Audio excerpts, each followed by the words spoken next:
Welcome back, everyone. We are once again live for the, ESL Regionals.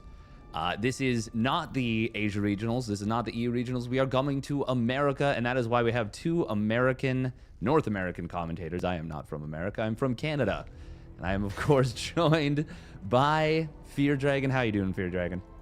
I'm doing well, man, and don't sell yourself short. Canada is still just America's hat, so you are an American. Well, and you're just Canada's shorts, so, you know, it all balances out. Have you not heard that one before? I have not, but America's anything but short. I mean, they're very wide if you look at the map. It's definitely... Whoa. Why are we already starting with the fat jokes here, man? Come on, dude. You read into that the way you wanted to. That's up to you. But as we get rolling in this, of course, we do have to thank our sponsors for, you know, making this whole thing a possibility. So a big thank you to Blizzard Entertainment for making this fantastic game that we're still playing 14 plus years later, and probably going to still keep playing for another 14 more. I'm going to be decrepit in an old folks home, and I'll still be playing this game. Monster Energy, the U.S. Air Force, and ESL Shop. And yeah, that's going to be, well, it's going to be them making this whole thing a possibility. In addition, of course, this is a qualifier, the regionals for DreamHack Dallas. ESL Masters at Dallas. I know there's some convoluted ways of saying it, but it's taking place at the DreamHack Festival in Dallas. And as you can see there on the bottom, you can get your tickets for that offline finals if you use the code StarCraft, which makes sense since this is a StarCraft broadcast. You can get those tickets by going to dreamhack.com/Dallas/tickets. I'm not going to say forward or backslash because I always forget which is which. Do you remember? That's backslash, right? Is it where it ends or where it starts? I think it's actually it's really fun because it became very common, especially on like news broadcasts and everything. Everyone would say forward slash, or sorry, they would say backslash, but they were actually forward slashes. Like it is constantly missaid, but it is, I believe, a forward slash. There you go. We got our resident programmer on that. That's I don't know if that is what qualifies me on this, but well, I mean, the fact that you're actually a programmer is what qualifies you. But, you know. The trick, by the way, that I've always used is if you just look at it from left to right, like it's going forward, like up and to the right. Like up and to the right to me is always like forward. But yeah, okay. But down and to the right, down and to the right is like, you know, not forward. Yeah. Like a stock, right? You want it to go up and to the right. That's forward. That's forward progress in your money. Yeah, exactly. Now, as I get us completely derailed, let's take a look at the standings and schedule for today, because we got 8 best of 3s ahead of us. Important to note, we might not get to Epic versus Dolan. Epic is unavailable until a certain period of time, and we're not just going to DQ him. We're not going to be like, no, your life isn't important. We're going to, you know, acquiesce to his schedule. So it would have to start at, I believe, 4:30 p.m. EST. Is that right? I think that's right. It's either 4:30 or 5:30. But basically, if the broadcast ends before that, it will be played off stream. But if the players decide to drag games out and really grind it out and we have some long series and it ends up coming up to that time, we are going to broadcast that last series. But I'm kind of explaining everything without showing. And here we go. We've got the 8 matches in question here. We've got Disc versus Maples kicking things off. Then Mcanning versus Eggz. Both of those players at 0-1 on the Swiss format, thanks to that very handy graphic. That is a really... That's one of the big improvements for me, this whole thing, and I really like it. Yeah, the way, by the way, for everyone to read these is you see there's the green dots and the red dots. A red dot means a loss. A green dot means a win. If any of the players get 3 greens or 3 reds, if it's 3 of either, then they've either, by getting 3 greens, you qualify for the next stage in the playoffs. If you get 3 reds, you're eliminated. It's that simple. Just count the number of dots and see if they add up to 3. That's exactly it. That's 100% exactly it. Now, we will take a look at the a slightly more, I guess, as I do the swipe. I love that. A slightly more, I guess, intuitive way of looking at it, too. Where you see the players that are all collected together with the with the 1-0 wins going up against one another versus the 0-1 players. But as we get rolling on today's matches, I'm going to swipe once again. We've got some matches that I am very excited about. For me, I'm looking at this one and I see Special Trigger, and that one just makes me all wiggly and jiggly. I think that's definitely going to be one of the more hype ones for today.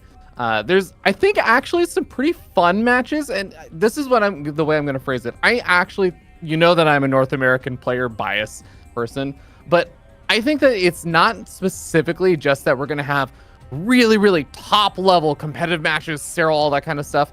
It's that I think that there are a lot of fun and even-ish matches today that also are going to be very enticing, because the players involved in a lot of these matches, I think, are going to, like, almost every one of the matches, there is a player that I'm looking at and thinking, you're going to bring something. I know you're going to bring something sneaky to the table. Like in the first game, or first series, Maples. Second series, Eggz. Third series, I feel like it could be either one of Trigger or Special. Nina in the fourth series, but even Estrella has some like weirdness potential. Future likes getting super in his opponent's face. Cham and Scarlett, I think, can also go at it in like a very interesting way. Eric is, I think, always going to be really fun and interesting and aggressive to watch. Like, I feel like every one of these matches today, Dave, you have this really, really fun dynamic where there is a player that is going to set the pace in some way and another player that's going to try and play a little bit standard, but can still bring something fun to the table. Yeah, I definitely agree with that. And I especially look at that Scarlett versus Cham match as a match where we look at Cham and we're like, yeah, he's a good player, but, you know, is he like a great player? And the answer in ZVZ is absolutely yes. Because, for example, in like the World's Team League, and I know this gets quoted a fair bit, but it's been a while since that's happened. There was a match where he was playing for Team GP, and he was able to 2-0, I believe it was 2-0 Dark and 1-0 Rogue, or it was 2-0 Rogue and 1-0 Dark. Like he 2-0'd the Korean Zerg in one match, and then the ace match beat the other one. And it's just like, dude, that is, yes, I know it's just one match, but he has done that kind of thing pretty consistently across his career. His ZVZ has just really hovered at this incredibly dangerous and frightening level. And it's just really cool to see.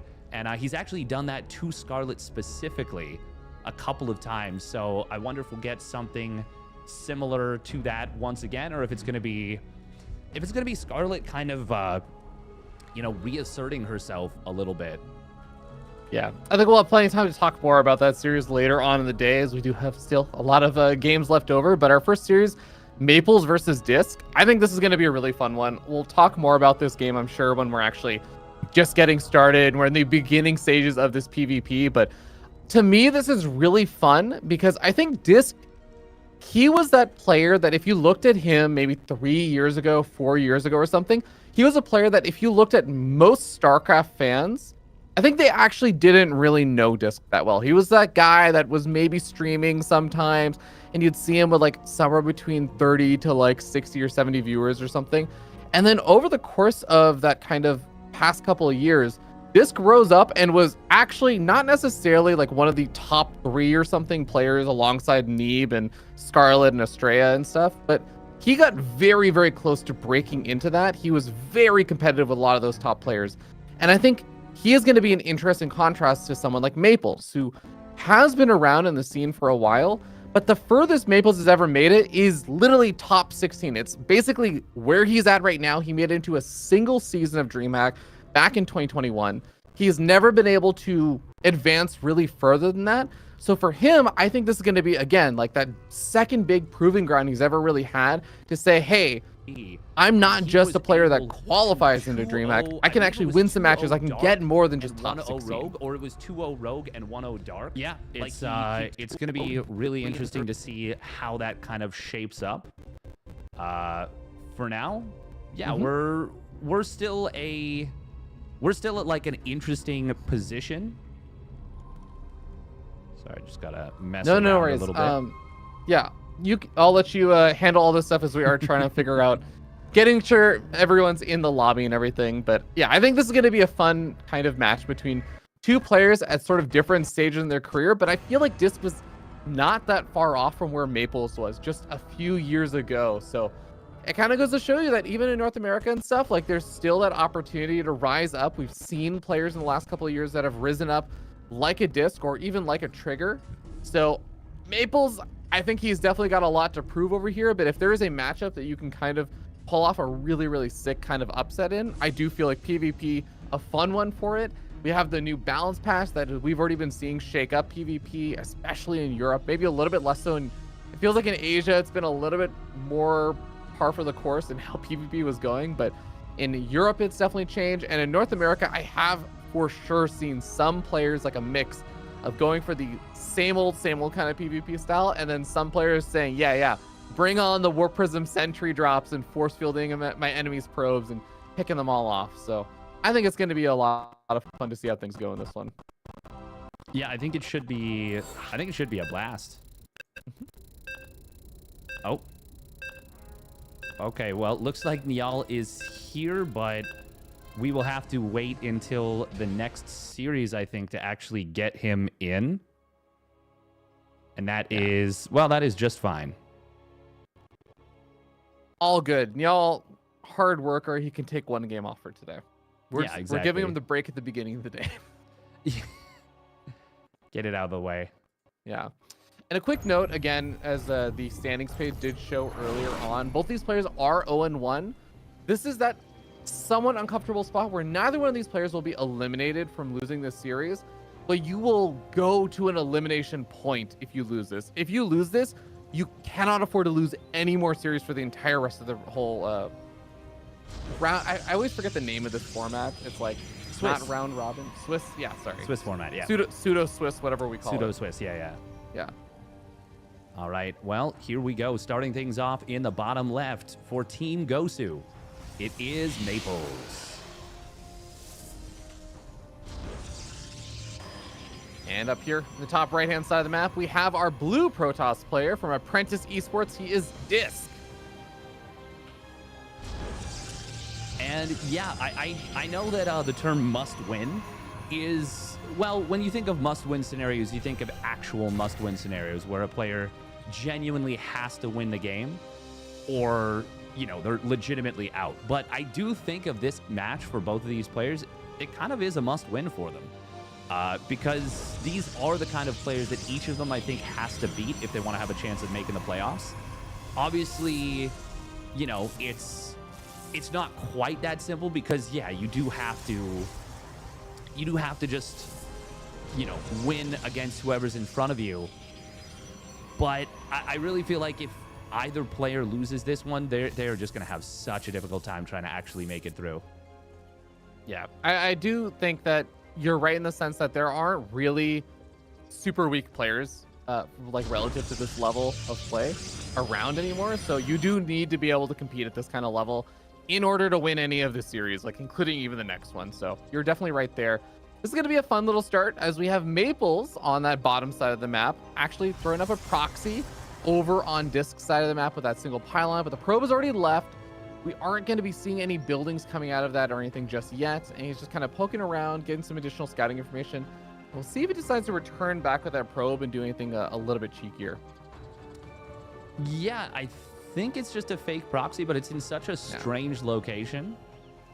This is really interesting. Maples is going to open up with a Stalker Sentry. Of course, Disc is a very stock standard player relatively.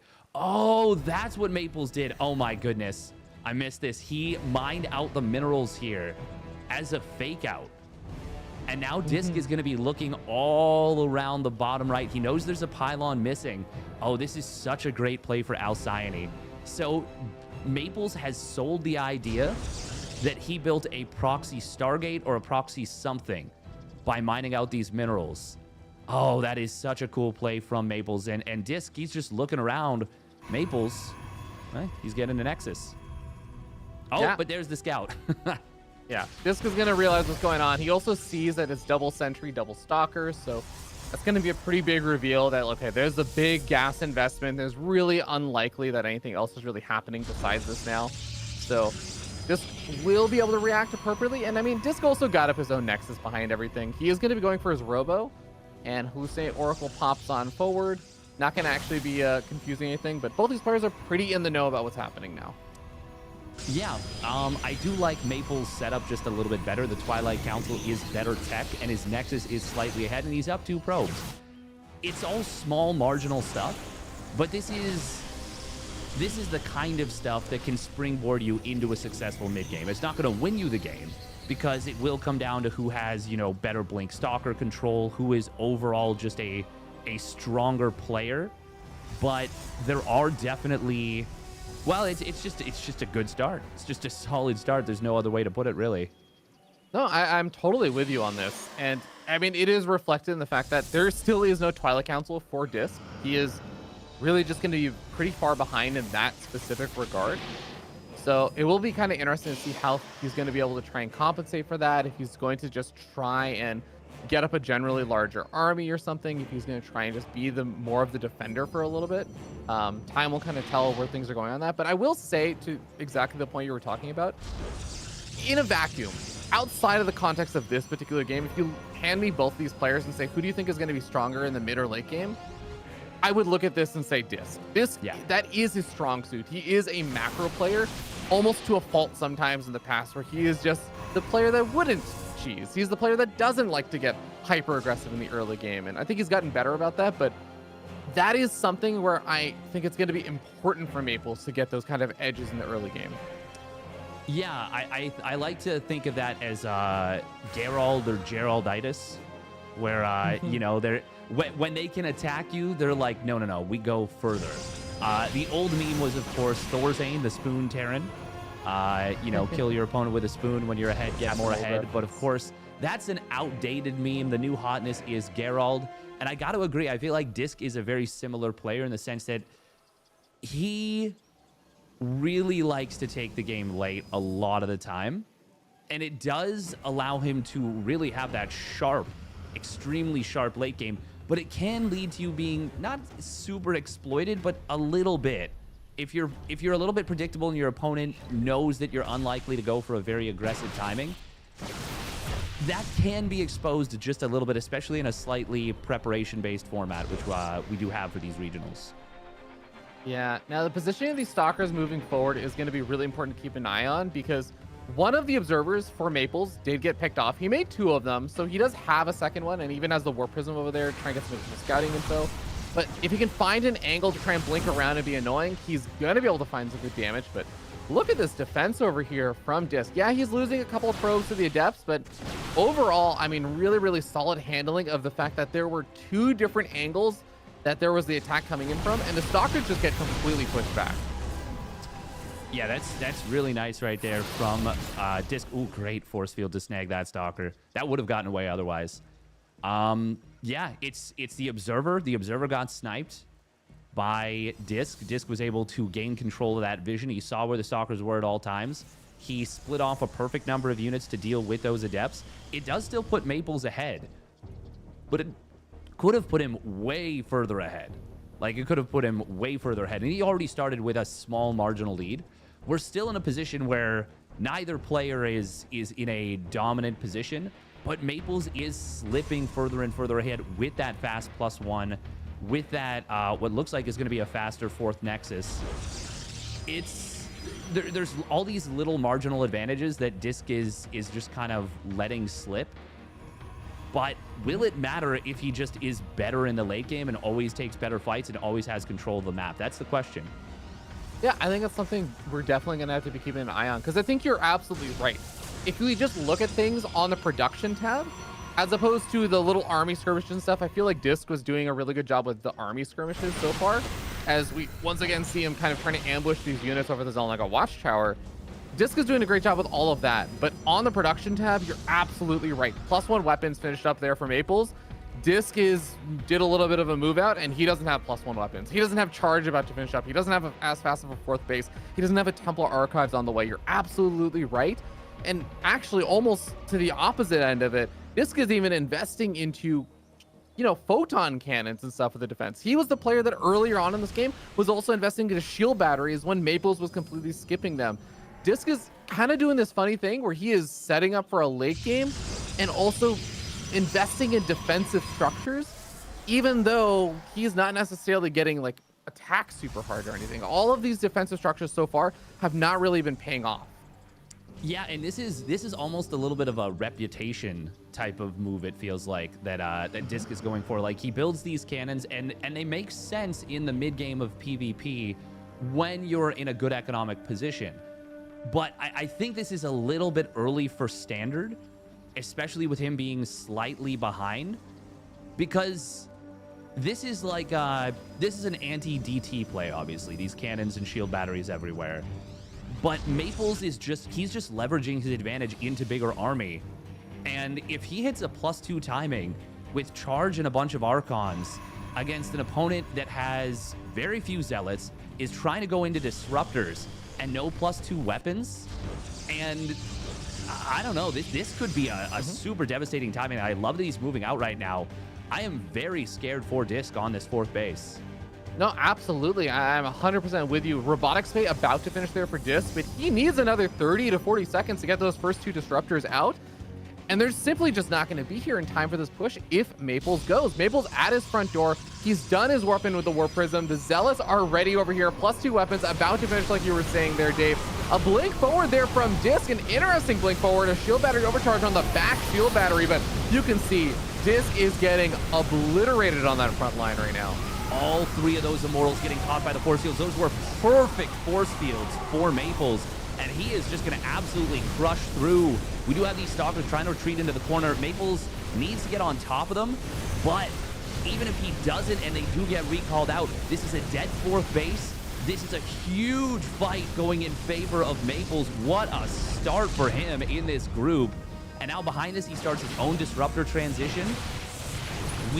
There are a lot of cannons here. This is a little bit bold going for this, but it might just be too much army. Yeah, I really do think that even if the entirety of Maples' army gets cleaned up at this point, Maples is still going to be the one that's in a much more comfortable position. He's got the tech, like you were saying, coming up behind everything. He's also still got the economy, and he's been able to take out so much of Disc. Disc knows it, and he is going to tap out as Maples takes that first game. But, man, what a solid job there by Maples. I think really just cutting the right corners against Disc and hitting that perfect timing there. Like, you truly could not have timed that out almost any better, where the Robotics Bay investment, the extra robo investment, all of these things, as well as already just generally being slightly further ahead on all of his tech, hitting right before Disc was able to play any form of catch-up or to get out any of his additional power units from that Robotics Bay. That actually could have been, if you hit 30 seconds later with that kind of attack, it potentially looks really, really different. Disruptors on that big charge lot army or something and a big choke point. I actually think there's a chance for Disc to maybe...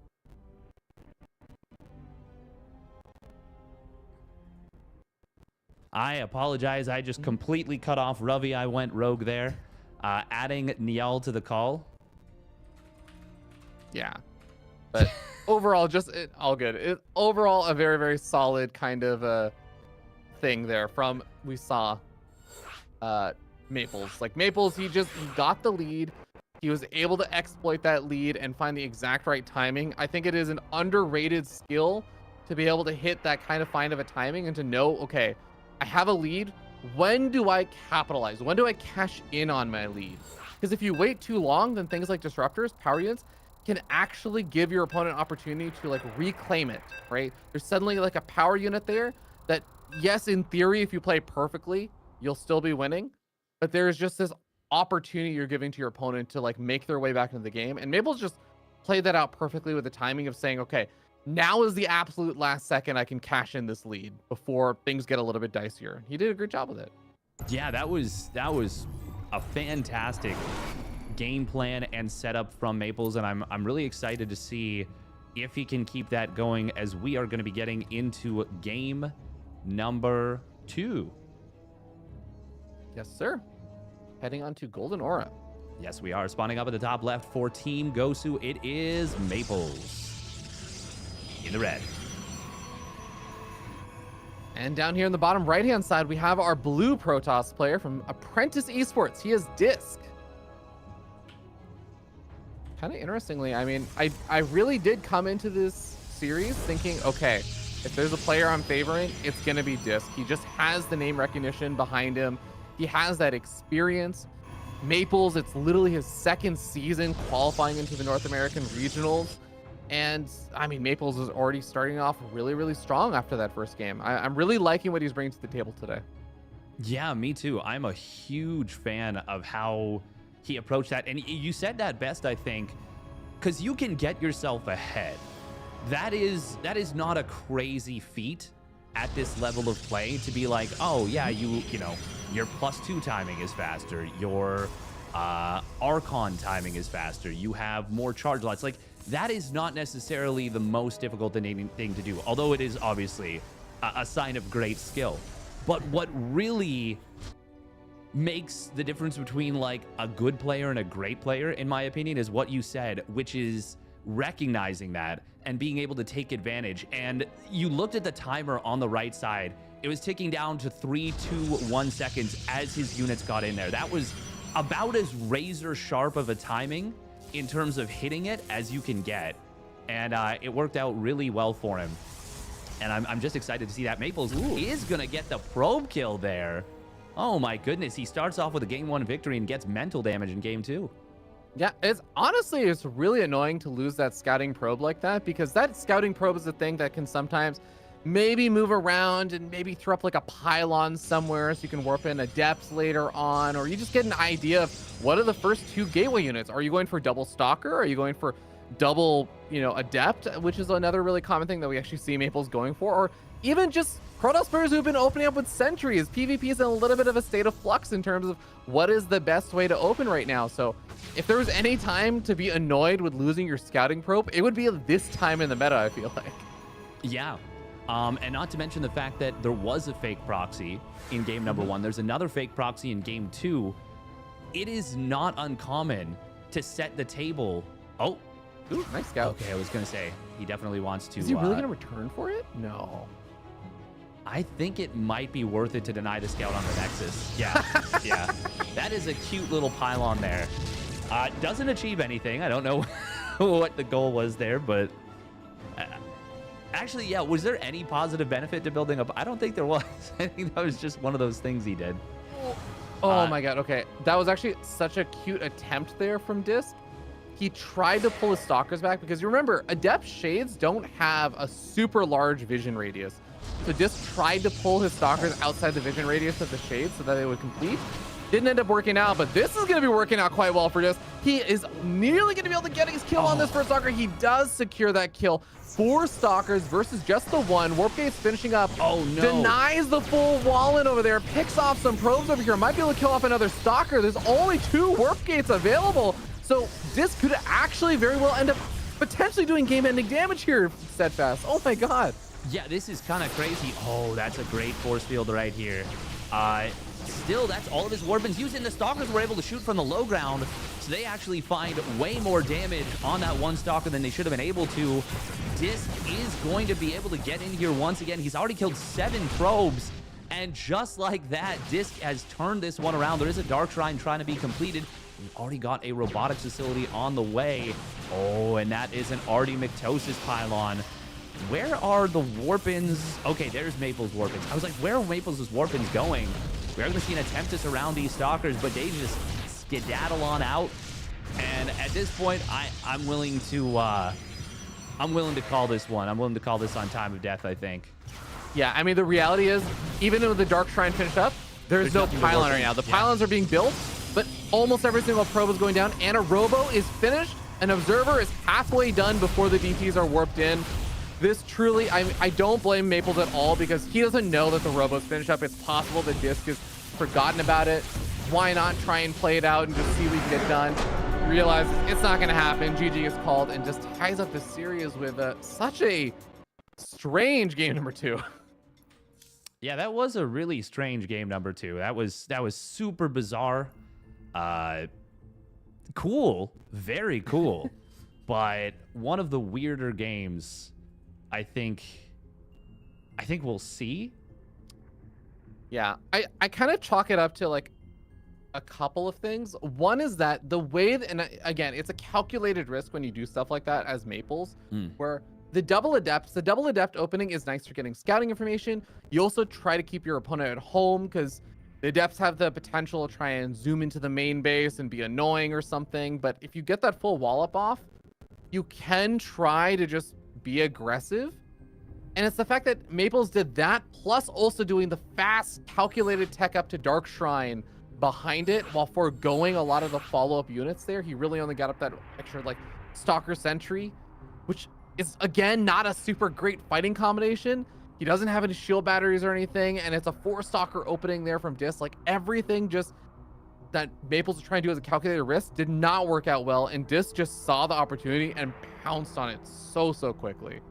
He really did. He was so decisive with that play, and that is honestly pretty awesome to see. Like, you really do need to be, I mean, you do need to be decisive if you want to make a play like that work, and being able to do so under the gun when you're down 1-0 in a series, when you're already 0-1 in the series score, that's pretty nice. That's nice to see. Yeah, it's going to be important because now we head into game number 3, and it's kind of funny. I feel like game number 1 is the closest you could say really to having like a normal-ish game, but even that, I do want to make a mention that kind of said it before. Maples got ahead in that game because Disc was, 1, playing kind of safe, but also 2, you mentioned it before, Maples was also doing some nice mind games and everything. So game number 3, is Maples going to be able to do the same kind of mind games? Is he going to be able to get that same kind of early game lead and carry out into a win? Because we haven't seen a game where they both get into the mid game or the late game on even footing yet. No, we haven't. Not really. Granted, it was just small advantages in game 1, and Maples just kind of continued to add them on. But you are right. We haven't really seen a dead even game just yet. But let's see. Spawning up at the top left, it is Apprentice Esports Disc in the blue. And down here on the bottom right-hand side of the map, we have our red Protoss player. He is Maples. Yeah, that was very interesting. Truth be told, like the whole setup really, it was really quite surprising. Because you don't ever often see 5 Stalkers just end a game. Yeah, like, I think it's pretty uncommon these days. And I'm gonna try to give Maples a little bit of credit on that because I think it looks really bad. It looks really silly. Like, yeah, it's very easy as a casual observer to just look at that and say, what on earth were you doing? That was like just a really dumb decision. But I'm gonna give credit to Maples and say what I think may have been the case is because it's so rare for those kind of just pure Stalker push-outs there from a Protoss player to actually end the game. Maybe he was thinking it was unlikely that Disc would go for something like that in that game. He was thinking, oh, you know, players are opening up Stalker Sentry after the first 2 Stalkers, or they're being a little bit more defensive. Maybe it's like a double Adept, or maybe there's some other tech or something coming out first. And it's the fact that it was unlikely, Maples maybe thought, that he thought, oh, I'll just take this risk, because what are the chances he's going to do this? Yeah, I think there's a very real possibility. Also, something important to note is that he did scout the Twilight Council with that probe. So he might have looked at that and said, okay, you're aiming for a blink timing. You're not going to try and, you know, get ultra aggressive on me right out the gate. And obviously that wasn't the case. Disc did go for that. He caught that 1 Stalker. And the funny thing is, it didn't even look like it was caught that hard. But Maples was about 0.1, maybe 0.2 seconds late on pulling it back when he needed to. And if he saves that Stalker, things may look completely different. You know, it really was a game of inches there. Yeah, I mean, there's so many things you can consider. If the Adepts had immediately been back at home, if they'd recalled or something, I actually think he could have held there. I think if there was a shield battery built, like reflexively when he saw that how many Stalkers were moving out, I think he could have defended over there. I think there's so many little things, like you said, little inches that could have made the difference there. But as all of that is being said and done, that is now a game that's in the past and is now over with the series tied up 1-1. We now have game number 3 here that's going to be kind of kicking into gear as we have another Stalker move out from Disc yet again. Also got a proxy pylon getting set up, a Robo with a Warp Prism being made right now, Steadfast. These are all signals of a Protoss player that is willing to get a little bit aggressive. Yeah, this is a 3-gate robo play, and it is going to be so difficult to defend. Shield battery getting killed, not canceled. Sentry goes down as well. And Disc is saying, I out-executed you in the early game last game. I'm going to do it again, and I'm going to skill check you hard. And it is going to be really tough to handle because he went for that Twilight Council first. Didn't cancel it. The robotics facility is not yet done. And there we go. We got the Nexus being canceled. That's the right call for Maples. But Disc can... I mean, there's still some potential here for this to get very scary for Maples. He's down a gate. Oh. That Warp Prism is extra micro potential. I'm very scared. I'm really, really scared for Maples. He was even a little bit supply block there. He has the double pylon on the way because of it. Because he was expecting the Nexus and the pylon the low ground to help out, but losing that pylon the low ground really caused an awkward situation. It delayed his next round of Warpins, and now the shield battery is going to be adding in a lot of extra shield healing power, but the Warp Prism stays alive. Disc is actually powering for quite a bit. He does lose the Warp Prism. No more fast reinforcements over there, and the shield battery overcharge plus the locked-in Stalkers is going to be a very nice snag for Maples. I am pretty sure that was 2 Stalkers in the Warp Prism right there for Disc. It was at least 1, and that is a huge turning point right there. Without that pickoff, I mean, Disc can kind of just continue to do what he was doing for a long time. Oh, very unfortunate timing for the Observer of Maples to move out just as the Observer of Maples crossed the map and got there. Still, Disc, he played with fire and he got burned super hard right there. That was very risky from him going that deep with this. And now as the Observer gets sniped on the other side, oh my God, warping in aggressively. I mean, I guess Blink is going to be done, but he could potentially jump on this army. Yeah, I'm actually also surprised. I really thought it was going to be an Adept warping over there just to try and put a harassment while he was facing his own, defensive or trying to defend back at home.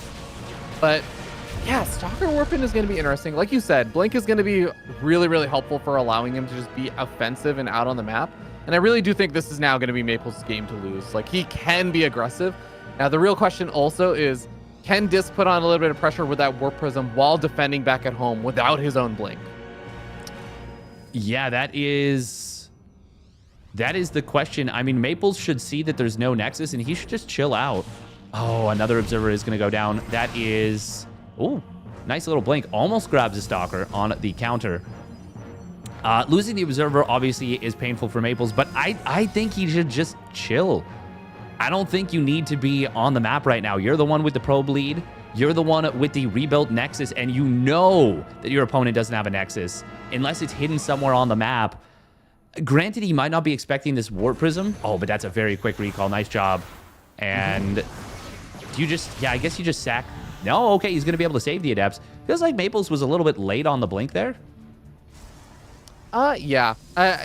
Maybe you could have sacrificed the Adepts. I really like that he actually just kept them alive, because just the threat of that is going to keep those Stalkers back on his side of the map, and then allows Disc to this little move out. I mean, Disc is on one base. There is no let me just try to mac her out from here situation available for Disc. Finds another Observer, which is going to be very, very nice. Too bad he didn't have a Dark Shrine or something. Maples has lost so many Observers. And that's so much robo time that could have been Immortals. There will be one Immortal out, and there's a shield battery at home. And with battery overcharge, I mean, I think you're right. This feels still like it is Maples' game to lose. Yeah, there's double Adepts on the other side of the map that are just going to put a little bit of light pressure on as well and make things annoying. Disc is going to try and pull his Warp Prism back over to the front line so he can get fast, aggressive Warpins. I do like that decision. Maybe even actually Elevator up into the main base, which is not a bad idea. Scouting pro on the low ground for Maples. I love it. He sees that the Stalkers are moving in that position. He repositions himself. He doesn't have a shield battery overcharge just at this moment, but Immortal in the mix over here, that may make the difference here for Maples. It is adding so much DPS. We see fantastic Blink Micro from Disc, but against the firepower that Maples has, it's just not even a fair fight. The Micro was honestly way better from Disc right there. And especially as the Immortal kind of move commands in, but it's not going to matter. Maple's setup was so much better, and he is going to take game number 3. Very well done. Very well done. Absolutely. I would definitely say an upset, at least in my mind here. Maples, I mean, he is absolutely a player that I would look at it and say he's capable of beating Disc, but be able to do it here with the pressure, I think probably some of the biggest pressure he's really had, where he's playing on a big stage in the sense that this is in the NA regionals. This is the second time ever actually even qualifying for this kind of stage before, and the last time was years ago. Beating a player like Disc, who has been actually one of those like top 4 or 5 players in North America before.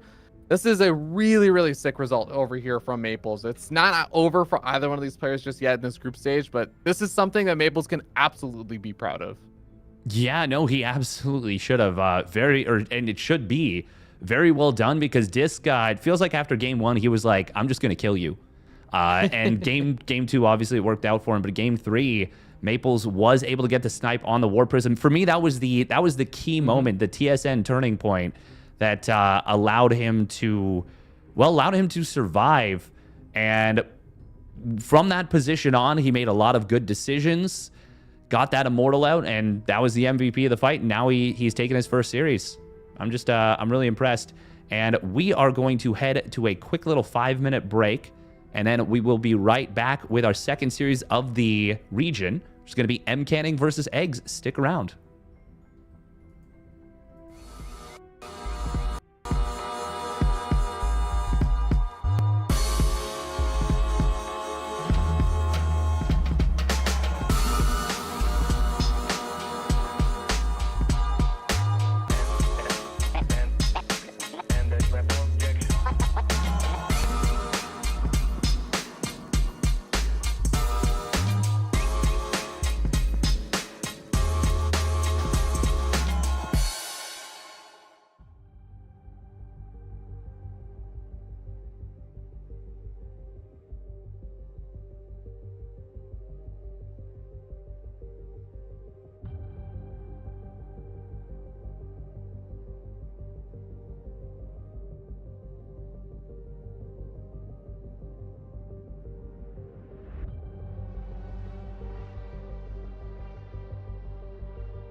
Welcome back, everybody.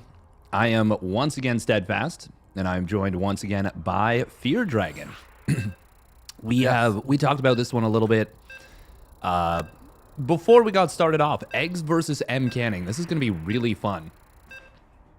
I know. I'm actually looking forward to this a lot. I know you were just eating Eggz, and I'm a big Mcanning fan, so this really can only be set up to be an awesome series. I think that, to me, Mcanning is a player who definitely can bust out some things that are not like standard or meta and everything, but Eggz is the player that is, in my mind, ready to be hyper aggro at a moment's notice.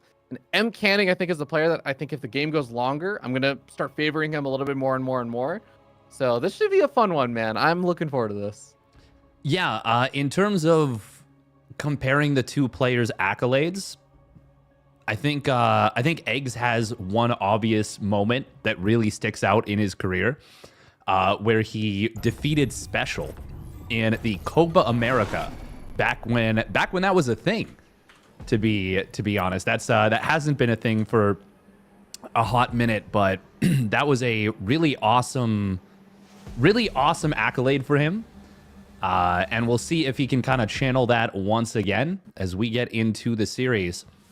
Spawning down at the bottom right, it is the Blue Protoss player, America's Hope. Give it up for Mcanning.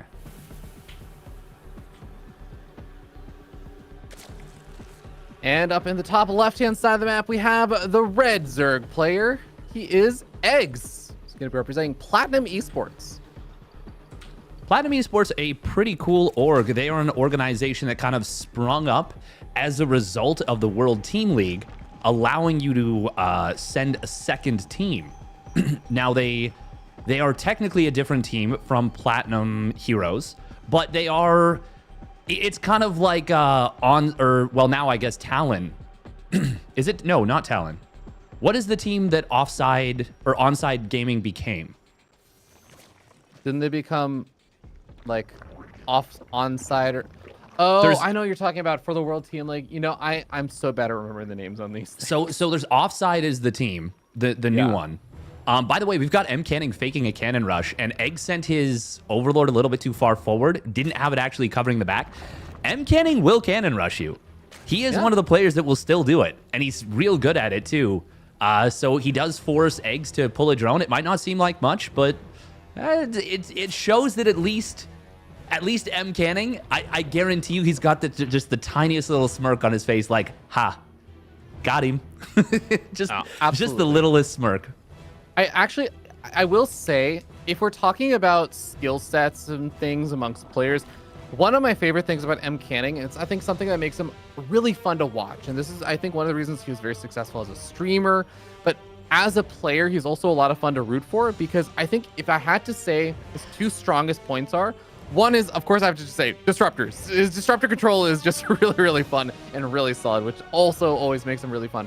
But I think second, I would say his game sense and his ability to kind of just do small little plays like that to get in his opponent's head, to read the state of the game, is oftentimes very good. I think that's what allows him a lot of the time to get small little edges, or to allow himself to find opportunities to come back in games a lot of the time. So I love seeing that side of Mcanning. Even when I know he hasn't been playing quite as much as maybe he was a couple of years ago, he still has not lost that edge. No, and it's this instinct, it's this mentality that you have that can be such a powerful weapon. And it's really cool to see. Eggz, for his part, is going to be doing something a little bit Dark-esque, which is... we'll see what he does with these lings, but he sends the first two lings across the map with the intent of being able to get a scout in the main base, maybe get a little bit of damage done with those first two lings. Oh, Mcanning is going to be able to find the creep tumor. That's... I can tell you, on the list of things that Zerg players hate, I mean, it was Widow Mines before the patch. And getting your first creep tumor sniped, it may not be like set 2 or 3, but it's on the top 5 for sure. It definitely seems infuriating to have your creep, especially that creep tumor. Yeah. Where it's right as you're trying to exit your base. You're just trying to make it out on the map. You have no creep really out on the map. Your third base feels so far away. It's going to be very annoying to deal with that. But We do also have a Void Ray first, as we kind of got a glimpse of that, and y'all showing us that Void Ray first. And this is always a funny one to me. I think Mcanning, from just vague like streams and stuff I've sometimes seen of him, he may have a different opinion on this than what I've heard a lot of other Protoss players say about it. But when I think about Void Ray first, I think either you're gonna go into a Fleet Beacon, or you're just really trying to play it safe against something, and it seems like it is gonna be that Fleet Beacon. Honestly, playing it safe is not a bad move either against Eggz specifically. Yeah.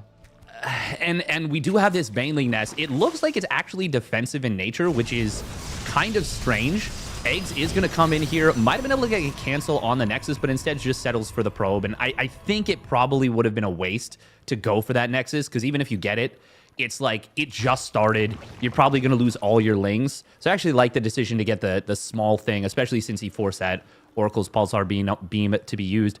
But I wonder if Eggz is going to think something is up right now, because that Nexus was late.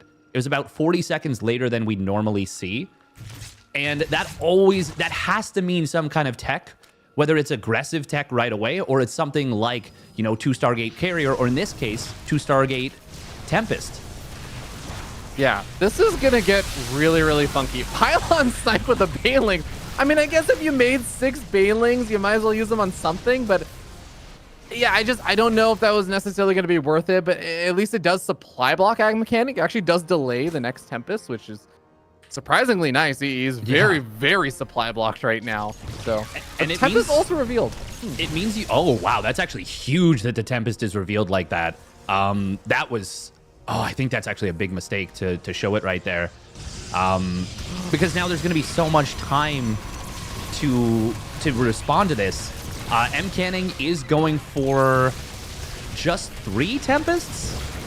Okay, I was going to say, no, he just didn't have the money for the 4th one. No, it's going to be 5 Tempests. It's going to be 5 Tempests. That's going to be enough to one-shot Queens. And of course, I heard that audible gasp, the tectonic destabilizers, the anti-building damage is just yoked. It is jacked on Tempests.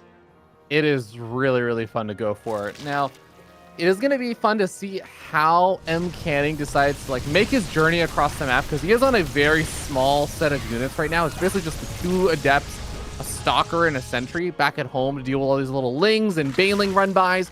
We even have more Banelings being made. Eggz has been so aggressive with his early game units. And I will say, okay, that is a relatively effective run-by, I'm not going to lie. But I was going to say, before that, it wasn't actually getting too much done. This is some nice counter damage from Mcanning, sniping off a couple of probes or drones himself. But yeah, it's almost weird, because Mcanning invested so much in these early Tempests. He kind of needs them at home to even help defend against these constant Ling run-bys, until finally now I think he might have enough. This is super confusing right now, because we just saw Eggz build a Spire very quickly, but he started a Hydralisk Den. I wonder if he's thinking, I don't have time for the Spire right away, so I need Hydras. But Hydras are so bad against Tempests. If Tempests can just sit in a pocket, sit in a high ground space, there's that first Queen getting sniped. This hatchery is going to die so bloody fast. Yep. It does take 5 Tempest shots to one-shot a Queen, but it's not really going to matter, because the Queens don't really want to take on that fight. No. 3 Corruptors on the way, because like you said, so much gas and everything else is just dumped into the Hydras. There isn't really actually that many resources available for Corruptors.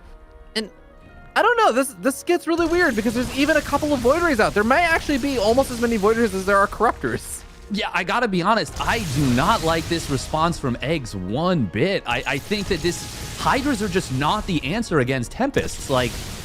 If the Tempest player screws up a lot, and look at this, this is funny, we're gonna see a recall, because he thinks that when you see 1 Corruptor, you're gonna see 8 to 10.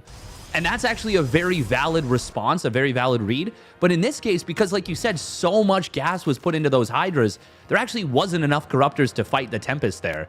That's a funny scenario. Regardless, I don't hate the recall. Mcanning, though, is going to be very well set up for this. We do have an attack trying to come into the natural. Nice warp in. Blocks the Lings. Eggz has lost a lot more than Mcanning, and he is kind of setting up to be very committed with this attack. Oh yeah, he is absolutely going to be the scouting nexus is going to identify the position of the army. Does get a cancel off on that. Doesn't end up losing everything to, I don't know, like the Hydras of the Banelings blowing up on it or something like that. Unfortunate, but disruptors are on the way right now, Steadfast. I mentioned this before the series started. I mentioned two things. One was that Mcanning is known for his disruptor control, but two, I also said, as this game goes on, I am going to just kind of favor Mcanning a bit more in terms of stylistic strengths. And I feel like we're getting more and more into that comfort zone for Mcanning. Oh, we absolutely are. He is thriving right now. He's got that +1 ship weapons done, charge +1 weapons on the ground going to be done, so the Lings are going to have a difficult time. Eggz is really going to be committed. Mcanning has not been able to secure a 4th base just yet, but his tech and his army power feels so much stronger long term. Oh, that's very nice actually for Eggz. Baneling's able to get a good bunch of connections, killing the Nexus, no cancel. That's actually a really nice start. Eggz, as long as he doesn't commit into a defensive Mcanning on 3 bases, it's actually not the worst thing in the world. But as I say, that disruptor shot gets a couple of Hydras. Another one not actually controlled ideally. We are going to see that dive in on top of these Void Rays. The Void Rays, well, I think they can just shred the Corruptors. Has battery overcharge already been used? Yes, it looks like it. The Hydras are going to be doing pretty well here. Probes pulling into the fight, but as the Zealots get on top of those Hydras, this will be a hold for Mcanning. Lings are still shredding the probes. Ah, man, this is such a weird fight. This is not how I expected this to go one bit. I think Eggz is going to be happier with it, though. I mean, he's even finding so some disruptors on the reinforcements. I really am. I'm surprised that Mcanning, he had the disruptor shot going over all of the Banelings, and I guess maybe he thought that the Banelings would pull back if he tried to go after them. But I actually think he just wins that fight if he uses the disruptors on the Banelings. I think the Hydras alone would not have actually been able to stand the test of everything. No. And the disruptors could have actually retreated back, but the Banelings actually killed so much of the front line. You know what the ironic thing is? You were talking about the strength of Mcanning's disruptor control as a highlight, and you're right. Historically, that's always been the case. Oh, Baneling's going to come in from both sides, and Archon gets surrounded. Zealots, they're doing pretty well until the Banelings show up, but Eggz gets another 17 probes, and he is just continuing to trade. Even with all this going the way that it has, the supplies are still so close. But it's just that Mcanning's economy is so far behind now, like absolutely terrible relative to that of his opponent. But to continue the point I was making, it was the disruptor control, the lack of it, that actually cost him that fight. The first disruptor shot kind of fell short, didn't hit. It could have hit maybe 4 or 5 Hydras instead of the 2 it hit. And then it was that second one that whiffed on the Banelings that allowed Eggz to just blast that fight. Yeah, I'm kind of with you on that. I have to say, in this situation, Steadfast, my gut almost tells me Mcanning should just go for it. Like, I actually don't think his army will be any stronger than right now relative to Eggz's. Yeah. Eggz he's made a handful of these corruptors, but 8 corruptors versus 4 Void Rays, a carrier, 5 Tempests, and a mothership. I actually don't know that Eggz wins that. And I feel like Mcanning's best shot is maybe just to try and steamroll through and actually just kill things, win a big fight, and then kill reinforcements off. I don't know if that's going to be the safest play, but I don't know if that's his best shot right now. I think you're 100%. I think you hit the nail on the head. That is absolutely the best chance. Now, recognizing that is super difficult in a situation like this, because when you're barely holding on, it feels so counterintuitive to go for a counterattack. But with +2 ship weapons on those Void Rays, on those Tempests, on those carriers, well, I say carriers, it's literally 1. And the amount of eco damage that he took, I think he's just underestimating how committed Eggz was and how close the armies actually were for a while after that. And even now, if we look, well, okay, the army value actually, no, the army value is actually still very close. And even now, the army supplies are not that far apart. I'm worried it might be a little bit too late now, and Eggz has just been sitting on 5 bases. Mcanning, remember, he was trying to take a 4th base 4 or 5 minutes ago or something when the Banelings were killing off the 4th base. He has been unable to establish it. There's a Ling/Baneling run by over here, which I think may be able to bust in just because the Banelings are also going to be adding DPS. Oh, this is a very nice pickoff here for Mcanning, killing off all of those Banelings. So maybe he can mount some kind of defense, but now he's dealing with Lings in his natural. His 4th base is going to be under siege. He's losing Tempest to the Corruptors. I mean, these are all okay enough trades that Eggz is fine with them. Oh, yes, they absolutely are. And I feel like we've been focusing so much on Mcanning, on what he can do in this game, but Eggz has done a great job of keeping the aggression up and really keeping Mcanning on the back foot, kind of in totality. Yes, he's been a little bit over aggressive in my opinion, but he's put Mcanning under so much stress that Mcanning has struggled to kind of know what the game state was at all time. And Caustic Spray is going to come in, will clear out this Nexus, but that does mean that the Corruptors are not here when Mcanning is going for this push. Did Eggz? No, he didn't lose his Fire. He's building another one for some reason. He's also banking a little bit of money, but as I say, that starts a lot of Hydras. Disruptor once again whiffs. The Cloaking Field will come online.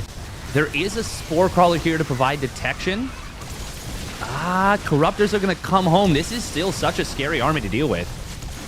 I'm so glad that you pointed out the detection there, because there's no Overseers right now. I'm genuinely worried about this. Mothership does finally get picked off over there. Storms are coming out on top of those Corruptors. The Voiders are going to eventually start winning that fight. Are the Hydras actually enough to clean everything up? It looks like it. It does seem like Eggz is able to hold on over there. And Mcanning, he lost all of his key core supply. He does still have Zealots around. He's still trying to do some harassment and stuff. And I don't know, like if he had been able to kill off one more base or kill off a bunch more workers, I'd maybe feel a little bit better about his chances. But is just having the 3 base setup, because he did keep his 4th alive, is that actually going to be enough for him? I mean, I want to say no, and like I do say no, but it feels like Mcanning has been fighting a guy. He's been fighting 2 guys right now with 1 arm for like the last 7 minutes, and he's still somehow on his feet. Now, I think that is going to likely come to an end, but if we get a good defensive fight right here, things could change. Now, with Lings into the natural and the main, it will be quite a nuisance to deal with. There's actually not enough Hydras to fight the Void Rays. Those Void Rays do have speed, and they are going to chase down a lot of those Hydras. Hydras are not cheap, even off of a 68 drone economy. Yeah, I mean, the army supply for Eggz still isn't exactly massively high. 6 Voiders really is quite a bit, and he is finally going to be able to clean up these Lings in the main base at long last, and still has to clean some out in the natural. A couple of the Warp Gates are depowered as well, but it's not exactly like there's a Warp Prism offensively warping in. But the problem is Mcanning did have to pull back. He didn't have enough of an army to actually steamroll through and take out a base, and that means that Eggz is still going to be sitting on this killer economy on basically, what is that, 6 bases? Even if not all of them are mining right now, Mcanning is still barely on this 3 base economy.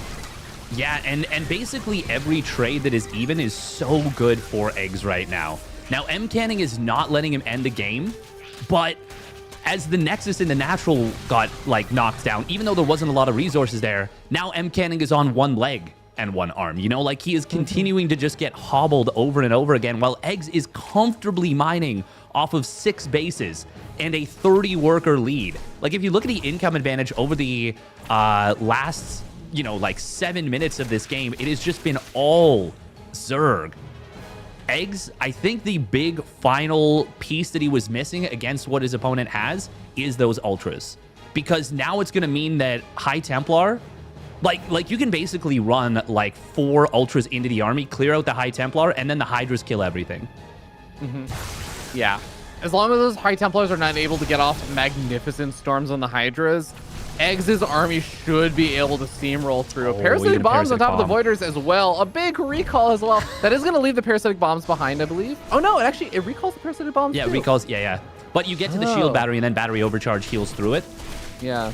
That would actually be such an interesting thing if it left the parasitic bomb at home. Well, when Vikings land, it leaves the parasitic bomb where they are. If battle cruisers teleport out, I think it also used to leave the parasitic bomb there.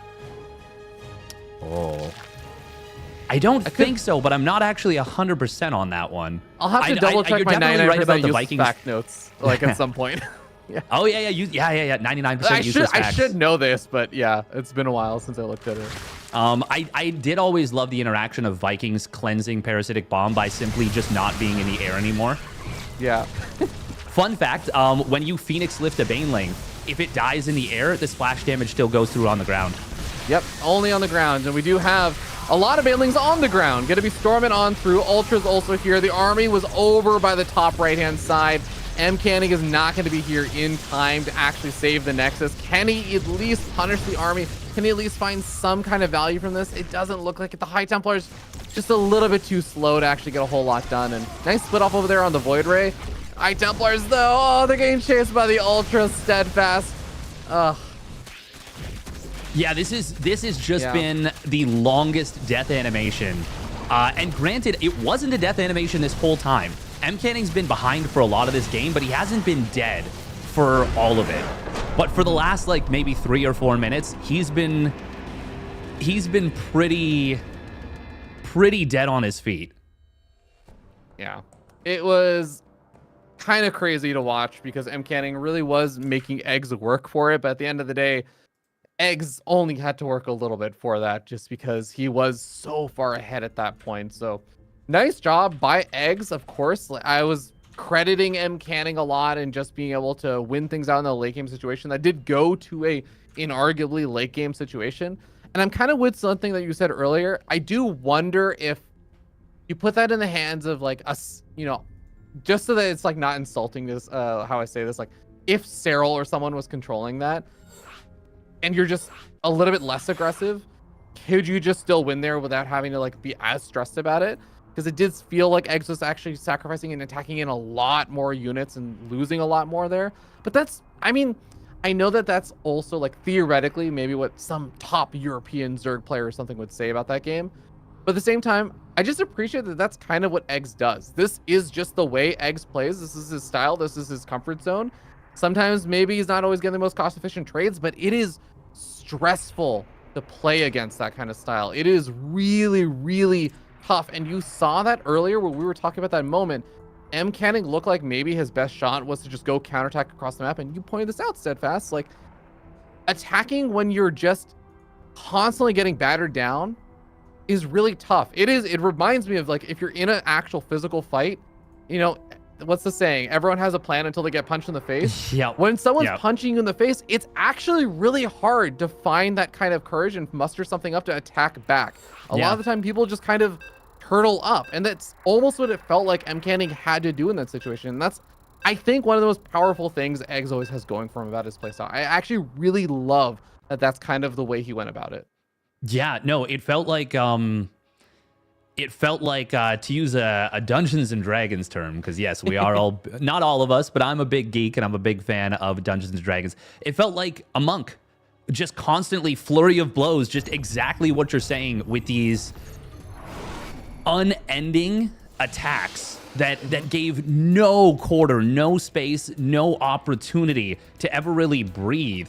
And that kind of started from like minute 5. Like he blew up that first pylon at the 3rd. It kind of dislodged Mcanning's build unintentionally. He was not planning to supply block and prevent the 3rd and 4th Tempest from hitting the field. That wasn't the game plan. He was literally like, okay, I'm just gonna see if I can, you know, depower this. You won't be able to warp in there. Maybe I can kill the base. Obviously, the Oracle energy was managed well. The Void Ray was in good position. Everything kept that from happening. But there were so many like unintended consequences, and that just really knocked Mcanning back on his heels. And it's cool to see that exactly what you described really happened right there. We're in the game. Jump in the game, Dave. There's stuff happening. All right, spawning. We'll do a quick intro. Spawning up at the top left, it is Mcanning with a cannon rush. Down here on the bottom right-hand side of the map, the red Zerg player, he is Eggz, getting cannon rushed.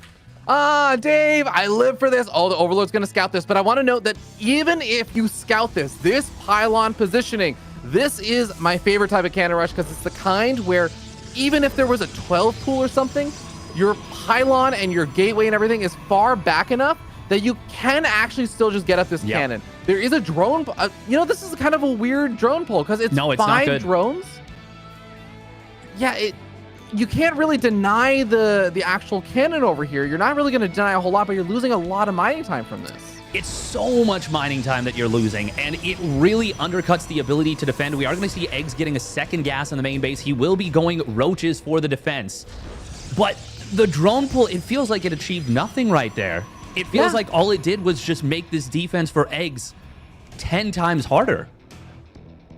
Literally the only thing the drones did was it forced the probes to play like a merry-go-round around a little bit of the map. And it was like, cool, I've scouted that you have in fact not also proxied a nexus and you don't have a fleet beacon up or something. Like, I think that was a bit of a misplay there. And we're going to see the impact of that because Mcanning, he wasn't exactly like, I would say that this is maybe like one extra cannon than a lot of the time other players will have at this stage. But he is already just on his normal pathway here. Nothing is really looking all that different from what a normal Frost player would. Oh my God, he did actually take the next. Is he wants it for the shield battery overcharge, doesn't he? That's gotta be it. This is insane. Oh my, wait, are there what? Okay, there's Lings crossing the map. Do we have a cannon started up just yet? Not yet. You can start it up pretty late because the pylon as a part of the wall in does allow you like a lot of extra hit points. So you can wait a little bit before you throw that up. The thing is, because Eggz is able to sit on his natural expansion for so long, even though the drone pull was not amazing, he is responding to this very well. There's no tech yet for Mcanning. There's no robotics facility. It's going to be Stalkers on the, I guess, aggressive play. Oh, can that forge? That's actually going to be really close. He might get in. No, he is going to get in. Oh, no. Oh, no, really no. Yeah, it's definitely going to be very annoying. He should be able to kill off one more Ling. Yeah. And then the other two Lings are going to be able to get through. And Mcanning can't build any more photon cannons. Yes. I don't think he really wants to anyways. But this is just, it's so interesting. It's one gateway worth of pressure.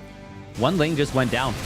Yeah, this is really weak pressure, relatively speaking. And already with 5 Ravagers, you're able to one-tap a cannon with Corrosive Biles. Even, well, actually, technically with a shield battery, it'll get like 1 or 2 shields worth of healing. But this is really rough for Mcanning. He is going to rebuild that forge now. He's going to lose a probe as well. And with only 4 Stalkers here, Eggz, he forces out the battery overcharge. There is not a lot of defense here. I think Eggz is going to smash this. I think he's got this in the bag, to be honest. Yeah, it's definitely going to be really tough because the shield battery overcharge, this is literally what Mcanning was banking on with all of this. Is the fact that he could use shield battery overcharge with a Nexus there. It's the reason why he didn't have 2 gateways instead of 1. He could have had almost twice the number of Stalkers otherwise. He could have had a Robo, could have had a Stargater, so many other things. But he said, no, I really, really want the ability to shield battery overcharge with this Nexus and also probably eventually be able to mine over there a little bit. But yeah, he hasn't been able to find any real value from it so far. I will say, Mcanning has not lost a Stalker yet. That is also a very important thing. And he has been getting some pickoffs. Yeah, the problem is it's just his production is so slow right now. We're going to see Eggz diving in on top of this. He could go after pylons here. Target fire on the Ravagers is good, but there's just so many more Ravagers. Available. Oh, he loses the cannon. Yeah, that's going to really sting. He does have another forge that was rebuilt. He has a shield battery overcharge available. He has shield battery overcharge battery that's not getting target fire down. But that's nice. Yeah, he's just not trading out well enough, it feels like. There's still enough Ravagers around that he can continue to bile down some of these buildings. That's a nice pickoff there. Three Ravagers actually is a little bit light to batter or to shield Corrosive Bile down these buildings. He gets another one. Mcanning is actually doing such a good job right now of taking down those Ravagers. They're so key. Yeah. Shield batteries are running very low on energy now, but another one is about to finish up. Shield battery overcharge is not going to be available for a little bit longer. So Mcanning's got to make do with very low energy on these shield batteries. If he gets another Ravager right here, like the Ravager count is so key to cleaning this up, and he hasn't been able to get the shutdown. Something we haven't mentioned as well, that's a direct result of the Nexus. Every shield battery is starting with 100 energy, as opposed to the 50 energy it normally gets. This has been a gigantic difference in terms of the calculus of how much you need to actually break this. Another Ravager getting targeted down. I am going to recant my statement. I think Mcanning has done this just about. It is still so close and still so up in the air. Battery overcharge will get popped. Doesn't keep the Stalker alive, but he doesn't lose the shield battery either. Yeah, so unfortunate. It's a little bit of RNG. If a shield battery that's not overcharged is healing a unit, or decides to heal a unit before the overcharge battery does, then the overcharge battery doesn't actually heal the unit at all. So I think he ended up losing a stock or two, a little bit of that RNG there, but he is still doing a fantastic job. If he manages to snipe this hatchery, that gets really interesting too, because Mcanning actually has a little bit of mining going as well now. He's eventually going to start out-econing Eggz. Yeah, and Eggz doesn't have enough Ravagers. This is a really bad fight for him here. He's going to lose so many Lings, and it only takes down one cannon. And yes, we've got Ling speed completing, but look at the supplies. At one point, it was 25 army supply to 6. Now it's only an 8 army supply advantage with a huge defender's advantage for Mcanning. Weird to say defender's advantage at your opponent's third, but that is the case.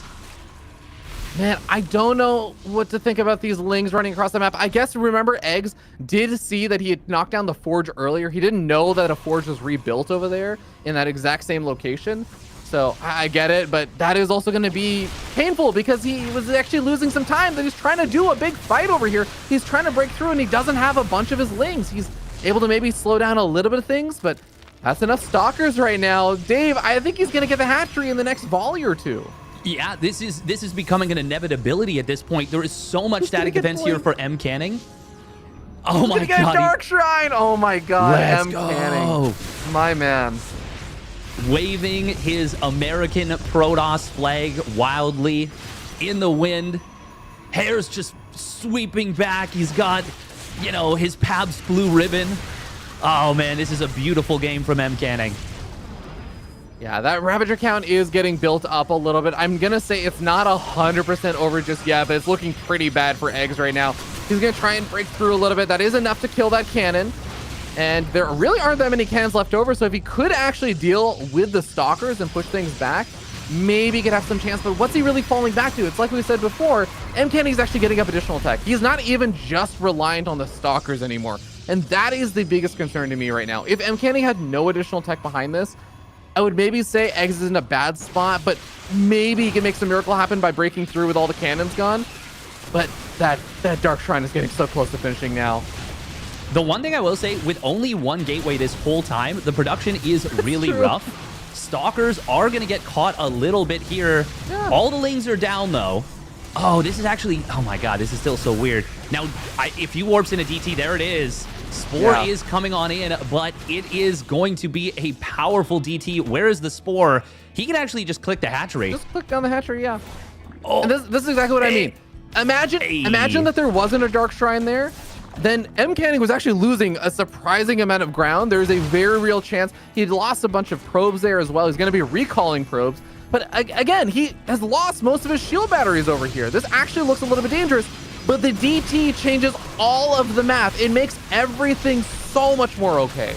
It certainly does. Every single Ravager goes down, and that will be the end of this one here. The DT even getting saved, getting back to the battery overcharge. This game in a nutshell, single G comes out. That is frustration, if ever there was. Oh my God, what a fun game that was from Mr. Mcanning. You know, I know that Mcanning is a man that does like listening to the broadcasts and stuff, and I feel like maybe, I'm obviously joking, he didn't actually do this because of me, but I feel like he was listening to me saying, you know, I think of the two players, Eggz is going to be the one that brings some fun, aggressive builds or something. And he was like, and I took that personally. He's like, no, let's go for the cannon rush. Let's go for a cannon rush with a proxy Nexus. I mean, that is truly just so NA. I absolutely love it. And we're not even done with the series. It's just tied up 1-1 now. No, and they are fighting tooth and nail. I really do feel like Eggz had a moment where there was like 5 Ravagers on the field. I think one cannon left, all the shield batteries were empty, and there was no battery overcharge. If his bile usage was perfect right there, I think he breaks the position, and the game is just straight up over. Like, it's because if you break that position, if the cannon rush gets stopped, it's 2 base to 1. It is no production for Mcanning. He's got a cybernetics core at home. Sure, he can rebuild tech in theory. You can build a Stargate, you can get a Void Ray, you can hold. It doesn't really matter. The Zerg can then drone up with absolute reckless abandon, get up to a 3rd base even before you're taking your natural. Like, the game is over. in all intents and purposes at this level. So the fact that Mcanning was able to hold that position by the skin of his teeth, I really do feel like more so than anything was Eggz just missing a little bit on that. But the fact that Mcanning was able to turn that around, that feels like a turning point in the series. Just absolutely. Completely. No, I really do think when you do those kind of builds where it is just Stalker versus Roach Ravager and there's like some shield batteries behind it, regardless of whether there's a Nexus with shield battery overcharge or not, it really just does come down a bit to, can you out micro your opponent? And I do feel like Mcanning kind of out microed Eggz there. That is the reason why that worked. Yep, 100%. The target fire on the Ravagers was just fantastic. He recognized that those were the most dangerous things. And, you know, when I said Eggz had it, it was 25 army supply to 6. There was one gateway. It was like battery overcharge on cooldown. I cannot overstate how difficult of a situation that was from Mcanning, but he was able to get it done. But let's see if this man in the top right for Platinum Esports can turn it around, can stay focused. It's Eggz.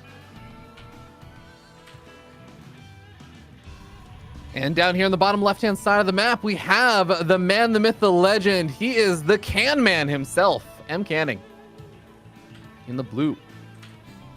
Not going for a Forge this game.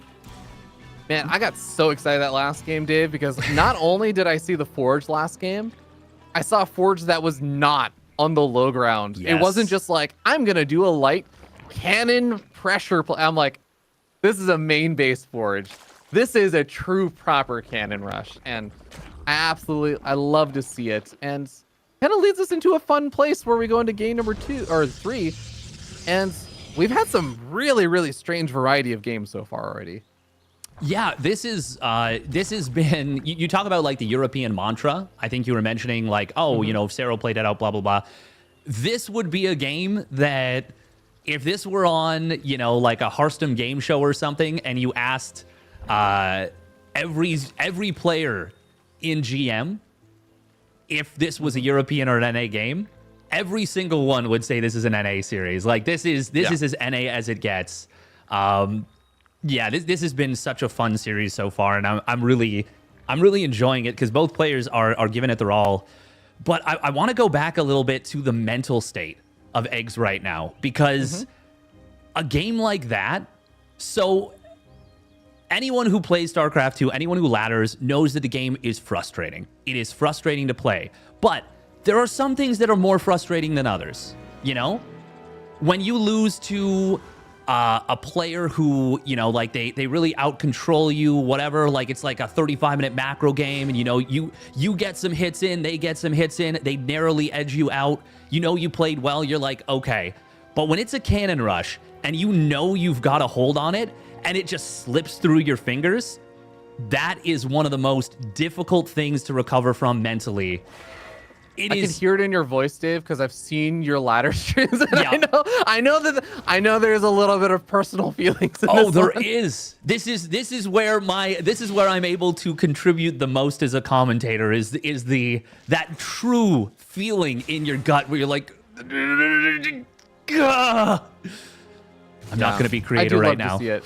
If you ever want to get banned from Steadfast stream, I think that is the most likely time that you can try to get banned. So if anyone's interested, I know that's something that I'm an enjoyer of, is getting banned from your streams. But I do want to actually mention that Eggz is actually putting on some pretty decent Ling pressure over here. He's trying to circumvent his Lings around to avoid the Adept. He's looking to potentially, I think, try and get like a cancel or something on like a third base or something along those lines. But Mcanning hasn't actually moved out for a fast third. He went for the Stargate. This is actually a really, really ineffective opening, I feel like, for Eggz right now. Yeah, and he built like 2 extra Overlords during this as well, which is kind of strange. Like just a miscue. Like right now he's at 56 of 82 supply, which may not sound that bad, but that is an inefficiency in the build. It does make me think that, yes, he is a little bit affected by that previous game. Now, this is the same setup as game number 1, where it's an Oracle, a Void Ray, and an Adept there. And this time Eggz does commit in. He will get the cancel on the Nexus, but he's going to lose all but 1 Ling to cancel a Nexus that wasn't very far along. So it's not like there's that much opportunity cost lost. I don't know. This is interesting to see the the patience wearing thin for Eggz there, because that was the that was like a very different mindset than he had in game 1. Yeah, it kind of reminds me of like when you're backed into a corner. Sometimes it's like your true colors or like your true self shows a little bit more, where it's like, I know Eggz is a very aggressive player, so maybe when he feels like he's backed more into a corner, he's gonna just do even more aggressive sort of plays that are a little bit riskier.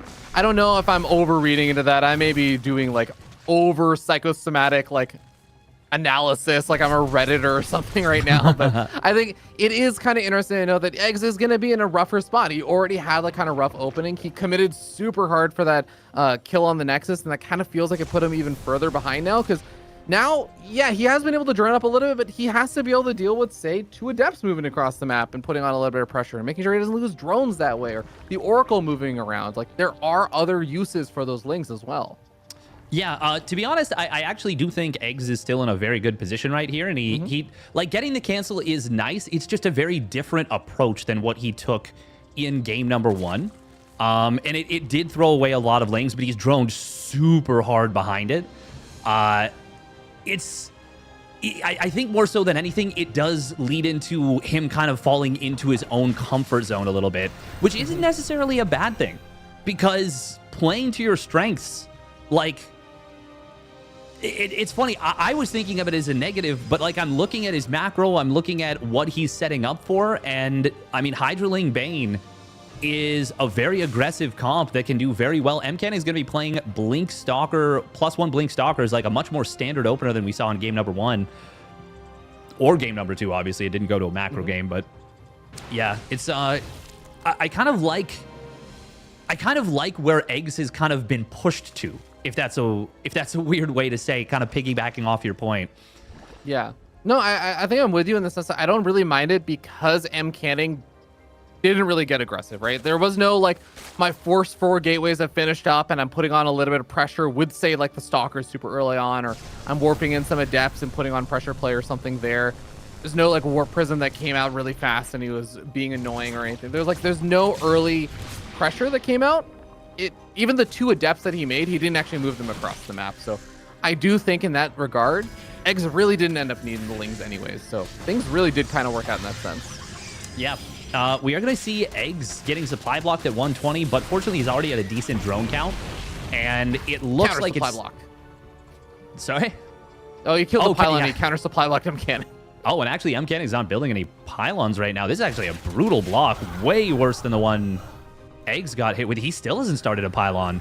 Cannons don't require supply, Dave.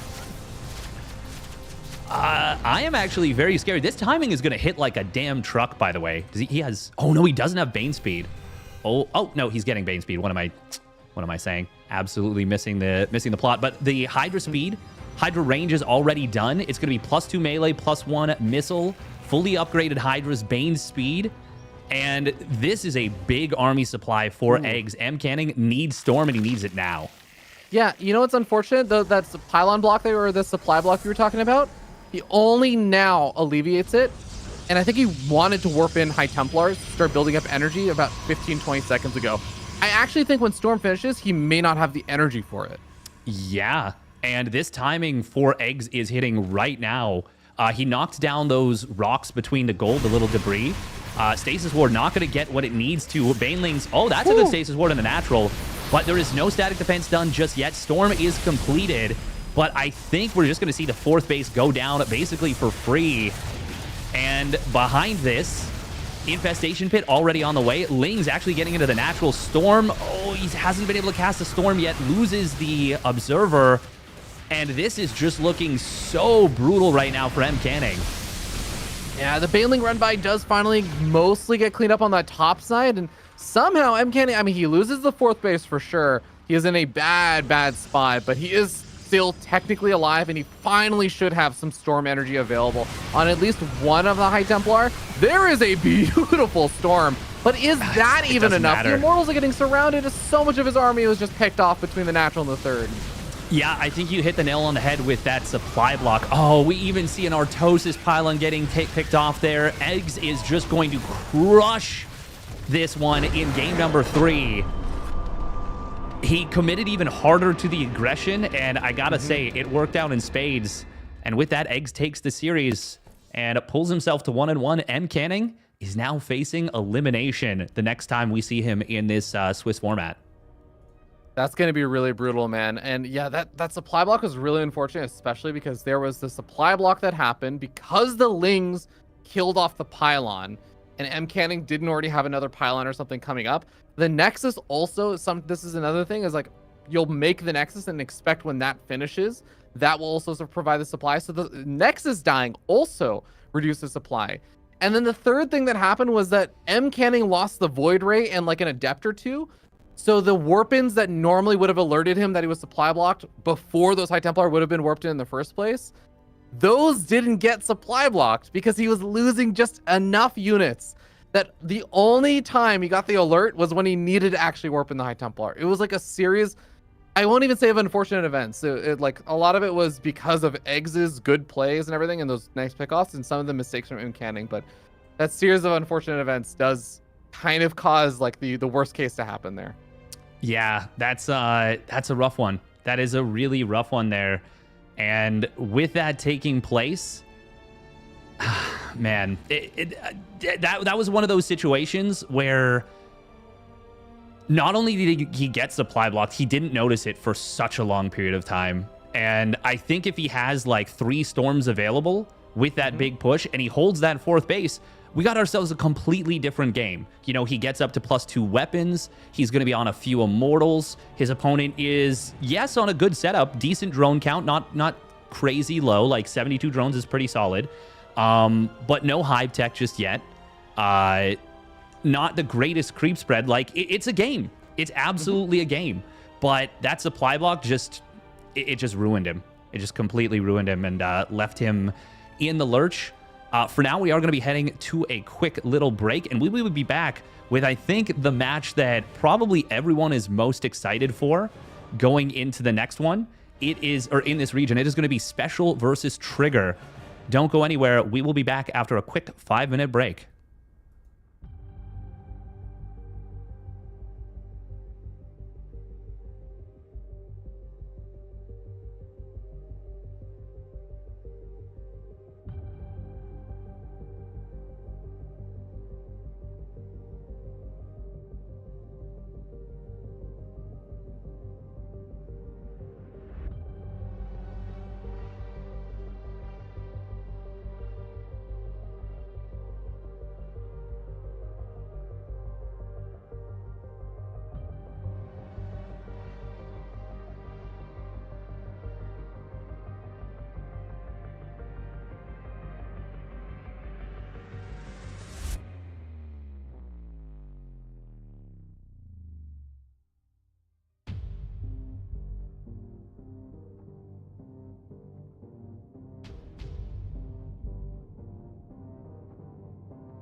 All right, everyone, we are back with the next series. This is the first series that we're covering where both players won their first series. So with Mcanning heading towards a scary 0-2 spot, same with Disc, we now flip our frowns upside down. I did that out of frame. Because now whoever wins this one is one map away from advancing, and I could not have asked for a more exciting match to start things off. And I could not have asked for a more dynamic map on which for having it happen. It is going to be Trigger versus Special, kicking it off on Dynasty. Oh boy, howdy. I am ready for this one. I think this is going to be a lot of fun. Honestly, this is also kind of like a funny one to me because if you don't know this, Special is actually, he may be, as far as like top contenders in the NA scene, he may be the oldest top contender in the North American scene.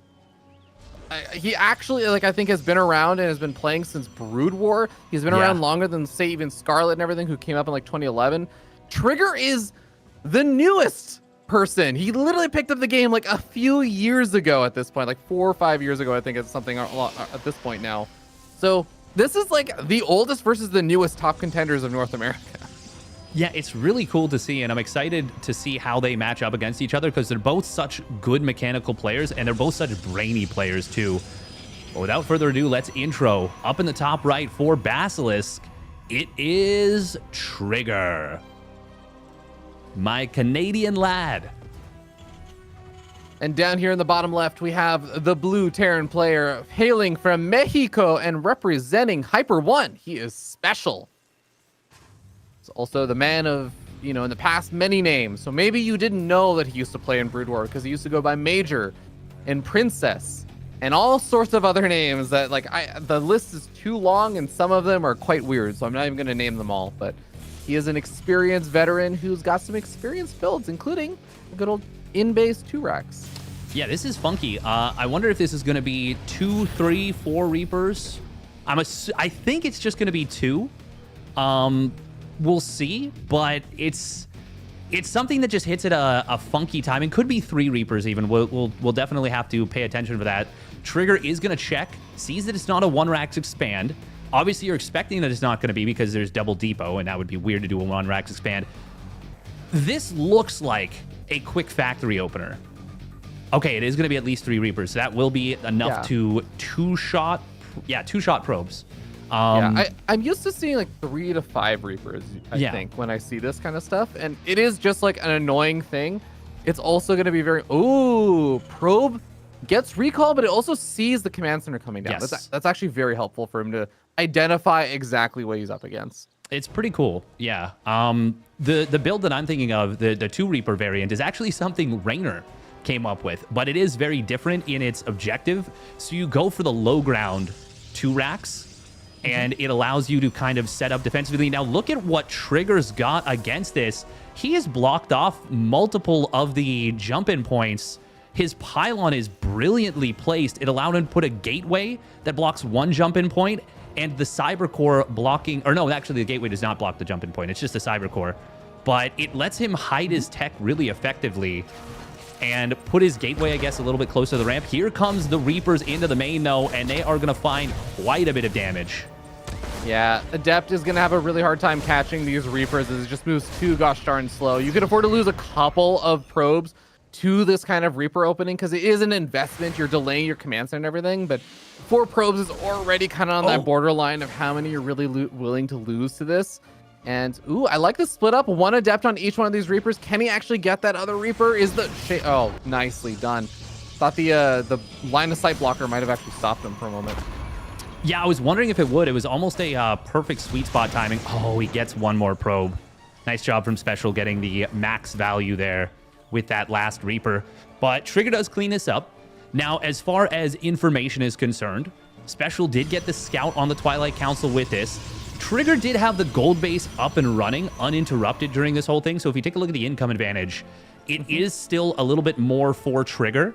Special not transferring all the SCVs to this base, maybe worried about this little counterattack from Trigger. This is enough to one-shot SCVs and one-shot Marines. Is a Cyclone going to be enough to actually keep this middle line safe? I'm not convinced. Yeah, I mean, it definitely helps, and it's just a micro battle, right? But at the same time, like you were saying, with this number of units, you can just one-shot the SCVs. So yeah, that exactly. is, yeah, no matter how well you micro, as long as these units just poke in, get one shot, and back off, they shouldn't be taking anything more than just shields. And actually, even going after the Cyclone and pushing it back is going to really complicate things. Yeah, and 4 SCVs already going down. This is so good for Trigger. Not just the damage, but the fact that he has now kind of bullied Special off the mineral line.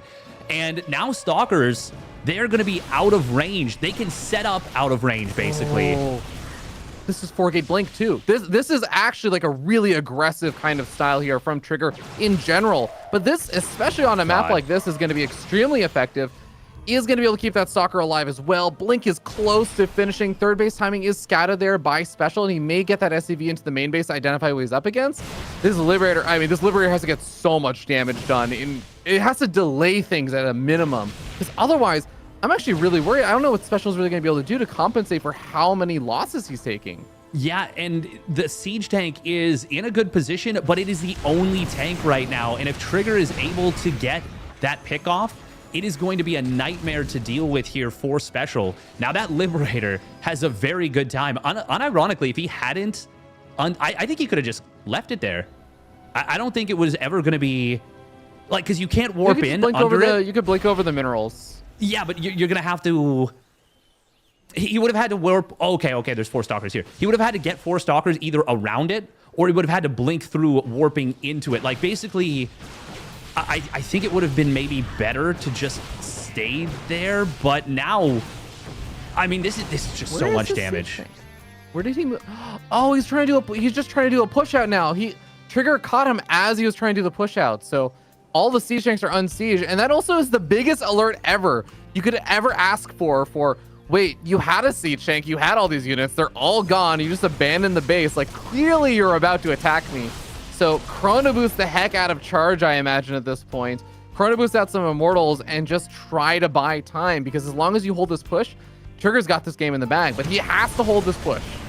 He certainly does. Stim is not yet done. It's just combat shields. Great blink micro so far. Ooh. We are going to see SCVs pulled with this. And honestly, that was not bad for Special, but Charge is such a hard timer on this push. It really is going to make things difficult, but I think Trigger actually bled out so many of his Zealots there. He only has 2 Zealots on the map. He's warping into the Immortal is going to just get rallied straight in. It dies. That was actually such a power unit that could have helped out so much against these tanks. Oh, Zealot's getting stuck behind the Stalkers, but let him into the fight. There they go. They finally are going to come in. Both siege tanks will go down. And even with an expensive set of losses for Trigger, he should be able to hold this. Stim does complete. Ah, man, this could have been game over, basically, if Trigger had really gotten a handle on this from minute 1. But Special traded out well enough that he is going to be able to play this game out from here. Now, it is still a Trigger who is on a gold base. But if we look back at it, I'm sure it's getting close to mining out here. Ooh, don't lose that Stalker. Ah, that's expensive. Yeah, he's already got 3 of the mineral patches getting very low. On the other side, Special is getting a little bit low, but because he was denied mining on the gold base for so long, his economy is going to be stronger than the worker count would suggest it actually is. Oh, that's a great little move from Trigger. Yeah, and yeah, he's not even going to actually get a chance to warp in more units. Special knows he's too far out of position. He cannot deal with that, and that is going to be a GG. Really, really well done there by Trigger. I mean, I think that was a great identification of the way that Special was playing that out. Despite the fact that Special got some really nice damage done with those early Reapers, Trigger just going for the 4-gate blink and identifying the opportunity there, finding the moment where the siege tank wasn't quite finished up and getting all that damage done. I mean, he just handled that beautifully. Yeah, I was definitely critical of Trigger's defense there because, you know, we have perfect vision and we're like, oh man, here up on our ivory thrones, we're like, huh, he didn't even blink the Stalkers out of the way to let the Zealots through? What a fool. But it was an imperfect defense, but it was still an ultra committed attack from Special. He had SCVs with it. I don't think he got an engineering bay and +1 weapons. I don't think he had any like strong transition out of it. So even though he traded, no third. yeah, exactly, no third base. Like even though he traded out against it, it was still Trigger with the significant advantage, having that charge done, having the mobility advantage. And you said it best. When he was caught a little bit out of position at the end, he was just like, okay, well, I'm going to lose these tanks. I'm going to lose this game long term. And he just says, go next. Yeah, exactly. Sometimes it's better to just move on and kind of say, look, like, maybe I could have tried continuing to fight things out, but I just want to be in the best mental state as we head into the next game, because that was just game number 1. And Trigger now going to be leading up in the series 1-0. Going to be a nice, comfortable spot for him in that regard, because these are, I would say, obviously Estrella and Scarlett, the other 2 really big names, the power names in North America. But these are the other 2. The Special and Trigger are the 2 players that you could reliably see making a deep run in North America. And I would say if you were to make a list of like 4 players who could win North America, it would be Special, Trigger, and then Scarlett and Estrella. Yeah, I would 100% agree with that one. Especially with the rise we've seen from Trigger recently. He has just really turned into a full package, and we have him now spawning down in the bottom left, up 1-0 for Basilisk. It is Trigger. And up here on the top right-hand side of the map, the blue Terran player, he is Special. He is pretty special, isn't he? He most certainly is. And so are these maps we're playing on, man. I mean, last game we have an in-base natural that also has like exposure, and we saw how big of an impact that had. This is going to be post-youth, and it is going to be a map where half of your minerals in your in-base natural are gold. There's also this like mineral wall that's also sitting at the front of your ramp. We got a good old, I mean, like a good old-fashioned kind of like weird map. One that we haven't really seen for a while. Yeah, this was always going to be an interesting map pool because we have a lot of things. A lot of different maps have a lot of different weird features, and it was going to be hard to decide which one was the weirdest. Funnily enough, they started on, in my opinion, the 2 weirdest maps, Dynasty and Post-Youth. But Dynasty, beyond that gold base, it's got a pretty standard map layout. Yes, there's like a lot of differences about it, but this one is weird from the start of the map down to its core. There is not a normal part of this map. Even the tile set and the way things look make it very weird, but we got to talk about this. It's a double gas opener from Special. It's more importantly a double gas opener from Trigger, and he is almost certainly going to be going, for a proxy Stargate. And that's a Stargate before Warp Gate, before Unit. This is going for broke. Yep. And he's going to be chrono boosting out that Stalker, I imagine, because he's going to need it in time for the Reaper. Actually, no, it looks like he should be fine without. Yeah. I would have liked the chrono, but he clearly wanted to save it for the Stargate. I would have liked the chrono in order to prevent or at least make an effort to contest the scout, because now Special is going to see, my opponent's on 2 gases. Like, and you can hope that your opponent does an SCV scout, and you can be pretty confident that they don't, but you can't really be sure that they won't build a Reaper.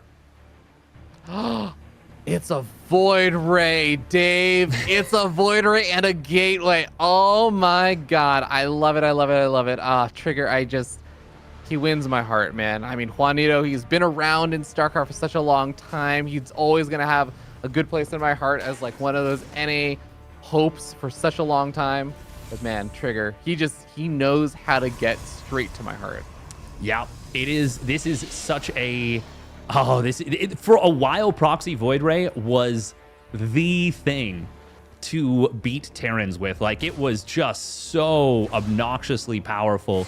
Special, by the way, reconfirming you don't have a base, you don't have anything. Of course, Trigger after this could go for the gold base eventually, but for now, he is so dedicated with this. And Special keeping that Reaper alive is going to be really nice to keep tabs on things later. But this is such a scary attack to deal with. And the new Cyclone, not as good at dealing with Void Rays as the old one. The Medevac is an interesting choice here for me. I'm curious about this. Do you think he wants to pick it up and save units from the Void Rays, maybe?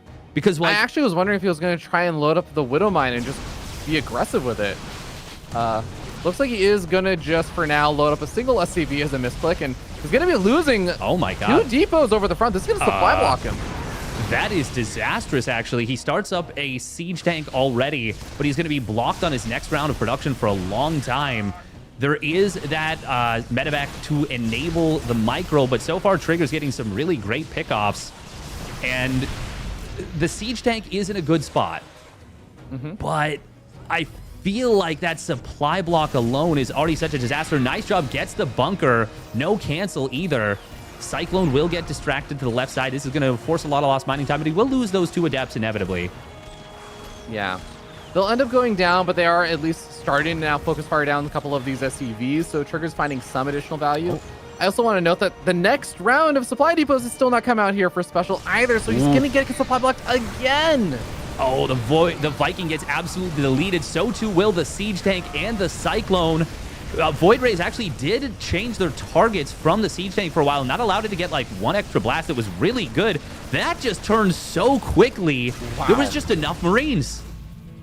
Man with gun, go Burr. Marines are pretty good, it looks like, when he comes to a straight-up fight. And Trigger, he's going to end up losing his other Void Ray as well. That is going to be GG. What a strange kind of, like, engagement over there. It seemed like maybe Trigger just committed a little bit too far forward because he knew that he had to do something with the siege tanks getting out in higher numbers. But, man, that siege tank, it was so costly to try and go for the pickoff on that. Yeah, and the fact that he didn't get it as quickly as he could have and needed to, 100%, he definitely needed to get the pick off quicker, was just devastating for him. And as a result, we're going to game 3. I really looked at that and I'm like, oh man, the siege tank goes down, the Viking went down so fast. Like, we're going to see, I thought Trigger was breaking through, but there was just so little ground army left. And it was like 10 unstimmed Marines being healed by a medevac, and damn, I really, my brain looked at that engagement at the start and was like, Trigger wins, and it wasn't even a question in my head, but there was just enough Marines. Yeah, I mean, it's even like little things such as the Void Rays, like they spend some of their time attacking the Marines after the siege tank was just getting repaired up or something. I don't know if you like attack moved with the Void Rays and they started attacking the Marines instead, or if he target fired around instead with the Void Rays because he realized that he wasn't killing the siege tank. But that means that they're not really being all that effective. Like, Void Rays, when they're not prismatically aligned, are not exactly doing critical amounts of damage in that situation. The siege tank also obliterates stalkers if you actually just sit there and let the siege tank fire at you. So that plus the Marines, like you were saying, and the fact that you're going up a ramp into this weird kind of position. Special wasn't getting, distracted with his target fire on the siege tank, like with the adept shading forward. He didn't say, okay, well, yes, now the adepts will just absorb the siege tank fire and also it'll friendly fire the Marines. Like, Special said, no, I'm going to right click on your stalkers. I'm going to just make sure that I'm getting maximum value from all of this. And he did a really great job with just all of the small little micro bits on that engagement. Yeah, and additionally, the siege tank was in such a perfect position to act as bait. Yeah. I look at that and it's funny because I don't even play Protoss, but I definitely suffered from like the brain of looking at that and being like, oh yeah, you break this, you go, yeah, this is good. Ooga booga right click. Ooga booga right click, yeah, and then it happened, and then Special, like you said, he avoided the friendly fire, which looked like it was going to be really rough because those adept shades were about to get some big value. But I gotta say, I did not expect that to go the way that it did. And I'm kind of happy that it did because that means we get a game 3 as we have spawning up in the top left for Basilisk. Can he refocus there? I think so. It is Trigger. And down here in the bottom right-hand side of the map, we have the blue Terran player mounting a solid defense against the Cheese. He is Special. Team Hyper 1. Yeah, that was... I'm still trying to kind of wrap my head around what happened there.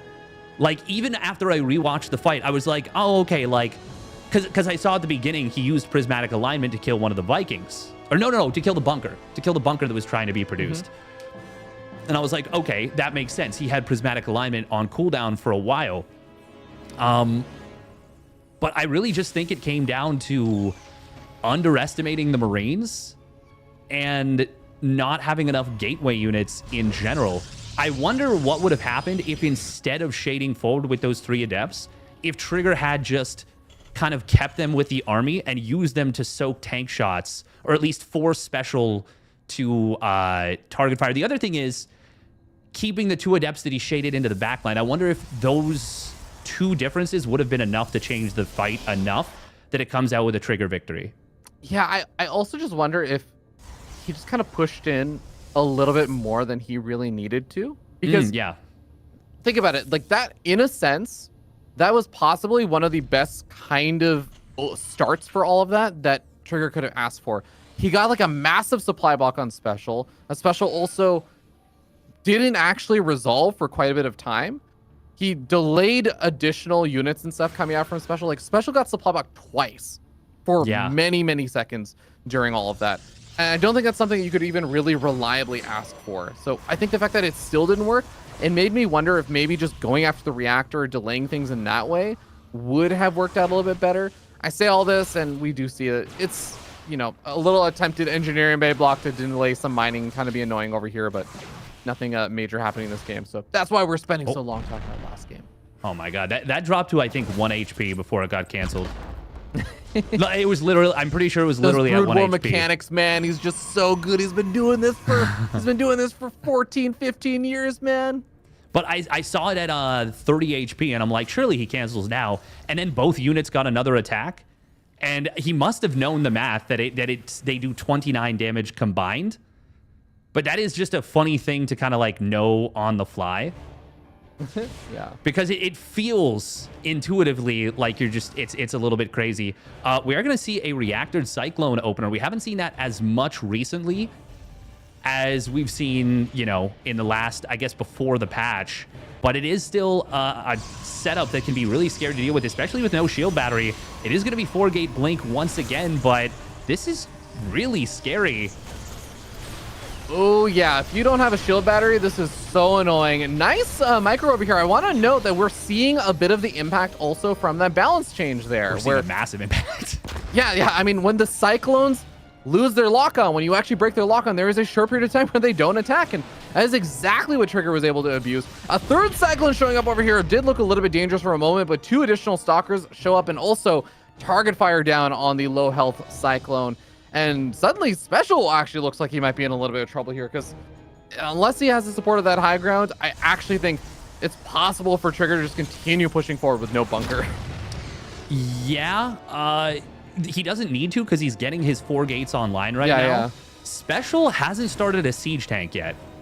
If Trigger recognizes that and just goes into the main, is there anything that can actually stop him here? He just now has his first siege tank. It's a really good sim city, so the siege tank is going to pop out in a very safe location, but that means there's so much area that Trigger can abuse in that main base. I am so scared for Special right now. I have no idea if he's going to be able to hold this. This is really scary. Target fire on the bunker for a little bit, but now he's going to actually instead start hitting a couple of those SCVs that were trying to go for the repairs. So Trigger looking for free damage right now. He has not lost any Stalkers just yet, but one of them getting very, very low on hit points. He has to be quite careful about this with his Blink Micro. He is going to have to be very careful. Special doing a really great job, by the way, of repairing the bunker as he needed to. And then as soon as Trigger started targeting SCVs, he pulled back and then went back to repairing the bunker. Just managing this defense so well at the start. Trigger, though, is... I don't think he realized how delayed Special's siege tank production was. And I think that's kind of a golden opportunity missed, because if he'd gone into the main base, he could have really gotten a lot of work done, but he has waited. Actually, hang on, the Observer didn't even cross the map. It's actually staying at home, not playing this the way Max Pax would, who is, of course, the gold standard for the 4-gate blink, using that to kind of track your opponent's movement. There is a third base done behind this, so Trigger is obviously going to be able to tech out of this, but... well, tech out of this and eco out of this, but I don't know. I feel like he's missed a golden opportunity here. Yeah, it's tough. You don't really necessarily know what's going on, and like if things like this siege tank production being so delayed and everything, you just kind of see the front line bunker, like, okay, this is where I can push in safely. You don't want to lose too much, so a little unfortunate, but at the end of the day is going to be about trying to micro these Stalkers. Make sure you don't lose too many over here, or any of them ideally, but loses 2 Stalkers over there. And this is a scary looking push. He still needs to buy a little bit more time for Charge, but Charge should be finishing before this push actually shows up at his front door. He just needs to warp in those Zealots. And yeah, he's got 10 Zealots back at home, 11 Zealots now. Charge finishing up. Just needs them in position, and I love this. He's already circumventing 5 or 6 of them around to the south side. And there's no stim. If he goes in right now, he couldn't know this, I don't think. But if he goes in right now, he would hit just before stim. But unfortunately, that is going to complete, well, unfortunately for Trigger, very fortunately for Special. There's no starboard, of course, with this. So even a single stim is going to be expensive. We are going to see these Zealots coming in on the bottom side a little bit disjointedly, but they will intercept reinforcements. And Mortal is out and is going to help clear up some of the siege tanks. But is there enough to clean this up? It looks like with a warping of Zealots once again, absolutely there will be. And that is going to be an amazing fight for Trigger. He's already warping in aggressively on the other side of the map, but we're just going to see an instant tap. Trigger crushes the push. I was critical that he didn't do more with the 4-gate, but you know what? He did enough to just win the game on the defense. I mean, Juanito was definitely committed there into making something happen with that kind of big attack. He did a very, very big push out with that. But Trigger did a great job kind of buying time. And I think most importantly, he just was so prepared in starting up charge. He started up charge before the move out actually happened. So he was getting to that position. He already had 11 Zealots warped in. He had the Zealots moved into the south side. Yes, he didn't hit right before Stim finished up and everything, but he was in a great spot. And yeah, exactly. He doesn't have a way of knowing exactly when Stim was going to finish up the exact second or anything. So I mean, Trigger really just did a great job being ultra prepared for that kind of attack timing there from Special. And even just doing the extra little delays on it, man, Trigger definitely earned himself that victory there in game 3. Yeah, that was really well done. Honestly, really well done. Like, it's so easy. I talk about it all the time, but it's so easy for us in the position that we're in to kind of, you know, just critique and nitpick the players and be like, oh, you missed this opportunity. You could have done this better because, you know, that's kind of our job. But Trigger played the way he likes to play, which is generally more defensively. And he really made that look strong. So I'm very impressed, honestly. Good job from Trigger. He won on his own terms. You mentioned that Zealot flank. It intercepted those reinforcements really well and just got the job done. And with that, we are going to have our first player in the region going to 2-0, putting himself on, I guess, qualification point, you would say, like, in a bigger sense. He just needs to win one more series, and he is through. But for now, we are going to take a quick little break. It is going to be a 5-minute break, and then we'll be back with Nina versus Estrella, which could be, well, this could very well be a late-stage playoff match. But don't go anywhere. I am Steadfast. I'm joined by Fear Dragon, and this is the NA Regionals.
And welcome back, everyone. We have just concluded the third series of the day, and we're getting queued up with our fourth series of the day. It is going to be... This is weird for me. This is only our second PvP in the regionals. It feels like we would have already done so many, and it's like, well, yeah, it's still 50% of the matches. It's like, yeah, I know. But, you know, here we are. Here we are. I know that Protoss there's a lot of Protoss in NA and in Europe and stuff, but look, Dave, it's okay, all right? Not every single match is going to be a PvP. If anything, I would say we have a lot of Terrans playing today, okay? Because we got, you know, a Terran in, I want to say, like, five of the matches, right? Five? No, yes. sorry, four matches. Only half the matches. Oh, okay, yeah.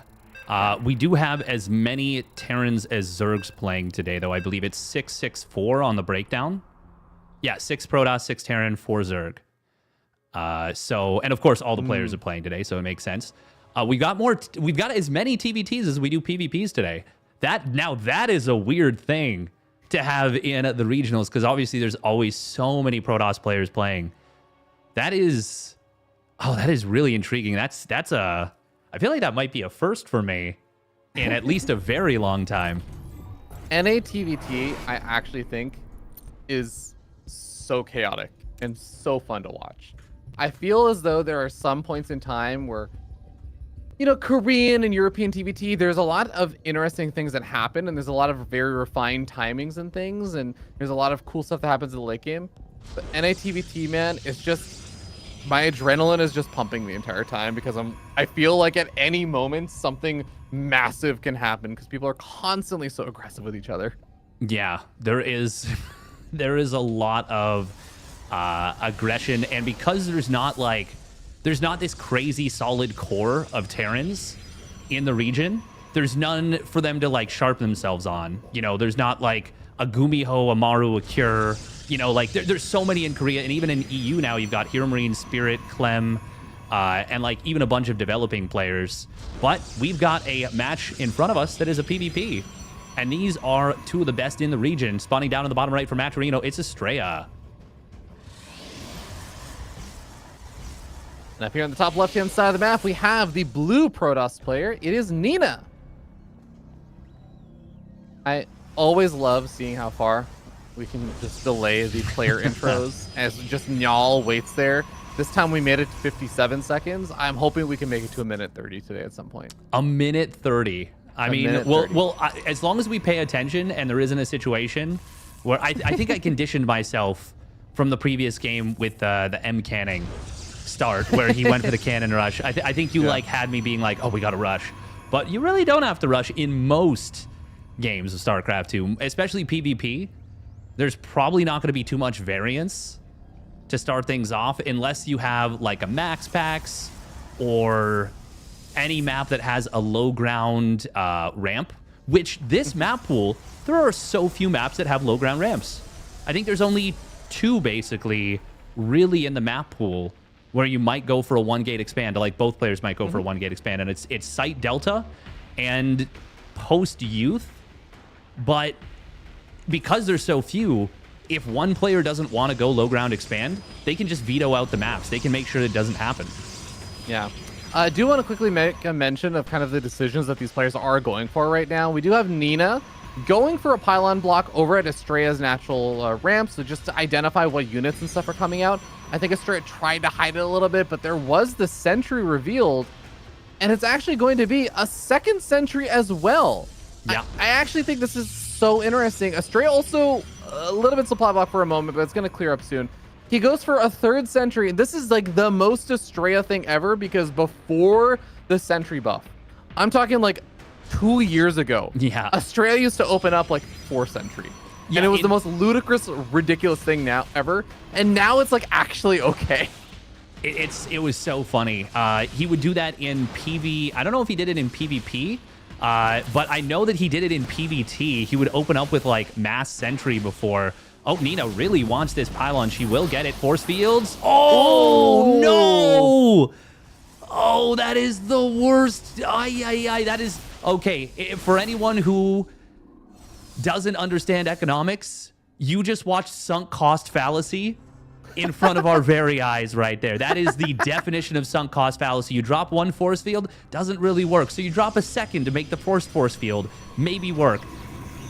And the second one kind of makes sense too, because he could have trapped that stalker, but then it squeezes out, and then you're like, okay, no. Surely if I drop a third force field, this one will do what I need it to do. And unfortunately, it just didn't, and he didn't cut his losses, and that's a lot of wasted energy. Dave, I wanna put this a different way. Estrella opened up 3 sentry, and Nina opened up with a double stalker. Nina had the energy to hallucinate Phoenix Scout for 4. Oh my God. That is about as succinct as you can put it. Yeah, that's a good way of illustrating what happened here. Nice zoning, by the way, actually, against this hallucinated Phoenix. And that's going to block the Scout on the Twilight Council, I think. Oh. Yeah, as long as Nina gets back in position, that's completely blocked. Great move right here from Nina. And I'm just going to check Estrella's vision. Yeah, sure enough, no such luck on getting the Scout there. That is very nice. Yeah. The next Phoenix should, I think, be able to move in there and get the Scout off, and that is exactly what happens. So still gets the information he needs. And the thing is, at the end of the day, Estrella is, I want to say, playing normal, but he's not exactly playing normal. He got a very fast third base, I feel like, for this kind of like matchup right now.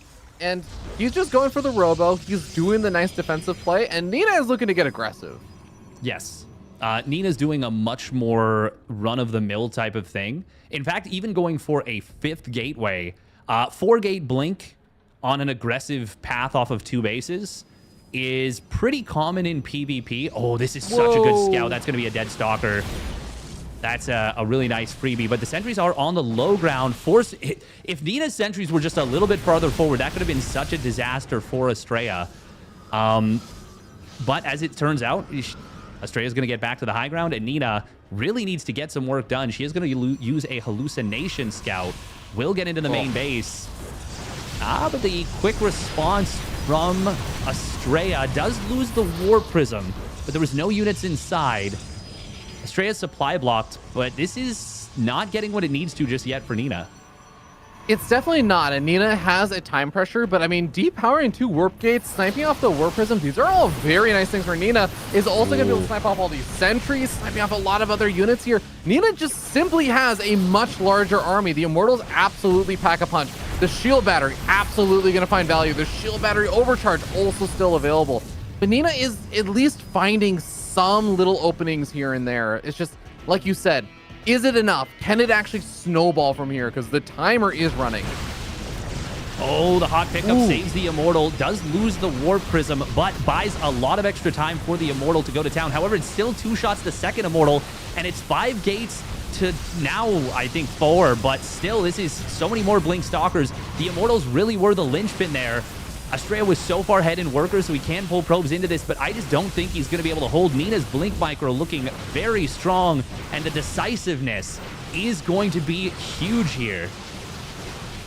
Yeah, another Stalker's getting picked off. Oh, Zealot Warpin. I actually very curious about that Zealot Warpin, because I can't imagine any real reason that these would have actually been more helpful than just additional Stalkers, but Immortal goes down, and I feel like this is already kind of the writing on the wall, as Nina's even got that third base back at home. Has, I mean, Disruptors coming out as well. This is just truly a terrible spot now for Estrella.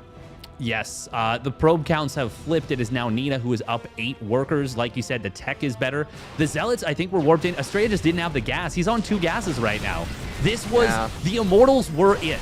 They were the key to this defense. And I wanted to talk about that, how I didn't really like the fast expand on the 3rd on any other map than Golden Aura, because Golden Aura has that ramp at the 3rd that is so strong for defensive purposes. But Nina caught a couple of units early and was so aggressive and just was able to absolutely power through. Estrella is trying to hold here, but I mean, Nina just continues to trade very well. She did lose a lot of Stalkers. Oh, and that's a nice little pylon block from Estrella. Estrella's not out of this game yet, but I was he is very much on the back foot. Sorry, go on.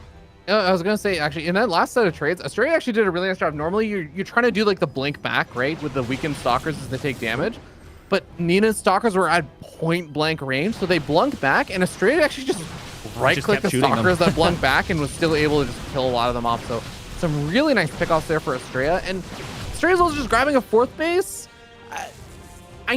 I think that Nina undeniably has an edge right now. But I actually think this is a situation I could see Estrella climb back from. Like, I don't think this game is something I would completely write off just yet. No, not even a little bit. If anything, Estrella's got a stronger army technically. Oh, that observer, does that see? I think it did see the disruptor. That was a very that was like a very strong bait play. But I think the observer, observer sees the disruptors for sure now. I think it did before, but if it didn't before, it does 100% now.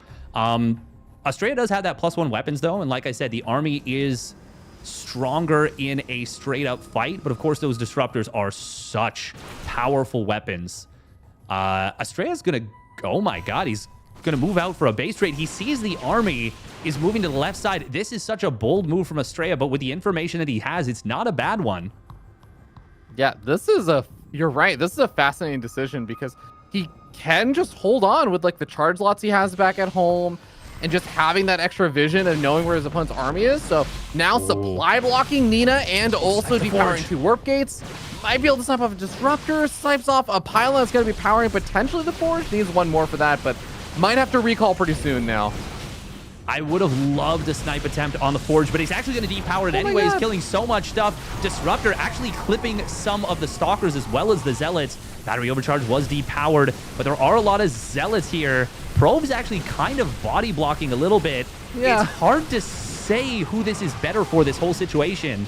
I think it's still better for Estrella, especially if he gets up to +2 attack.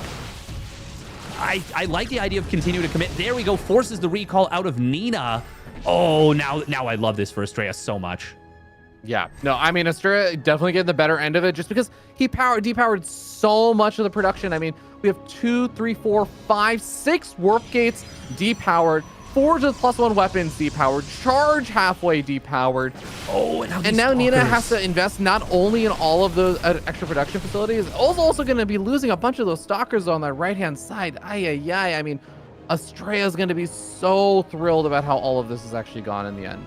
Yes, and Estrella's decision-making going into this was so good, setting up that base on the right side, anticipating how this could turn out, because when a base trade happens and it's such a weird base trade setup, there's no real normal base trade setup, but when it's a weird base trade setup like that where the stalkers kind of blink in and they depower the production so quickly, chances are you are going to force a recall eventually. So setting up that base on the right side sets the table so nicely for Estrella to come out of this with an economic, either at least even, if not lead. Oh, okay. Disruptors almost getting those stalkers pinned against the wall, but they will be able to retreat on out. Nina is the absolute one of the best disruptor players in all of NA. Great battery overcharge. That was like a 7-kill disruptor. Damn. Yeah. No, I mean, you're absolutely right. There was a period of time where Mcanning was crowned the king of disruptors, and Nina was the player that could actually contest the title of the best disruptor player in North America. Nina was the single person in North America that could contest the title of Mcanning.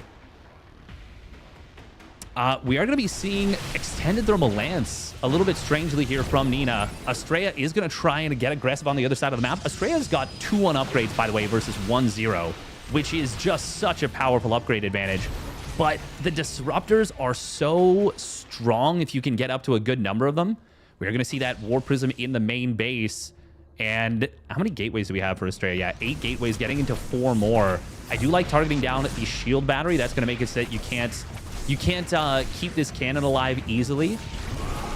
Oh, nice disruptor shot there. Able to grab 1 or 2 of the zealots. Estrella really trying to out multi-prong Nina, but she is not. She's not falling victim to it. No, and Estrella's quite good at this kind of like mass stalker, mass zealot style where you just out-expand your opponent and everything, but Nina's doing a great job dealing all the multi-prong pressure, finding nice trades here and there. these Zealots, I mean, they're sacrificable for Nina. Nina's happy to actually trade those out as long as she's keeping the Colossus, the Stalkers, the Disruptors alive and continue to trade. Now a big DT run by. It is going to get spotted by an Observer, so it's not going to be the most effective. And do they have Blink or anything? No, they do not. That is so expensive, actually. Ooh, nice snipe on one of the Ruptors. Actually, oh my goodness, Nina didn't anticipate Estrella just clicking them down. Didn't fire out all her Novas, and she loses every single Disruptor. That was her one big advantage. There's one more, I think, rallying across the map, but that was such a good 30 seconds for Estrella right there. Nina might just be able to swarm this army, but of course she is worried, pardon me, Estrella is worried about Nina, I think, having extra Disruptors hidden behind us. But man, oh man, what a sequence there from Estrella. Yeah, this is going to get really weird too, because additional Colossus are going to be really helpful versus the Zealots. But like you said, there really aren't that many Disruptors left over. There's a single Disruptor out on the map. I don't even know where it is because it's not with the army right now. It's just behind it. It's just behind. There it is. Yeah. Okay, it's finally arriving. Yeah. Oh, but it uses its shot very quickly, and now there's nothing. Now a huge flank. Oh, that is going to be able to so snipe sick. off everything here. Colossus goes down. Disruptors go down. Nina, like you said, is getting absolutely swarmed. And Estrella defends his, what is this? 6 base economy? He defends his 6 base economy and now enjoys his 3 upgrade lead. It is 3-2 with +3 armor and +1 shields on the way versus 2-0-0. The Zealots and Stalkers of Estrella are legitimately higher class citizens. They are not even stronger. They went to finishing school. You know, they are just better, not humans, but better Kala. You know, they got everything prim and proper. They just look down their nose at Nina's units at this point. This is going to be a really, really tough pill for Nina to swallow, because at this point, it is literally doubling the base count here for Estrella versus Nina. And Nina just doesn't really have anything outside of, I would say, the Disruptors to really hope and pray on. But Nina's army supply is still big, and she's got those Disruptors. I'm not going to say that there is a high chance right here in this game for Nina, but there is a chance, because PvP, if there is a matchup where I think snowballs from winning an army fight one-sidedly really just feel almost impossible to pull back from, I feel like it would be PvP. Like, even the reinforcing weapons and stuff, sometimes they just feel like if you lose to really big Disruptor shots too badly, it actually can still, even in this situation, feel rough. But it is a low chance right now. Well, and the thing is, if you look at the income, Estrella is bringing in 10 times as many minerals as he's bringing in gas per minute. He is at almost 4,000 minerals per minute, only on 4 gases right now. Estrella, that is. And Nina, she does have a lot of Disruptors here. And against Mass Zealots, that can be good. Decent splits, only about 4 or 5 Zealots going down. And of course, those are super replaceable.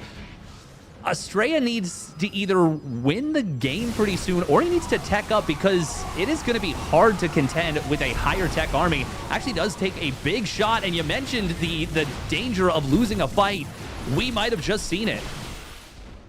Yeah, I think Estrella is still keeping his Stalkers alive at least. He's lost a lot of his Zealots, and he can reinforce those with that incredible mineral bank you were talking about. Oh, but that is a shot like that. We see Estrella's actually been down in supply for about 30 or 40 seconds now, I feel like. And the Zealot run by is a really nice idea, but here's actually a part of my fear now, Steadfast.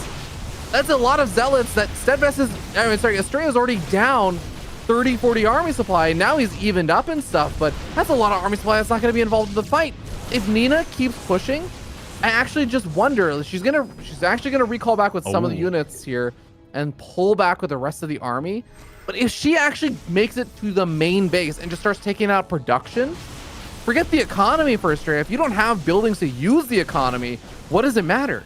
And Estrella's got absolutely no gas to work with. He's managed to tech into Disruptors. He's on 2 right now, and he will deny the 5th base. The economy is just so much better for Estrella, but it won't matter if he can't touch the army and he can't kill off all of Nina's production. 45 Zealots on the field. That is really cool, but they do not fight against this army of Nina. Nina's army is just so much stronger right now in a heads-up engagement. Yeah, this is a really, really scary reality of PvP sometimes. And actually, the DT Warpins, yeah, their observers are there, but I mean, yeah, even that. Ooh. Oh, there was an observer. Okay. Yeah. No, there was an observer. One of the DTs actually ended up dying like pretty quickly there, but I mean, this is a scary situation. Nina now also going to be a bit supply block, so no more units going to be made. But I mean, most of the bases have been taken care of at this point. And what does Estrella actually have? Estrella has even army supply, losing one of the disruptors over there. Flank in the has back, one though. more disruptor. Oh, flank coming in from the back, but it looks like Nina's just going to push through the other side. Zealots do come in from the bottom side, and that will be a nice little engagement for Nina. She's going to be, or pardon me, for Estrella. He is going to be able to clean up the majority of this army after all. All the power units go down. Estrella lost so much stuff, but he ultimately does clean up the army, and Nina's only on 33 probes. Oh, Nexus misplaced there. That's kind of funny. Misplaced Nexus is definitely gonna hurt, but it is funny because Nina does, misplaced or not, Nina does have a 4th base and still has some disruptors alive. Theoretically, Nina could try to stabilize from here, and it's gonna be in an awkward spot where you're down a base basically that's mining, because realistically Estrella is only, I think, actually mining right now from 2 bases, and he has a 3rd base on the way. If Nina's able to take 1 more base, stabilize a little bit longer, continue to build up that disruptor count and build up more Archons, like, I don't know, man. I'm not counting Nina out of this just yet.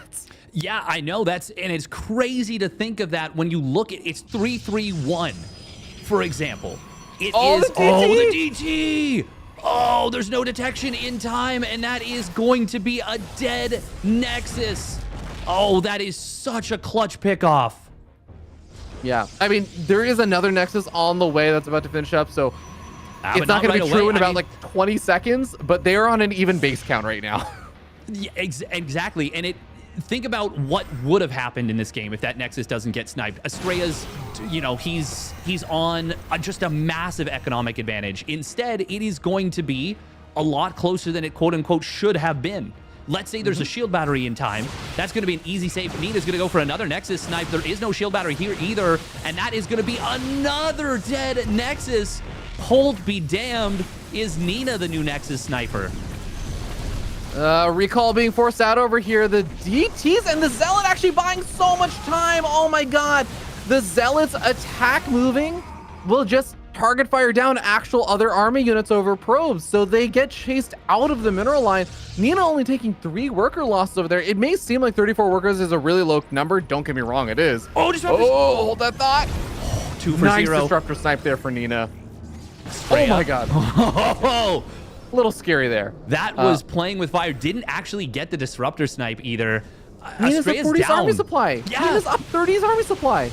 I think Nina might be doing this here. Now, a lot of this army supply is in stuff like Archons, and the Zealot count is no longer that's no longer the focus of Estrella's army. It is Blink Stalker Disruptor versus Blink Stalker Disruptor. Oh, and going up a ramp is not fun against that. There's a huge Disruptor shot, and that is why it is no fun at all to go up a ramp into Disruptors. No, it is most certainly not, and Nina's got to be quite careful of that kind of stuff. Estrella's continue to try and do these little run-bys and everything to that other base. It's worth mentioning again, because you said it before, Dave, that base is misplaced, so there is still a timer. Estrella is still out mining Nina right now, even if one of the bases got sniped off. Oh, that scared me, because I didn't see where the stalkers were. I didn't see if there was detection, but Estrella was paying attention. Yeah, the Nexus being misplaced is a big deal. Nina finally rebuilding a couple of probes, but she has just been controlling her army so freaking well, and that is the only reason why she is still in this game. Even now, it is still a gigantic upgrade advantage. Yes, I know that attack upgrades matter more. Yes, I know that disruptors are unaffected by attack upgrades. Still, when there is a pitched battle, the stalkers of Estrella are such higher quality than those of Nina. Oh, Observer tried to turn on its... Yeah, it tried to go into its stasis mode, I think.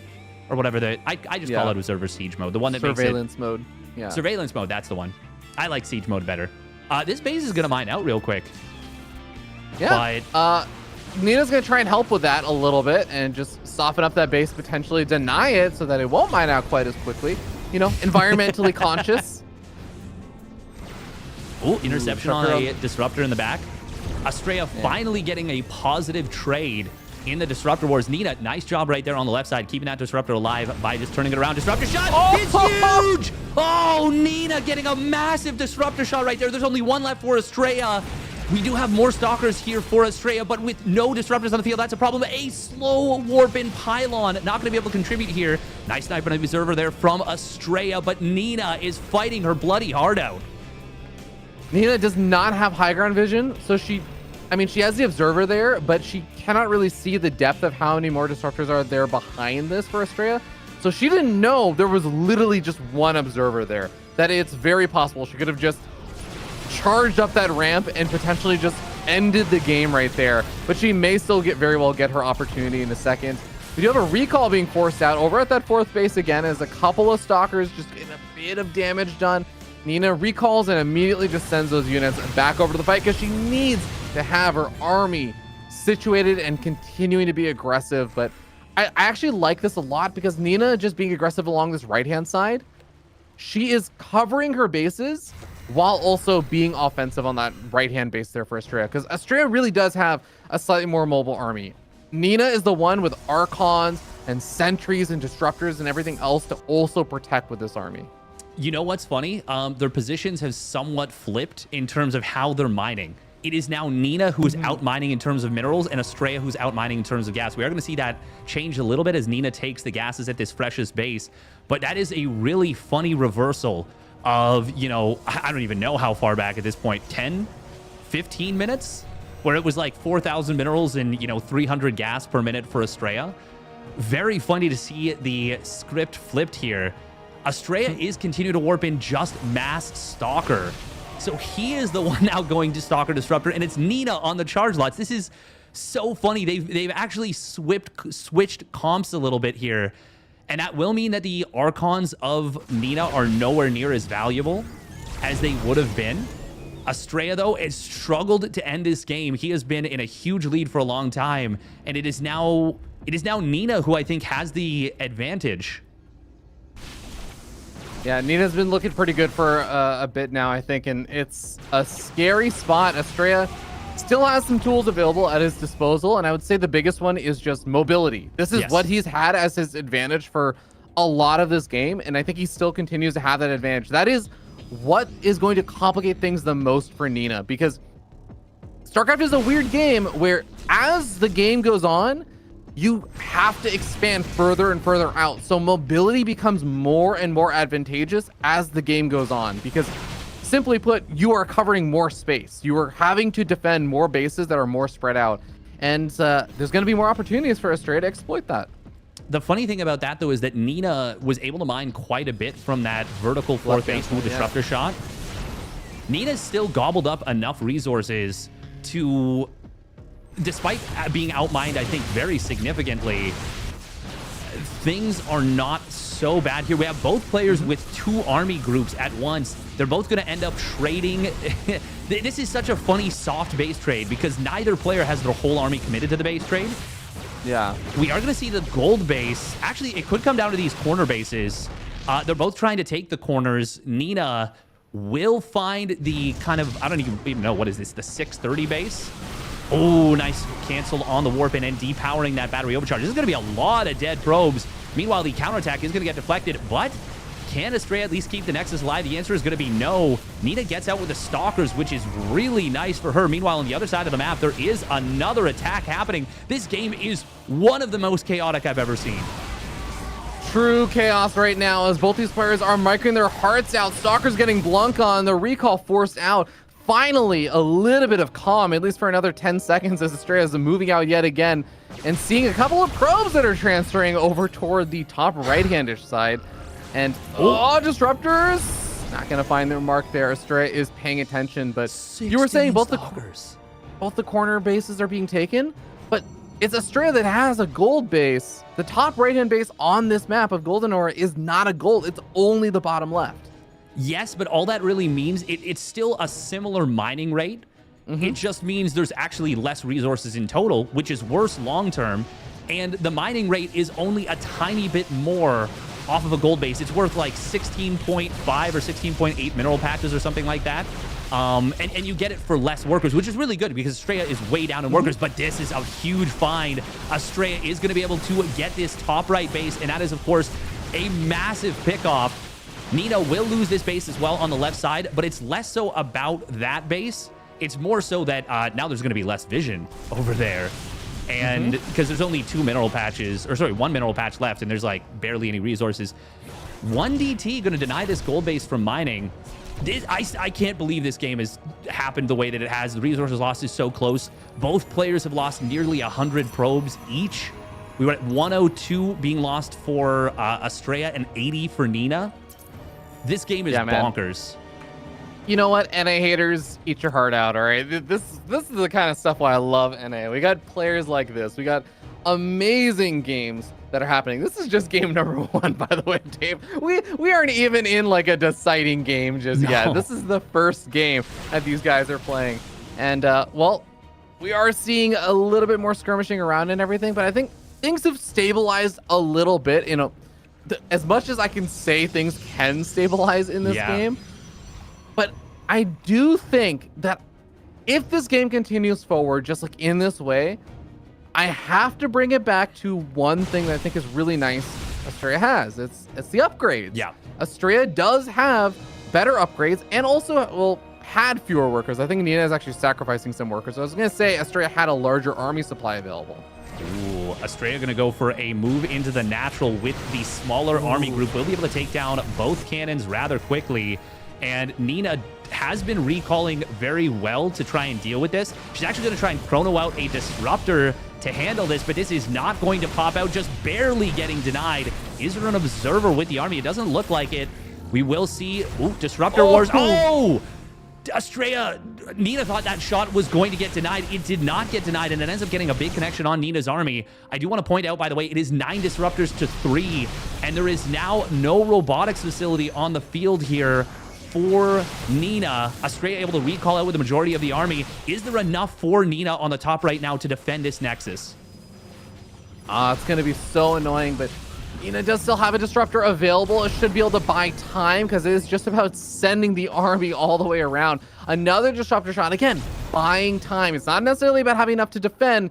It's just, can you save enough space for the rest of your army to get there? It doesn't look like it, and Nina is going to have to give up so much ground over here, even actually eating a couple of these disruptor shots now.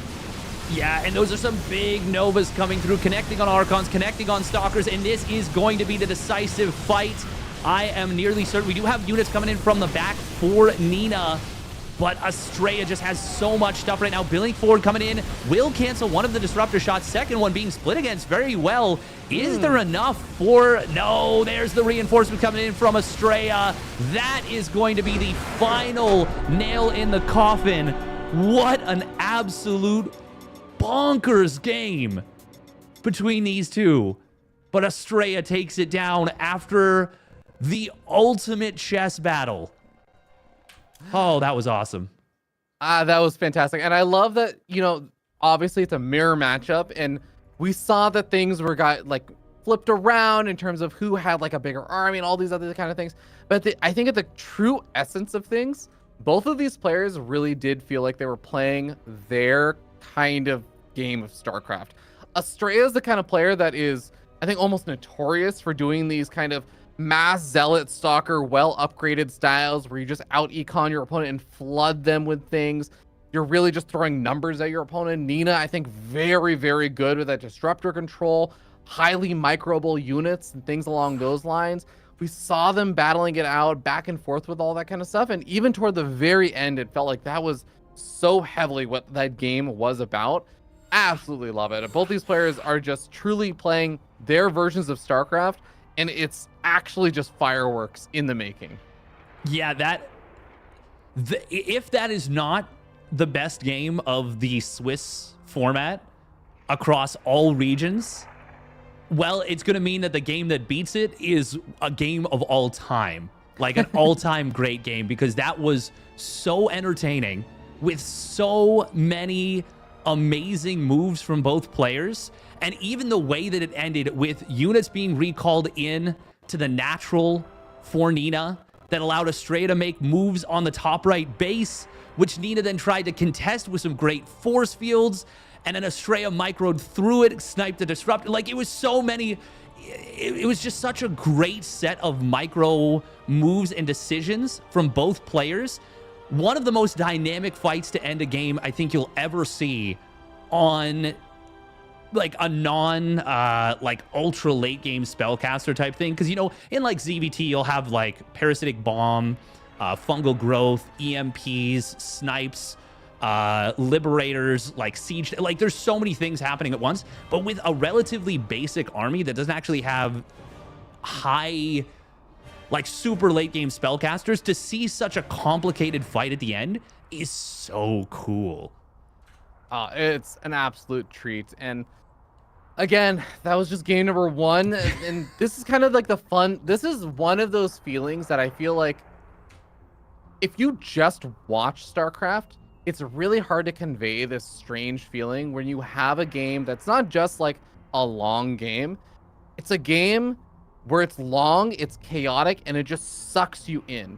You feel so engrossed and so chaotically involved in that game, and it goes to this hyper late game situation. You're playing this game that doesn't even feel like a normal situation of StarCraft, and going from that mentality to resetting and saying, okay, I have 12 probes and 1 Nexus, and just resetting to play a normal game again, I actually think is like a separate skill that oftentimes doesn't get talked about a lot in StarCraft. And I feel like this is one of those situations where that skill is extremely useful. That's actually one of the skills that I think people who grind StarCraft really get as an advantage over other people. Yeah. It's the ability to mentally reset after a game is so strong. And after a game like that, you need to mentally reset, because let's say Nina just comes at Estrella with like a three gate robo play, and you're still thinking about like, well, you know, did I take my 6th Nexus at the right time? Like, did I do all this stuff? You're just gonna get run over because you're not focusing on what's in front of you. Now we are gonna get into game 2, but that was so cool. I still am just like, oh, you know, like I've got nerd chills. I got nerd chills, Tasteless. Yeah. All right, man. Here we go, spawning down to the bottom left for Matcherino. It is Estrella. And up at the top right-hand side of the map, we have the blue Protoss player. It is Nina. God, I'm actually still just like that game was actually so sick. Like, I was just Steadfast is having trouble mentally resetting for the next game. Yeah, really. Yeah, for real.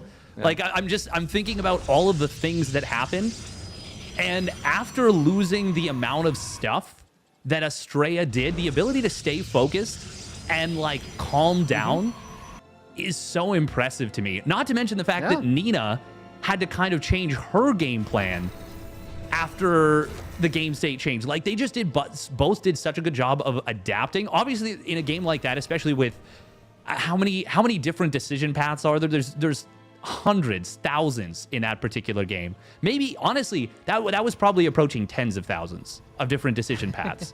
The fact that they were still able to make good decisions, even if the execution isn't 100% perfect all the time, makes for such an exciting and entertaining game.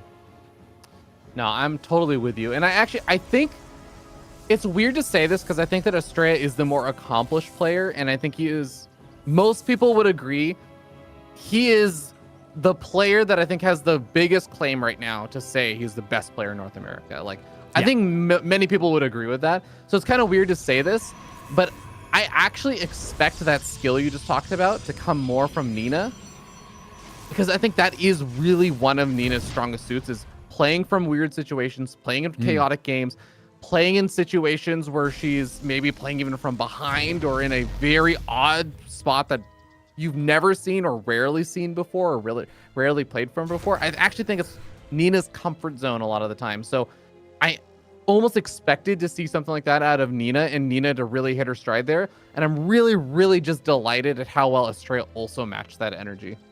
Yeah, that's a really great point because Nina is a bit of a ladder warrior.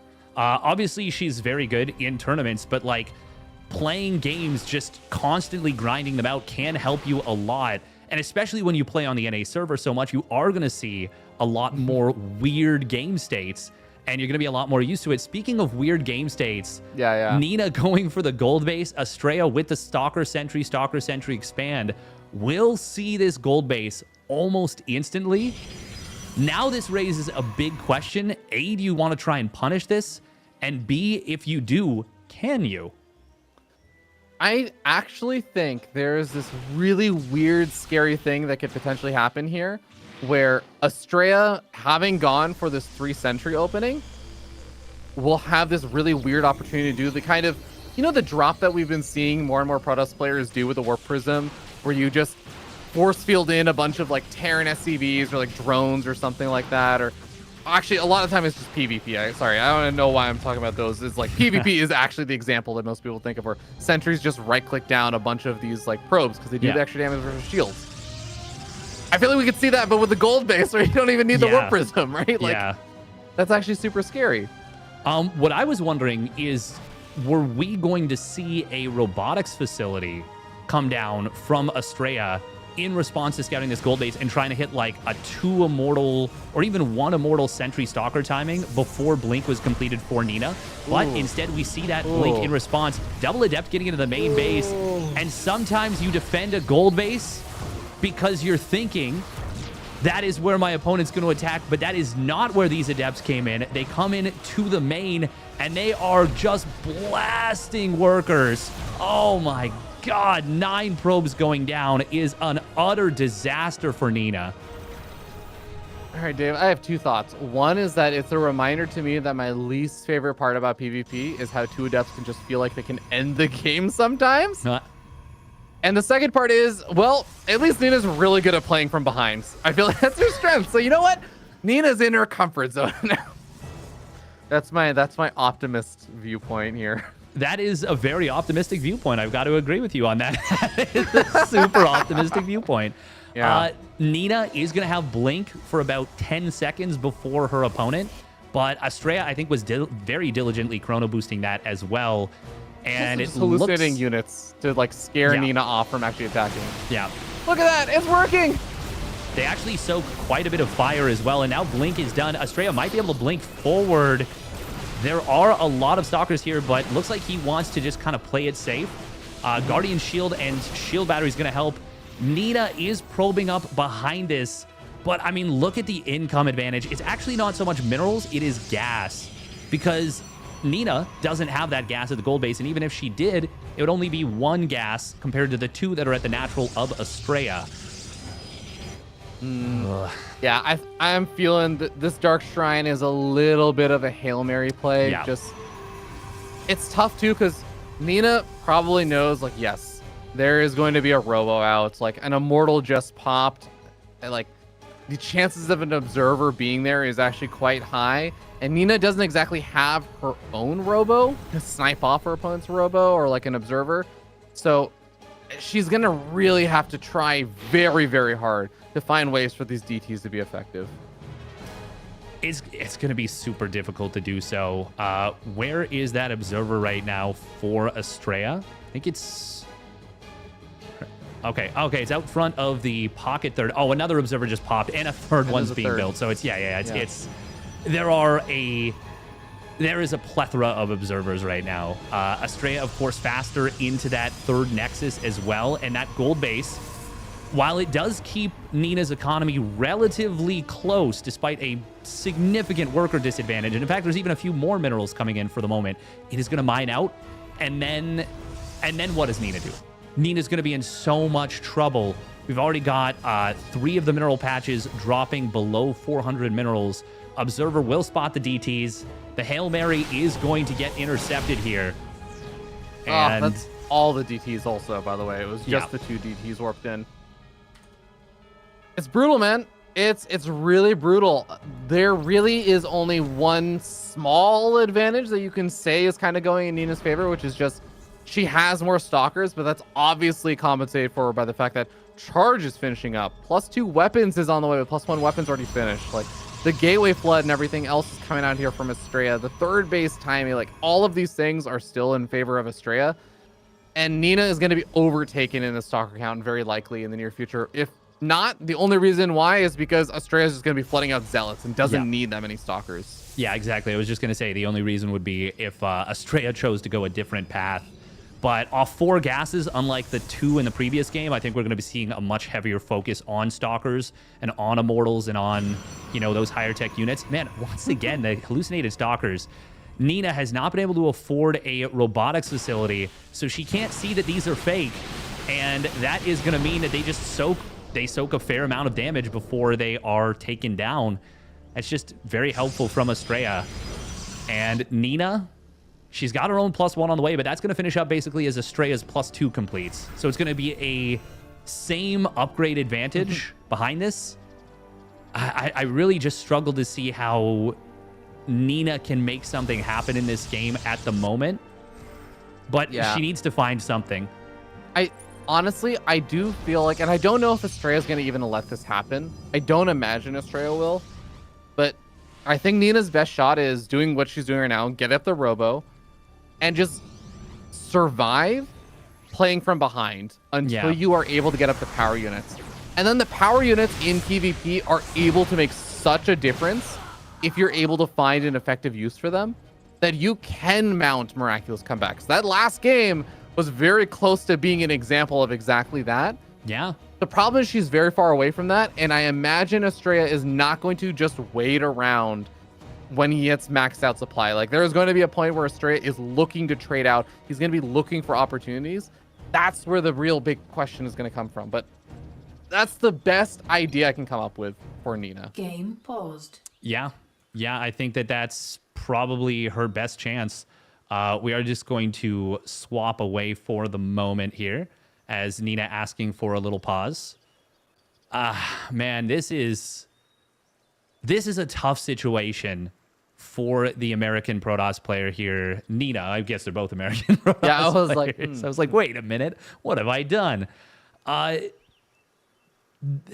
supplies don't look that bad. We won't talk about the game too much because, of course, we're on a pause right now. And, you know, just obviously the competitive integrity is good, but just for the sake that no one is like, well, hang on a minute. You just talked about the game while they were on break. Blah, blah, blah, blah, blah. But we're back anyway, so it doesn't matter. The supplies don't tell the tale of how far Estrella is ahead. Yeah. No, absolutely. It's like, it's the upgrades, it's the base count. Oh my god. The stalker count, though, is insane right now. Yeah, I mean, this is what Nina has, so Nina has been doubling down on this. And I will say, I have seen Nina pull some miraculous moves with just mass blink stalker and exploiting the mobility. I mean, even when you're up against a player that is, say, making a lot of charge loss, which Estrella is not doing, by the way. Estrella hasn't actually been making any zealots. Yeah, Estrella's been playing way too greedy. He's up over 20 workers, gone to 87 probes. And this feels like maybe the only way he actually could lose this game is by over-probing and under-making army. Okay, but Nina's not going to recognize the opportunity she maybe had there. Yeah, now there's only a 7 stalker difference. For a little bit, it was like, what, 14, 16 stalkers? No, I mean, it's definitely a significant difference in the stalker counts for a little bit. And seemed like maybe Nina was going to be able to maybe push forward, but it's also such high stalker numbers now that I think the angle of attack, the blink micro and everything can actually make a big difference in just... Yes. If you have 5 or 6 stalkers over your opponent, that's not necessarily going to be the difference maker. As opposed to, if it's 5 stalkers versus 10 stalkers, gee, I wonder who wins that. Like, yeah, right? Yeah. Angles don't really matter when the math is 100, or you have 100% more units than your opponent. The other thing to consider, it is now a 4 upgrade lead. So that I was looking at the timing and I was waiting for 3-2 to finish, and Estrella has got that 3-2. By the way, we've got the funniest little standoff in the middle of the map where Estrella's like, this watchtower is mine. I don't care what you do. This is mine. Guardian Shield's going to get popped here. There is a slightly better concave for Nina, but the force field's going to break that up. And the upgrades, they're just so strong at this point. They are most certainly helping quite a bit. Even trying to dive in for the Immortal. Nina does get the Immortal, but the stalker counts for once in this game are now leaning toward Estrella. And that's stalker counts leading for Estrella with the upgrades also in Estrella's favor. Now, a couple of charge lots are going to be powering forward for Nina and absorbing quite a bit of damage over here. So that is a bit helpful. Estrella's own Zealots are very far locked behind a lot of these stalkers. But yeah, the supplies are starting to tell the tale at long last, where Nina is dropping further and further in supply. And, well, I think the one saving grace here is that Nina is actually buying a lot of space and time for the disruptors, like that. That is only the first disruptor on the field, but this is what started to make a comeback for Nina in game number 1. Now, I think it's maybe an even worse situation. Well, actually, I don't know, because Nina's economy is quite a bit better in the previous game. The upgrades are worse, but it's also a map that it's harder to kind of push through the middle. I don't know. It's such a different situation overall, but it's still a really tough position for Nina. Of course, the unit control is going to be her greatest ally and her most powerful tool. Also, I just want to say, I'd never seen an Immortal take so many shots to go down when Stalkers were shooting it than what we saw before. Nice blink forward, but doesn't get this disruptor. The target fire was not on it, and it actually ends up being a lot of dead units there for Estrella. That will allow Nina to hold in the middle. The recall to the right side, I think, is going to be enough. Nina not looking at this army right now. She's focused on that right side as well. Estrella will still be able to get a good enough trade to be okay with that. But that could have very easily been the game if that disruptor shot had been sniped.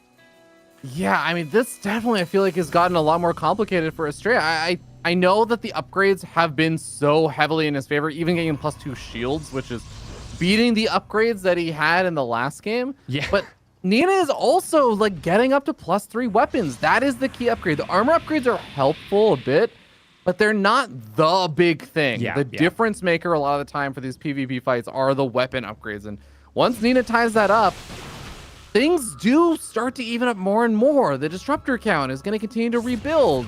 Like, I do feel like Nina's getting a better and better shot in this game.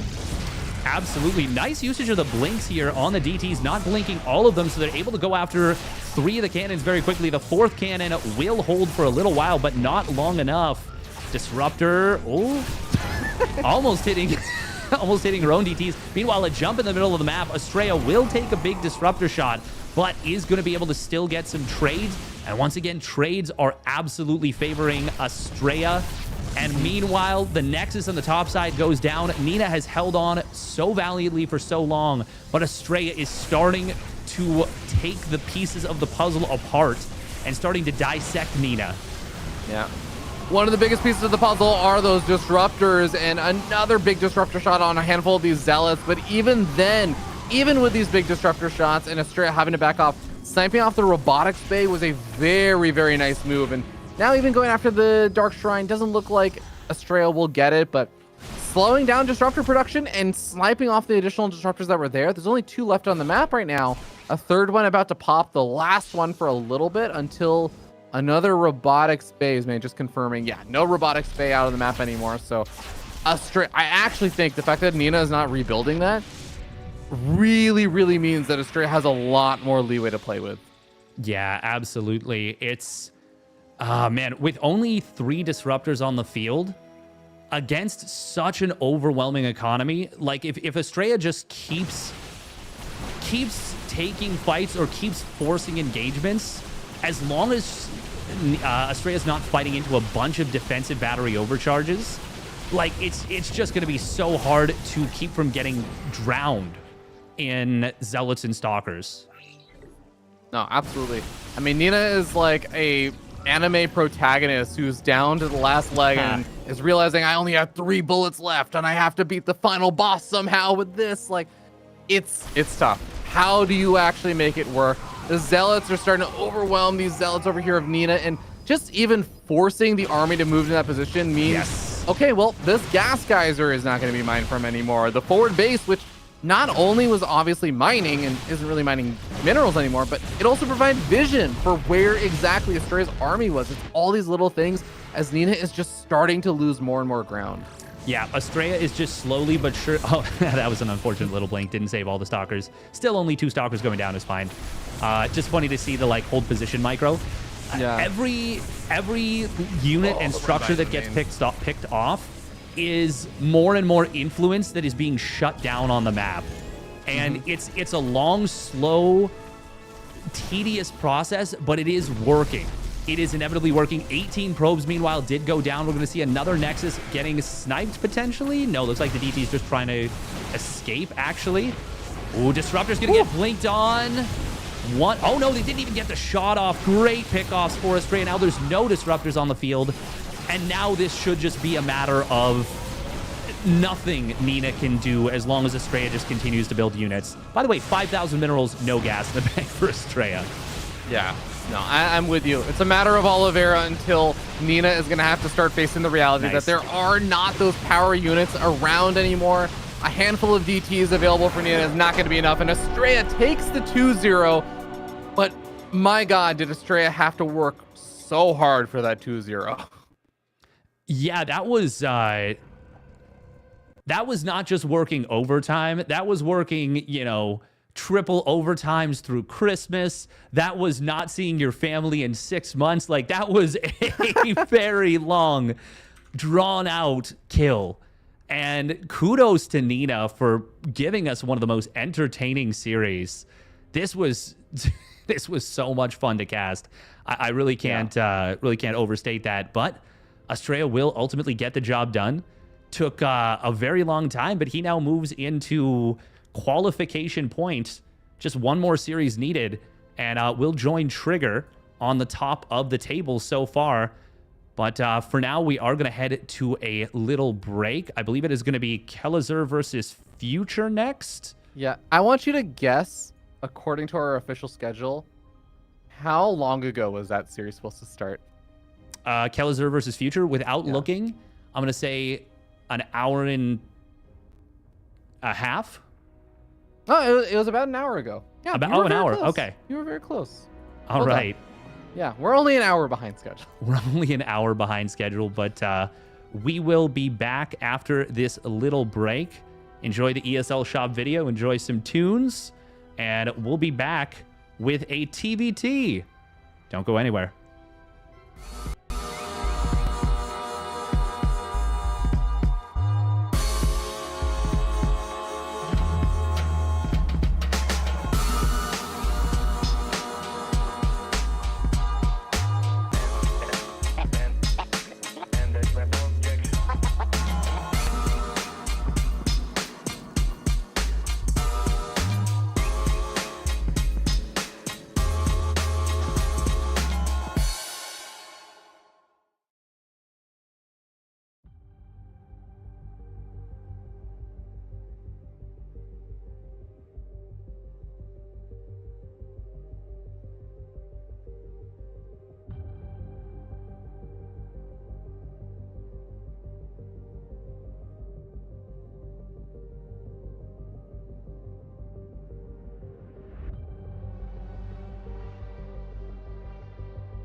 Welcome back, everyone.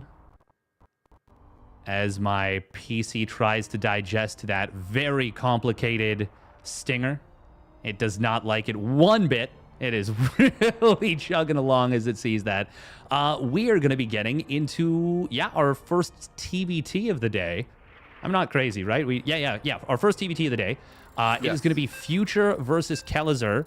Future, a player that I wasn't necessarily expecting to be at 1-0 going into this, but I'm excited to see what he can bring against a mighty Kelazhur. Yeah, I can kind of see what you mean by that, where Future has, if you've been keeping up with the NA scene and everything, what Steadfast is referring to is the fact that Future is not exactly the most active player these days. It seems like he kind of just pops up randomly sometimes and does like surprisingly well. Yeah. Or sometimes he actually doesn't do as well, but honestly, I feel like the last couple of times I've seen Future, he is in that kind of surprisingly good state, and I'm actually looking forward to seeing how this TBT is going to go, because I do think we're going to maybe catch up a little bit on the schedule with this series, but we'll talk about that in a second. We can do the player intros. I think you are definitely right that there's a good chance we could. We've already discussed it a little bit, but here we go. Spawning up the top right for Matcherino. It is Future. And over here in the top left-hand side of the map, we have the blue Terran player from R8 Esports. He is Kelazhur. And I will say, I know that you were talking a lot about like, oh, Future, very possible he'll just go for like a 2 racks or something. I think that's definitely something in Future's wheelhouse, or even Kelazhur's. I think when I see Future's TVTs a lot of the time, I do think it is a lot of committed 2-base attacks. Like, I think he is a type of Terran player who, even though a lot of them have fallen a little bit more to the wayside, Future is the kind of player that will say, yes, I'm going to hit you with the Raven, like interference matrix timing and everything. I'm going to make a lot happen. And I'm not actually going to have the follow-up behind it that normally people will have. And I'll have just a little bit more. And my incredible intuition about the angles that I'm attacking in from and these little micro moves and stuff, that's just going to give me the edge to win. And sometimes he looks incredible with it. It looks like magic. And sometimes it looks a little silly. Yeah, it's... And that can be the difference in StarCraft 2, especially if you play an aggressive style. You can have one game where you look like an absolute genius, one of the best players to ever touch the game, and something can be ever so slightly different in the next game. And we're talking like 2 Marines in a slightly different location, and the same attack that would have worked utterly falls on its face, and you look like you just look like an absolute nubbin. And that is kind of how this game can work sometimes. But when you pull off those perfect maneuvers, God, it just feels better than anything, doesn't it? That's what we live for here. Speaking of which, Future does turn around with the help of the ramp and will get the jump on his opponent's Reaper. Kelazhur going to be forced to bring the SEV back into the fight and will actually have to sack it to save that Reaper. That is really nice for Future. That is really, really well. Like, it is extremely well microed there by Future. I also want to note, we do have the reactor finishing up over here for Kelazhur, and he is going to go for that kind of a safety cycle and everything. But while I was watching that fight, I just saw the reactor being made, and I'm like, oh no. Uh-oh. Yeah. Is he going to switch it over and make cyclones? I'm like, okay, thank God. Oh, I thought you were talking about the danger of like going single Reaper and then losing the Reaper against a 2 Reaper opening. Oh yeah, I mean that's like so bad when that happens. No, that's see, you had the reasonable like fear about the game state ending, and I was just like, oh, PTSD oh God, mass we're gonna have to see more cyclones, not again. I saw enough of them at Atlanta. I never need to see another one of those games again. Ooh, Future. Oh my God, he's gonna end up losing both these units, but he was able to keep those Reapers alive for a little bit. And that was impressive, but at the end of the day, does end up losing both of them. Scouts a little bit of information there, delays the command center for a tiny bit, but eventually things do finally stabilize. Future did pick off 2 SCVs in the early game, and coincidentally enough, with them both going for a double gas into expand build, he's now up 2 SCVs. I wonder if there's a correlation there between killing SCVs and being ahead in workers. Not for me, because my worker production is subpar, but for good players, yes. Yeah. Also, it's just worth mentioning that I think Future is one of the few players, I feel like it's much more rare that I see players completely skip any Cyclones. And so it's always refreshing when I get to see something like that, like Future not even going for the Cyclone, just not even adding one on at all. This is a very cool build for Ghost River particularly. It is going to take advantage of the map's design, and we are going to see this little 4-marine tank drop.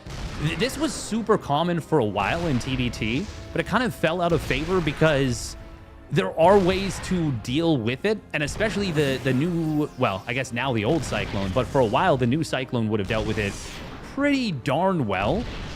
But now we are going to see with this map being the map we're on, Future's just going to set up, and he's actually hitting this natural and hitting it pretty hard.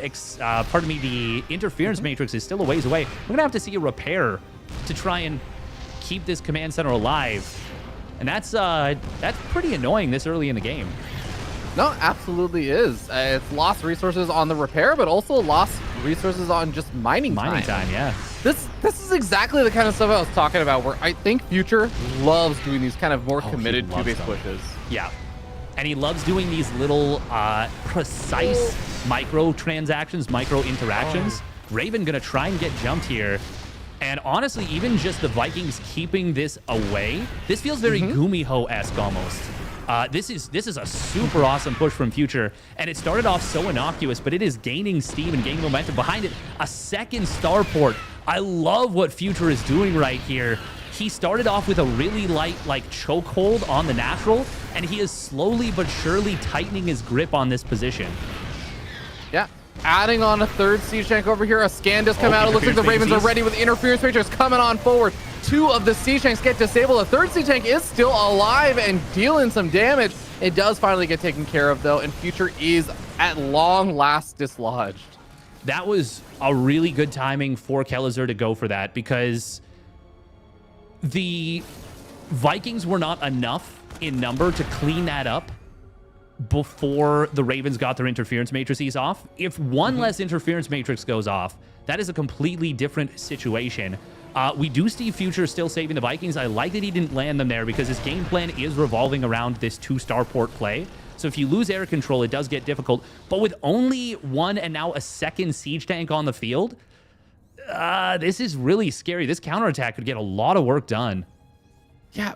Really cool decision also from Kelazhur. I like this stylistically against Future, that he just also remade the Raven he lost. Yeah. He like actually just made an extra Raven after losing it, which I think is something that if you have one Raven alive, a lot of time, I feel like players won't bother with something like that. But just doing that against someone like Future, I actually love as a decision. Yeah, those Vikings are going to be looking for those kills, and if you can keep 1 or 2 of those Ravens alive with the interference matrices, then yeah, suddenly this push looks like it's a lot more formidable. Yes, Future cannot let those Ravens get the interference matrix on, I would say, even 1, well, now 2 of his tanks, because he got 3. But if those Ravens manage to come in from an unexpected angle, Future is doing such a good job of zoning. If those Ravens get their interference matrices, it's almost definitely a canceled third base. Maybe even the game right then and there, but Future will manage to zone immaculately, being so active with these Vikings and making sure that his opponent can't get the drop on him. And now a fusion core. Oh, Future. Oh, Future. That is so fun. Oh, I love Young Money Joe. My man is going to be throwing out some good old NA memes against Diego. Kelazhur is going to be in for a treat, I think. Going to be in for very much so a bit of a treat here. Normally you'd say BCs in TBT. I think this might act, well, I mean, technically you'd say Ranged Liberators, but Fusion Core feels like BCs a lot of the time. I think it will be Ranged Liberators, though, and it makes sense with all the map control he's got and the relatively tight chokes you have to push into on this map. We do have 4 missile turrets. That's got to be ringing the natural, right? BC. I think it's a BC. I'll tell you why. There's 1, it's the tech lab on the starport. 2, he's still not making anything, and I think he was waiting for 400 gas.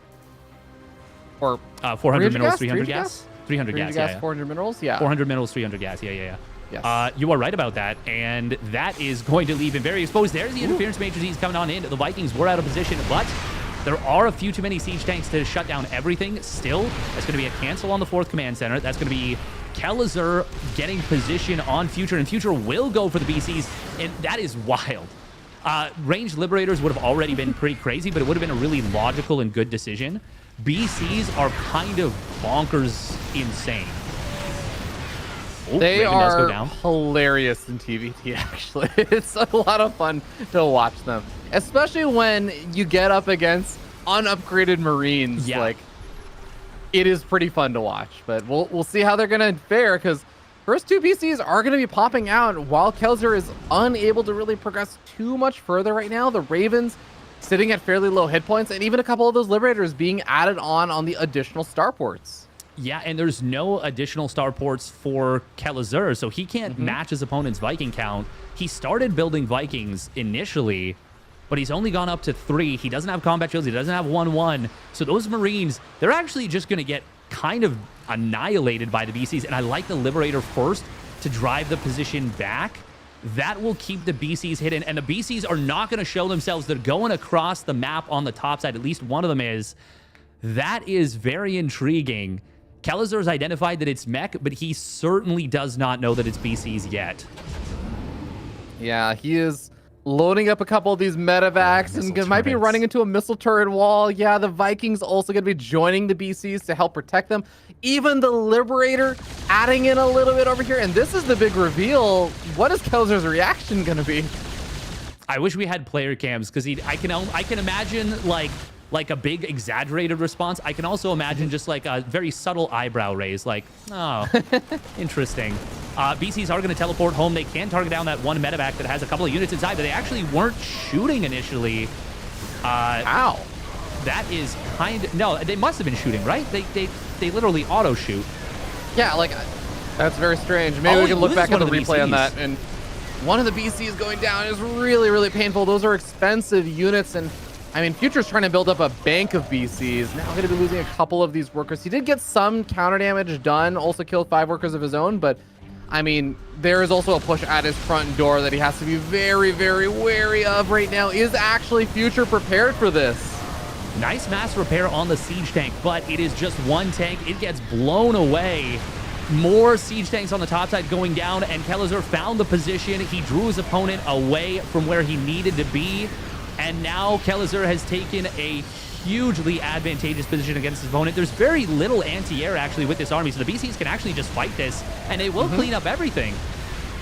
Yeah, I mean, all right. This is an expensive loss for Future, but it's also in a weird way going to be an expensive loss there for Kelazhur. Kelazhur's in a weird way. He lost like 7 tanks. It's just expensive. Yeah. But they're expensive in different ways, right? The things that Kelazhur lost were army units that were high value. The things that Future lost was his economy. So they trade, but they trade not in the same things. Yes. And Future's setup is I mean, Kelazhur's is very replaceable for him because he's got a great economy, but Future is on 4 command centers, and okay, please don't lose this. Okay, he is going to repair. I was going to say, if he loses that command center to 3 Marauders, that would have been very frustrating and very sad. He just blew all 4 of his BCs teleport though for that. Yeah, he did. That's a really good point. That will be annoying for a little bit, but honestly, well, okay. The main scary thing actually is that he needs to repair those BCs, because at this point it is going to be, funnily enough, 1-2 Marines. The +2 attack is quite late, but there's not a lot of siege tanks for Future. And oh man, this has become such a weird game because Kelazhur's only on 1 siege tank, but Future's only on 4. Kelazhur is going into his own starport transition, which he has to, and Future is continuing to build, obviously, more air units, pumping up that Viking count once again, adding on more BCs. This is a situation where if Kelazhur had committed really hard on the ground, he might have been able to get that 4th planetary, but it would have been a really risky maneuver, and I like that he didn't try to do that. Yeah. I think now, because Kelazhur didn't decide to get hyper aggro, we're kind of at that point now where Kelazhur likely won't just end the game with an immediate push out anytime in the near future. Future has the power that he needs to just stably hold and take in a direct one-on-one fight against whatever Kelazhur has. Kelazhur needs to play like the longer-term macro game now. Yeah, and he's already set up for it. He already added on a few more starports before So going up to 3. Now he's adding on 3 more additionally and getting in towards the upgrades. I do want to point out that Future, considering what has happened in this game, it makes a lot of sense, but he just now started his air upgrades for the BCs, which means that it is 2-2 bio versus 0-0 BCs, and BCs are units that are affected by upgrades. More than anything, we see that one BC getting shredded very quickly. And Kelazhur, oh my god, he kills another one and another one. That is... This is big. Oh, it's disastrous. That's 3 of the 7 BCs just going down right there. That was almost 50% of the battle cruisers that just got taken care of. 2 more battle cruisers are about to pop, so it wasn't quite 50% of them, but that is absolutely brutal. The whole point of this for Future is building up to a critical mass. Yeah, and that is real bad for him. Ooh, Scan is going to miss the Vikings, and these BCs, I think he's going to lose at least 1. Marines are going to get in on top of that. Oh, okay. Teleport was instantaneous, so he gets out of there. Good job. Very, very good job. But you mentioned it before. Now the BC's teleport is on cooldown. And yes, there are 8 siege tanks on the map. This is getting really scary. Kelazhur is adding on the right units to deal with his opponent's army. He's getting Ravens. He's already got that interference matrix. And he's added the +2 ship weapons. +1 armor is going to complete very shortly. Kind of a desperation Hellion run by. Doesn't even have blue flame. And he actually canceled. He was building it and he canceled it when he saw the Hellions go down. Kelazhur has such a strong timing to just knock out this 4th base.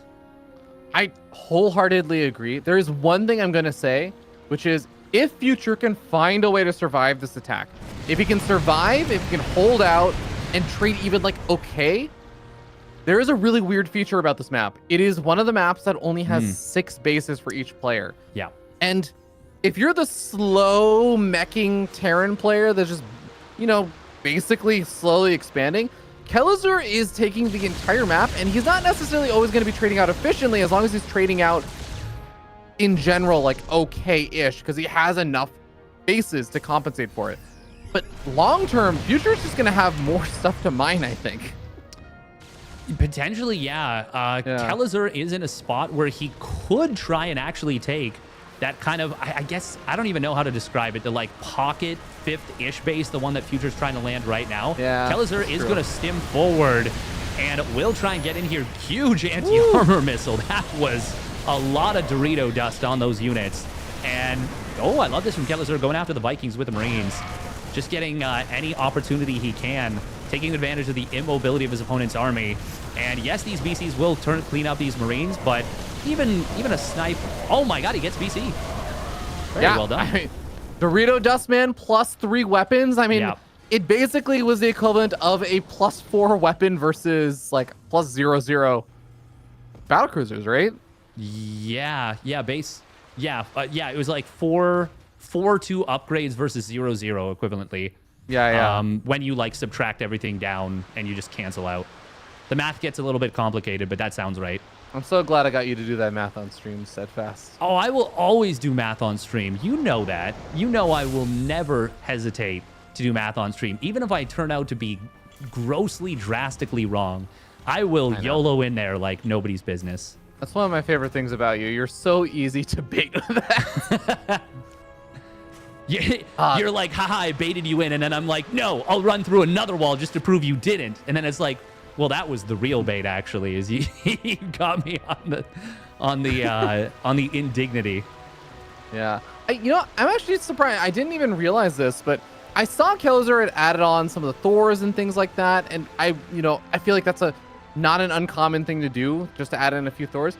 We have almost 7, 8 Thors going to be out here for Future in a moment. Like, that's kind of crazy. That's a lot of Thors.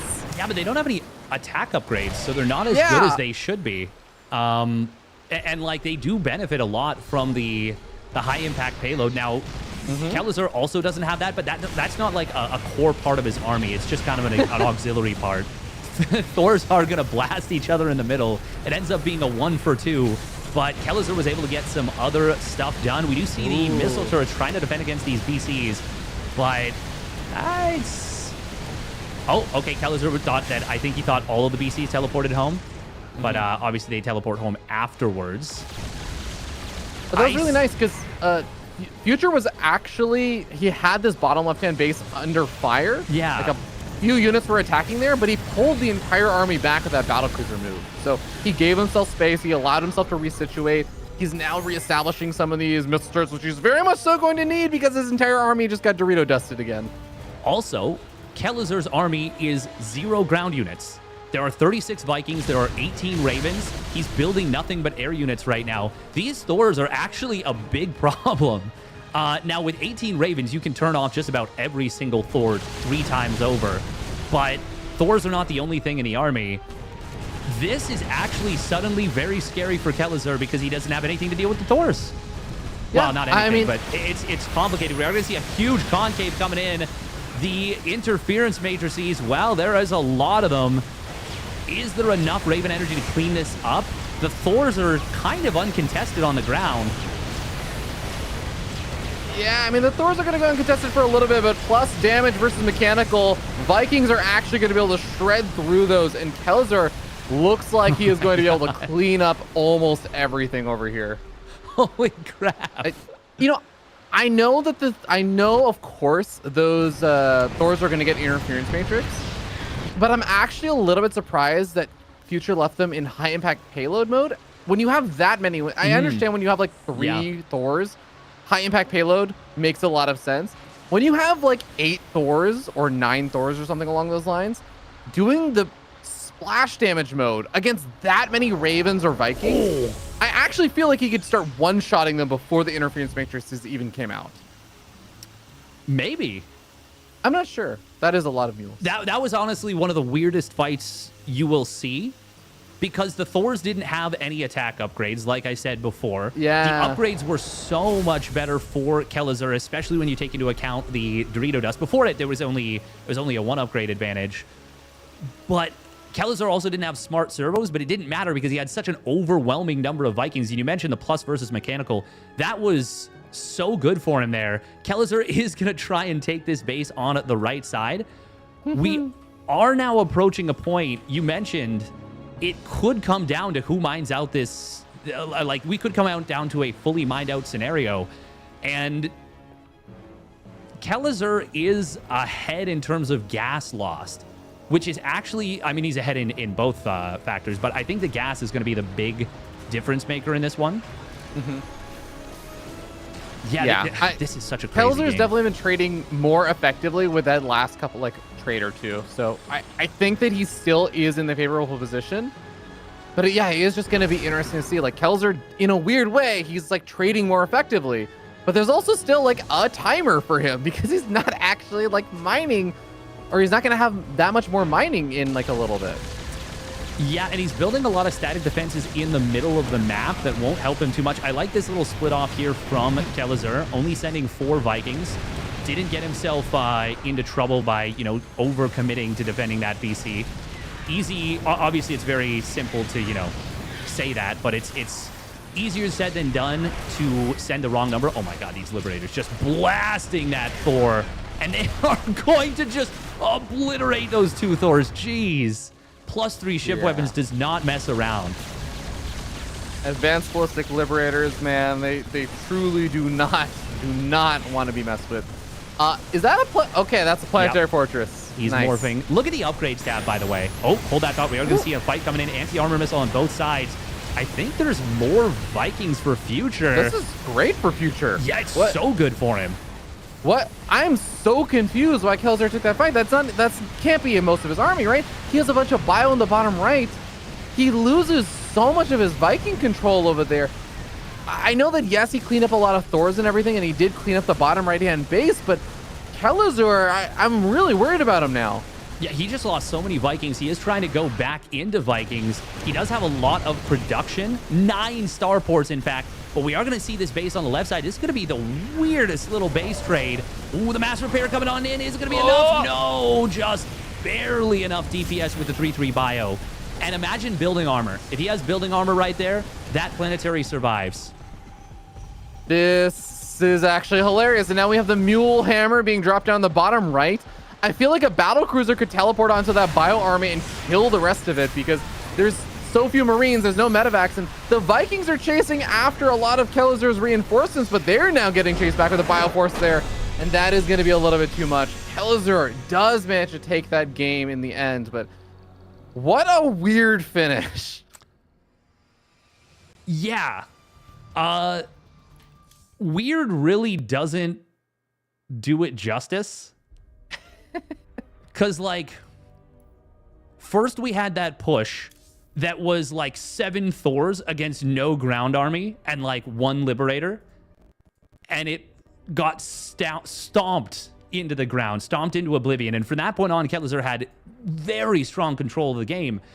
And then suddenly, while like making maneuvers to win in the long term, he got caught with a really like outclassed Viking count army. Mm-hmm. And then it just turns into this weird base trade where both players lose a lot, but Kelazhur still is on his 6 bases, and Future gets knocked back down to 4. Even as he knocks his opponent down to 5, like, Kelazhur was just mining so much more for so much longer. And ultimately, it was really just the bank of Kelazhur that won him that game at the end. Yeah. But, like, what a weird way for that to finish. It almost makes me wonder, like, that game was so chaotic. I'd have to go back and look again to see if this is even a viable option for Future, given that he had just lost his bottom right-hand base and everything. Could he have stabilized if he had pulled back with his Vikings earlier? Because he lost so... I think, like, the ultimate thing that made him tap out in the end, even though I think he had taken some bad losses and he was behind at that point, but losing all the Vikings as he was retreating back and everything was really, really bad. Yeah, that I hurt. wonder if he could have stabilized if he had just pulled back a little bit earlier. That is a really good question. Yeah, I'm not sure if he could have, but yeah. He might have been able to. The thing is, I think he would have needed to recognize what Kelazhur was switching back into, because if it's more Vikings, you have to maintain air control, because if you don't, Kelazhur is just going to run it over that way. But if it's a hard switch into bio, which was also possible for Kelazhur, how do you deal with that if you don't make siege tanks? And even if you make siege tanks, they're +0 siege tanks. Like, they're not the world beaters that you kind of need. I don't know. Things got real weird there for sure, but ultimately we are going into game number 2. Once again, a very long game, and we're starting up in the top left for Matcherino. It's Future. And in the bottom right, we have the blue Terran player. He is Kelazhur, setting up 1-0 and playing it for R8 Esports. Dave, I want to remind you that game started off with Future doing a pretty sick 2-base, like, semi-committed push that was really looking to get a lot of damage down. Like, that game started in a very, very different place. It did, and it was such a strong push, too, out of Future. Like, it looked really scary for Kelazhur to deal with, and he managed it brilliantly. And the cleanup definitely put him into a good position. Yeah, really, really funky game. Like, that is a good point. Like, Future was, I think, pretty decently behind off the early game. Not crazy unplayable behind, but when you set up for a 2-base push, you go for that double starport play, and it doesn't really pan out. It is very tough to come back in a game like that. So the fact that he made it as complicated as he did is, well, it's quite nice for him. Oh, Future. Okay, he was going for, it looked like he was going to go for a 2-Rax Reaper, but no, this is a 3rd barracks being produced. Maybe he has identified that Kelazhur does not scout with an SCV in this matchup, or maybe he's thinking that he won't, and is going to just try and end the game with an aggressive play off of 1 base. Obviously, you can't expand behind this, but you are looking to do a ton of damage as Future.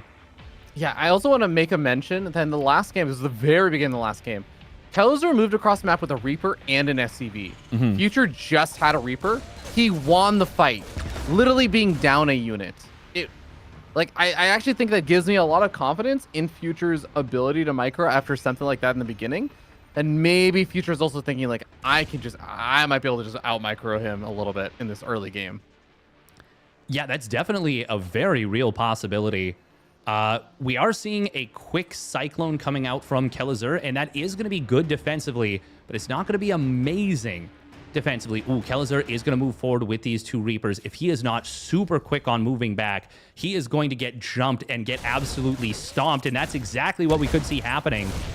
Good defensive grenade makes it only 1 Reaper loss. That could have very easily been 2. Yeah, but I mean, at least some of the Reapers have been revealed now, so he knows that there is a slightly abnormal number of these Reapers, as they are going to just be moving across the map. Oh, Future was a little bit further forward. He could have actually ambushed one of those Reapers, but I guess the Cyclone was also there to help kind of protect things for a little bit. 5 Reapers now. We'll see what Future can get done with this. I think Kelazhur might still think this is a 2-Rax Reaper. He didn't see the timing of the command center, and he only saw 3 Reapers. Now, way more Reapers are going to show up maybe than he is expecting. Grenade. Oh, actually knocking the Cyclone to safety. Oh, that did not go as Future drew it up at all. Did he just lost 4 Reapers and killed nothing. That was unfortunate. That was really, really unfortunate there for Future. And he does finally kill a Reaper, it looks like there, but that is not the way that Future wanted that to go. That's a heavy investment. You're going for 3 barracks as an opening in a matchup where you really are so focused in the early game around those Ravens, around the siege tanks. I mean, he is still going to have his own kind of advantages in the form of a very fast stim upgrade and having the additional barracks production. So he's going to have a lot of Marines, but man, Steadfast, this is not going to be the normal comfort zone for a Terran player. No, and of course it is important to note here that Kelazhur had a normally timed command center. So he was just producing SCVs for a lot longer. The orbital command just now finished for Future, which means he's just now able to produce SCVs 2 at a time. The starport, I had to do a double take in my head, even though I know this was a 3-Rax Reaper opening, and I know for a fact that his starport is that delayed. The timing made me think, oh, he's throwing down a second starport right now. Like, that is how late this starport is. And interference matrix is going to be done. There is only 1 Raven on the field at the moment. The second one just popped out. But this looks so scary right now. Unless Future can get an instant jump on this army, stim, and kill it. Actually, hang on. There's only 1 I'm a siege little tank. worried about Kelazhur, actually, like, for exactly that reason. This number of Marines, stim is finished up. Oh, my God. Like, oh! Okay, he's going to stim forward. He's going to deal with the Cyclone. He's going to deal with the siege tank, and he loses 2 workers. That siege tank killed a lot of Marines, though. That was 10 Marine kills. Still, it does get cleaned up, but that was an expensive cleanup. On the other side of the map, we are going to see... nice job with the Reapers. Actually going to be able to find a little bit of value. Middle of the map. These Marines do not have combat shields, so they are getting... Each stim actually does hurt them a lot. Yeah. I mean, these are like up-a-tree Marines. They're just going to constantly be in the red. 2 medevacs are finally popped out now, though, so he's at least going to get some bits of healing. He's actually going to unload and maybe try and circumvent around and get on top of the siege tank, ignoring the Marines, ignoring the Cyclone. Is this going to work? SCV's being pulled off the line as well. A couple of workers are going down. A lot of workers are going to be going down. And it's kind of a weird trade. Future trades out his economy in order to get an even more drastic cleanup there on the army of Kelazhur. And Kelazhur, he lost his army now twice. Is that going to be enough for Future to take advantage of? Because he now has an opportunity to do something with these Marines, but he has to do something now. Yeah, Kelazhur is on a 3rd command center. It just finished up. It's about to turn into an orbital. Now, there is no stim for Kelazhur. That is a big problem for him. But can Future do what he needs to get done? Because this is pretty committed off 2 bases. There are 4 Ravens here. Siege tank is... Oh, my God. Oh, my God. It stays alive. No way. Okay, well, it's fair to say that that did not achieve what it needed to. No, not in the slightest. That is really, really God, unfortunate there for Future. But he killed literally no units. Okay, that's worst case scenario. A little bit. Yep. Future is in a world of trouble and pain right now, but Kelazhur, I mean, he is playing this all out well. He is reacting to these little things that Future is doing. I think things maybe got a little bit scary in some ways of just losing all of your army supply there, but in the earlier like push, but this is still working out great. Yeah, this is very patient from Kelazhur. He dropped all the auto turrets there, and that helped keep that siege tank alive from earlier. Future, the fact that he's still able to put together what seems to be or feels like a somewhat scary army is very impressive, but Kelazhur is just so far ahead in economy that if Future can't find damage very soon, like real damage, he is just going to get outproduced in such a big way. Kelazhur is also on 5 racks, whereas Future just now started his 4th and 5th. Like, the infrastructure is so much better for Kelazhur. He's going to have 1-1 upgrades soon. That will be... Oh my god, the missile turret! One more shot and that was dead. Yeah. Nice save there from Future to at least keep that alive, as he really cannot afford to bleed out any more units over here. Third base, thankfully, for Future is finally finished up, turning into an orbital command. He's getting his own mining done, so he's been aggressive this whole time, and through that aggression has actually secured himself a little bit of safety, but it is still going to be a pretty significant worker deficit. It is still going to be a pretty significant deficit in a lot of ways that Future, he has tools available at his disposal to try and perform aggression, but Kelazhur is just swatting everything he's trying away. Yeah, absolutely. And it's also worth noting, of course, that Kelazhur, like in the previous game, he built an extra Raven. So he is on 4 Ravens, and yes, they drained their energy out before, but because there's so many of them, they're accumulating such a significant amount of energy that it is a similar situation to the previous game in a weird way, where if those Ravens get to land their interference matrices on the defensive tanks of Future, even though it's completely different army compositions, completely different situation, the game might just end. If those Vikings cannot prevent the Ravens from getting the big interference matrices, assuming Kelazhur goes for a push, if he sits back, then it's a potentially different story. But if he decides to get aggressive, those interference matrices have game-ending potential. No, absolutely. It's as the game goes on, they're only going to become a bit scarier, or like scarier and scarier, I think, for Future in a lot of ways, just because he is going to not be able to find as much value from just his pure kind of marine heavy composition, which frankly is not even that heavy anymore. He's lost so many of them. He's actually, outclassing the marine count right now by like 20 Marines. Yeah, by a lot. This Marine, by the way, speaking of Marines, was able to find the sensor tower that's trying to be constructed and picks off 2 SCVs. Talk about insult to injury. Kelazhur, if he actually stims forward with these units, I don't think there's a whole lot to defend that 4th base just yet for Future. Kelazhur looks... Wait, does he have 2 groups of Marine medevac? Yeah, it looks like he does. Yeah. He is, of course, way ahead in the upgrade timings, but for now it is 1-1 versus 1-1. It's a shame that Kelazhur didn't scan this base. We see the siege tanks now setting up for Future, but there was a big opportunity there for Kelazhur to... I don't think he could have killed the 4th, but it honestly might have been a lot closer than it should have, and maybe he would have even gotten it. At the very least, he would have prevented Future from setting up on that position. Regardless, Kelazhur's 2-2-1 timing is going to be so strong right now. Yeah, this is going to be the big scary thing. He's nearly maxed out at this point. He's ready to go. Interference matrix on one of the forward siege tanks. The other siege tanks are quite far back. There's only a couple of Vikings here. Really not enough to deal with the Ravens. The skim forward, the lift up on the command center. Kelazhur is reigning supreme with a 2-0 on Future. Yeah, it's... Those siege tanks were the linchpin, and they got switched off, and that was just pretty much it. Not a whole lot you can do against that when you're that far behind the way Future was. It feels a little bit sad because you're holding in and you're just hoping against hope that Kelazhur messes up. And not only did Kelazhur not mess up, he played so tight that there was basically no opportunity for Future to even force a comeback in that game. So really well done from Diego, really well done from Kelazhur, and he puts one on the board and is going to be now the 3rd player going to 2-0 in series, joining Estrella and Trigger, and is the first Terran to do so. Yeah, first non-Protoss player. Yeah.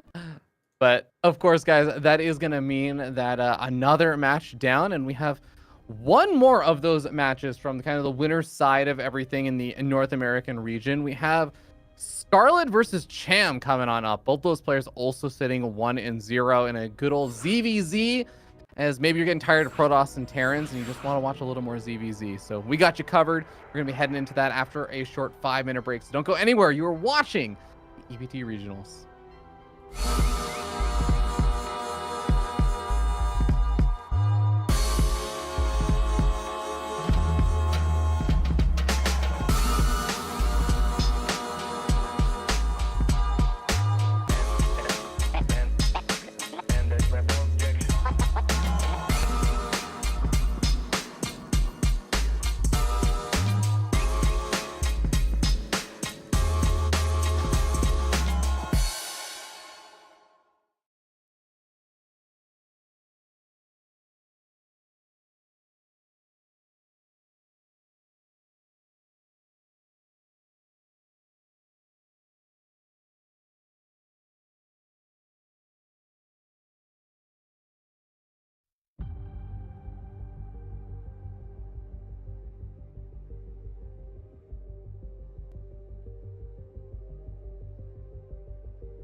Welcome back, everyone. I am once again Steadfast, and I am joined by Fear Dragon.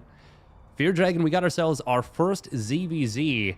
A bit of a rarity in the regionals these days, as there's not a ton of Zergs overall. Of course, we do have 4 Zergs, so there's still a chance that they run into each other, but it's not as common as it's been in maybe in the past. Yeah, I think you're right in the sense that there have been, like in Europe and stuff, we see a lot more of the ZVZs and Zergs and stuff. But I think what's weird to me is, or funny to me, is that I think of Latin America as having a lot of the Zerg players. And so I still associate seeing, like, for example, I see Cham. Obviously, Scarlett's here, so there's also like the North American side of things on all of this stuff for the Americas region. But I see Cham and I'm like, I see Cham ZVZs all the time. What are you talking about, Dave? But you're absolutely right. It is a little bit rarer for Scarlett to have to go into a ZVZ against other players like this. And I think this is going to be a fun one. I know a lot of people are going to have thoughts about this, especially with Scarlett playing and who's probably favored in this. But we can talk about that after we introduce the players. Yes, we absolutely can. As I get us into the match here. Spawning down in the bottom right for Starlight Twinkle. It is Cham. Cham. And over here in the top left-hand side of the map, we have the blue Zerg player from Shopify Rebellion. She is Scarlett. And, you know, I was saying I think a lot of people are going to have their opinions on, like, oh, who's favored coming into this. I think most people will probably look at this and say, oh, yeah, Scarlett's probably favored coming into this. Cham is a good player, but, like, can he beat Scarlett all that often? You know, you'd be surprised to learn that, yes, Scarlett has a winning edge against Cham, and, like, historically. But Cham has not fared as poorly as I think a lot of people would expect. Like, Scarlett's win rate against Cham isn't 80-something% or something. It's like 62% of games Scarlett ends up winning against Cham, which is certainly notable. But in the best of 3, Cham is absolutely capable of actually defeating Scarlett, and absolutely has, even the last couple of times that they played. Yeah, and not just doing so, you know, in random events. Like, Cham knocked Scarlett out of IEM Katowice, I want to say 2023. Is that right? Or 2020? Yeah, 2023. Yeah, Cham knocked out both Harstem and Scarlett. Yeah. Kind of the scourge of Shopify in that particular tournament. Yeah, that was a really strong showing from Cham too, because he was not in super amazing form going into that. I know he was saying, like, yeah, I haven't played a whole lot, but he was still able to, well, get the job done. Yeah, I mean, literally just speaking about last year, Cham was 2 for 1 with Scarlett, and there's like one tie because World Team League allows you to go 1-1, and then they just say, yeah, we're good at calling it there on that series. So, 2 for 1, Cham literally has a winning record against Scarlett last year. So, honestly, I do think that he has a pretty solid shot coming into this, even though I think a lot of people might underrate him. And I get it. It's easy to do. Scarlett is Scarlett. It's hard, especially if you're an old school diehard StarCraft 2 fan. It's hard to not just kind of believe that Scarlett can always be like the best, right? Yeah, because I mean, she has been one of the. I know a lot of people might, you know, take exception to this, but I kind of view her as one of the all-time greats. Like, she has been an extremely strong player in the course of her career. Now, granted, yes, there's been some losses that I'm sure have looked less than ideal, and like not every game looks perfect, but when she is on, and her mechanics have always been absolutely top-notch. And in a matchup like ZVZ that is so mechanically defined, that is a big deal. Now, we got to talk about the game a little bit right here, because Scarlett is not going for a Baneling Nest. She has gone for a very quick Evo Chamber, and she even scouted that Cham went for this quick Baneling Nest of his own. If he applies more than just a little bit of pressure, this is going to be difficult to deal with. But look at this. Starts up a second gas. Did Cham go for Baneling Nest? Cham went for the Baneling Nest. Yeah. Oh yes, yeah, okay. Cham, yeah, sorry. You know what? I did the thing where I forgot to swap the nameplates, so I got confused because what, like the production tabs are swapped with their spawns for me. So sorry, that was my bad. No worries, no worries. We are going to be seeing a second gas and a Roach Warren, which is very much a strong flavor of ZVZ these days. This is a style that most Zergs have kind of adopted and adapted into their play. I would say Solar is the player I think of synonymously the most, but it is still super common to just do this as a very aggressive play with the potential of just macroing out of it. But Scarlett with her 3-gas Roach, no Baneling Nest, and a very quick +1 missile. I mean, she is going to need to identify that this is coming. Actually, hold on. She's still droning. She has no idea. This is a little bit scary. You know, I feel like this is just the way that sometimes Cham will win things. I feel like Scarlett gets really smart, really intelligent, and like tries to cut corners and everything. And Cham is just kind of like that bully who will just kind of force his way through on things. He just uses like raw brute force. Yeah. She just built 4 more drones. Only built a few lings. She had the larva to build enough roaches, I think, to deal with this. But now she needs to panic build a ton of spies. She is over-droned massively. This is going to be such a difficult attack to hold. Now, I like that she goes for the cancel on these Banelings. She saw when they were morphed, so she knows she has time to get them before they finish. But she needs so much more time. This is such a difficult attack to hold. It's 14 roaches to 3 at the moment. Spies are not yet done. Cham's going to get in here, will target down the queens. Roaches popping out on the back. Lings will help a lot here for Scarlett at the moment. The spines are going to complete. Honestly, Scarlett might still just hold. Oh my god, this is amazing for her. And now she gets away with the most insane greed.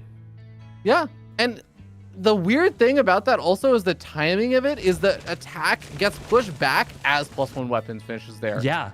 So Scarlett didn't even need +1 weapons to actually mount the defense. She now has an even larger lead off of that. In a sense, Cham theoretically hit the perfect timing in order to make sure he had the ultimate edge there versus Scarlett in terms of like the timing for the upgrades and everything, where Scarlett had invested all those resources, had not gotten the payoff. Scarlett still managed to make that hold with that and also the worker upgrade or worker advantage.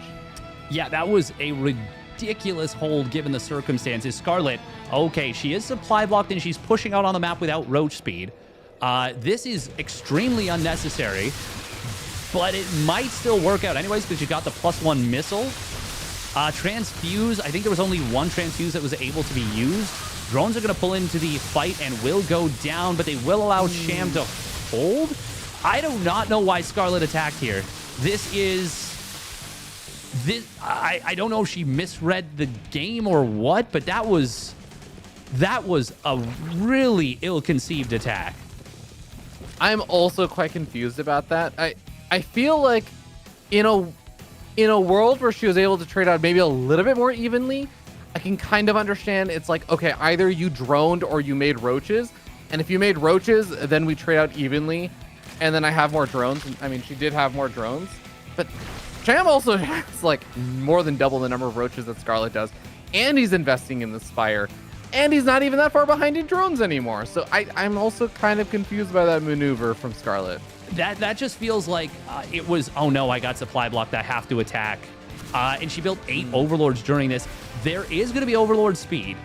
Otherwise, this would be the biggest overlord graveyard of all time because the Spire is going to pop out. Cham's going to have the money for like 8, 9 mutas. Actually, it depends what he continues to invest into. Scarlett, though, will have roach speed very soon. And she might just be able to blast through while Cham is trying to go for the mutas. We actually have a dropper lord coming in. I wonder if, did Scarlett build extra queens? No, she didn't. So she has no read on the mutas right now. I think this is just a let me drop roaches in your base. This is going to be really weird because Scarlett will have the Carapace and she has a massive upgrade lead, and now roach speed is going to complete for her. But man, the mutas need to snipe down Ravagers very quickly. Cham is so far down in Army Supply. At the very least, he is absolutely going to lose this 4th base. Will there be enough roaches for Scarlett to just blast through before the mutas clean up enough to swing this pendulum? Yeah, I mean, this is a hard commitment for Scarlett. She is saying these mutas are not going to be able to make the difference. I'm not going to go for a safe trade by just picking off the 4th base. I'm going for the jugular on this. She's killing off a lot of drones over here and is definitely securing a pretty solid worker advantage and everything. But yeah, she's got this. This is not going to be This is indefensible now. So it was just past that point of that kind of inflection point. If there was like 10 less roaches for Scarlett or 10 more for Cham, it could have been very different. But with the upgrades being 2-1 versus 0-0 with, you know, Cham not able to snipe down the Ravagers quickly enough, Scarlett's able to blast through. And even with that ill-fated attack that she really didn't need to go for, she was just so ridiculously far ahead.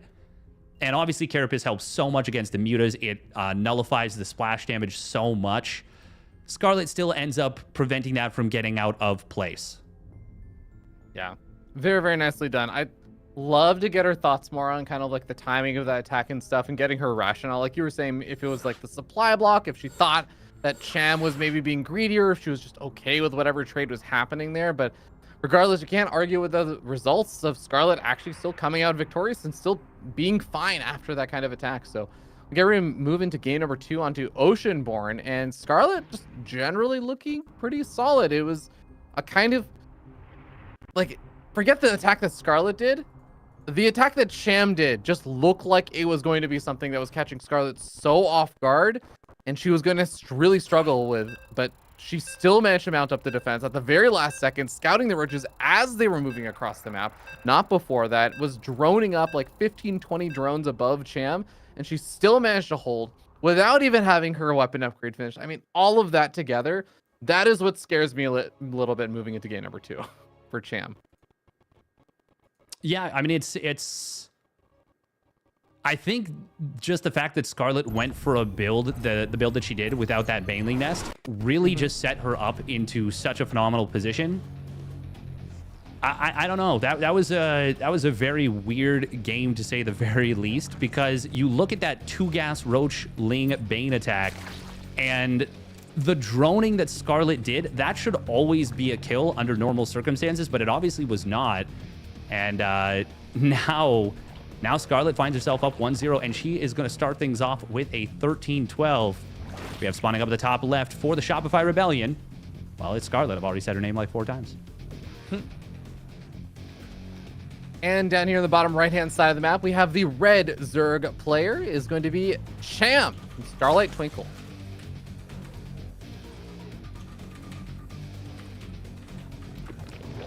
He is opening up hatch first. Cham does something interesting with his style where he will go hatch pool gas, which means you get your spawning pool out about 3 seconds earlier than normal. Oh, and as I say that, he is doing not the thing he does most of the time. I wonder if he's adapted his build order. I guess it's a moot point now at this point, but it would have been very beneficial against the hatch or the 13-12 because you get your first queens out just a couple seconds earlier. But Scarlett, she is going to be putting on a ton of pressure. Now, we'll see if she ends up leaving 2 drones on gas. And yep, that is going to be the case. So this is not just going to be 2 Banelings and expand. This is going to be a very dedicated attack. And Scarlett sees where her opponent's second Overlord is. Oh, no, wait. Okay. Go straight under. She is just going straight across. Yep. No fear. Huh, that was interesting because she was angled to go around the Overlord and then changed her mind. Yeah, I mean, I guess when you do try and go around the Overlord, it of course can keep things hidden for a little bit longer. But at the same time, you're also just taking longer to get across the map. And at this point, I mean, we see the reaction from Cham. He was going to basically make, like, the Lings were going to reveal themselves by the time they got to this stage anyways. I guess they're going to make the Lings and the drones anyways and the Queens. So, yeah, I don't mind it that much. It's the thing is, Cham should know that it's not a 12 pool. And of course, he knows for sure now. Banelings are going to morph in behind this. This looks so bad for Cham. Pulling drones makes things really difficult. Scarlett getting this round on a couple of these Lings. Baneling Nest is still not yet done. Scarlett, okay, she is just going to turn around. She knows the timing of the Queen and will kill it. 236, 237 is when that Queen pops out. This is looking so rough for Cham right now.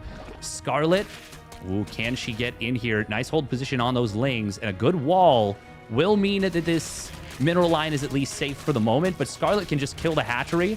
She's expanding behind this. Cham is already droning. That is bold. He actually doesn't have any Banelings on the field just yet. Scarlett going to elect to not go into the main. Also, I like this from Cham. He's morphing in Overlords with the Larva at the natural, trying to get some value from them. But this is really dangerous that Cham droned during all this. Oh, we are going to see the Banelings getting in. Spine Crawler. Oh, Scarlett actually moved away from the Spine. That was... Huh. Okay, I guess the Banelings of Cham distracted her a little bit there. And Cham will be able to hold, and he's actually going to come out of this with a nice worker lead. Great defensive micro, good evasion of the Banelings by Cham. Scarlett is on 2 hatches, though. Yeah, that's going to be the big thing, is because even though Scarlett has fewer drones right now, she still at least has the hatcheries that she can fall back to, and she's continued to be annoying.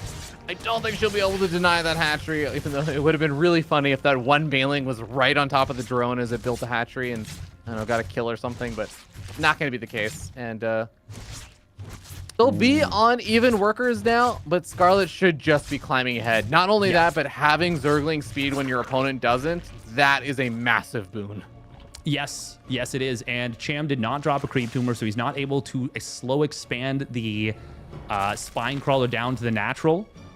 He is going to drop that now, but if Scarlett had gone aggressive with additional Ling Bane, she could have potentially just denied this hatchery again. She's not going to do so.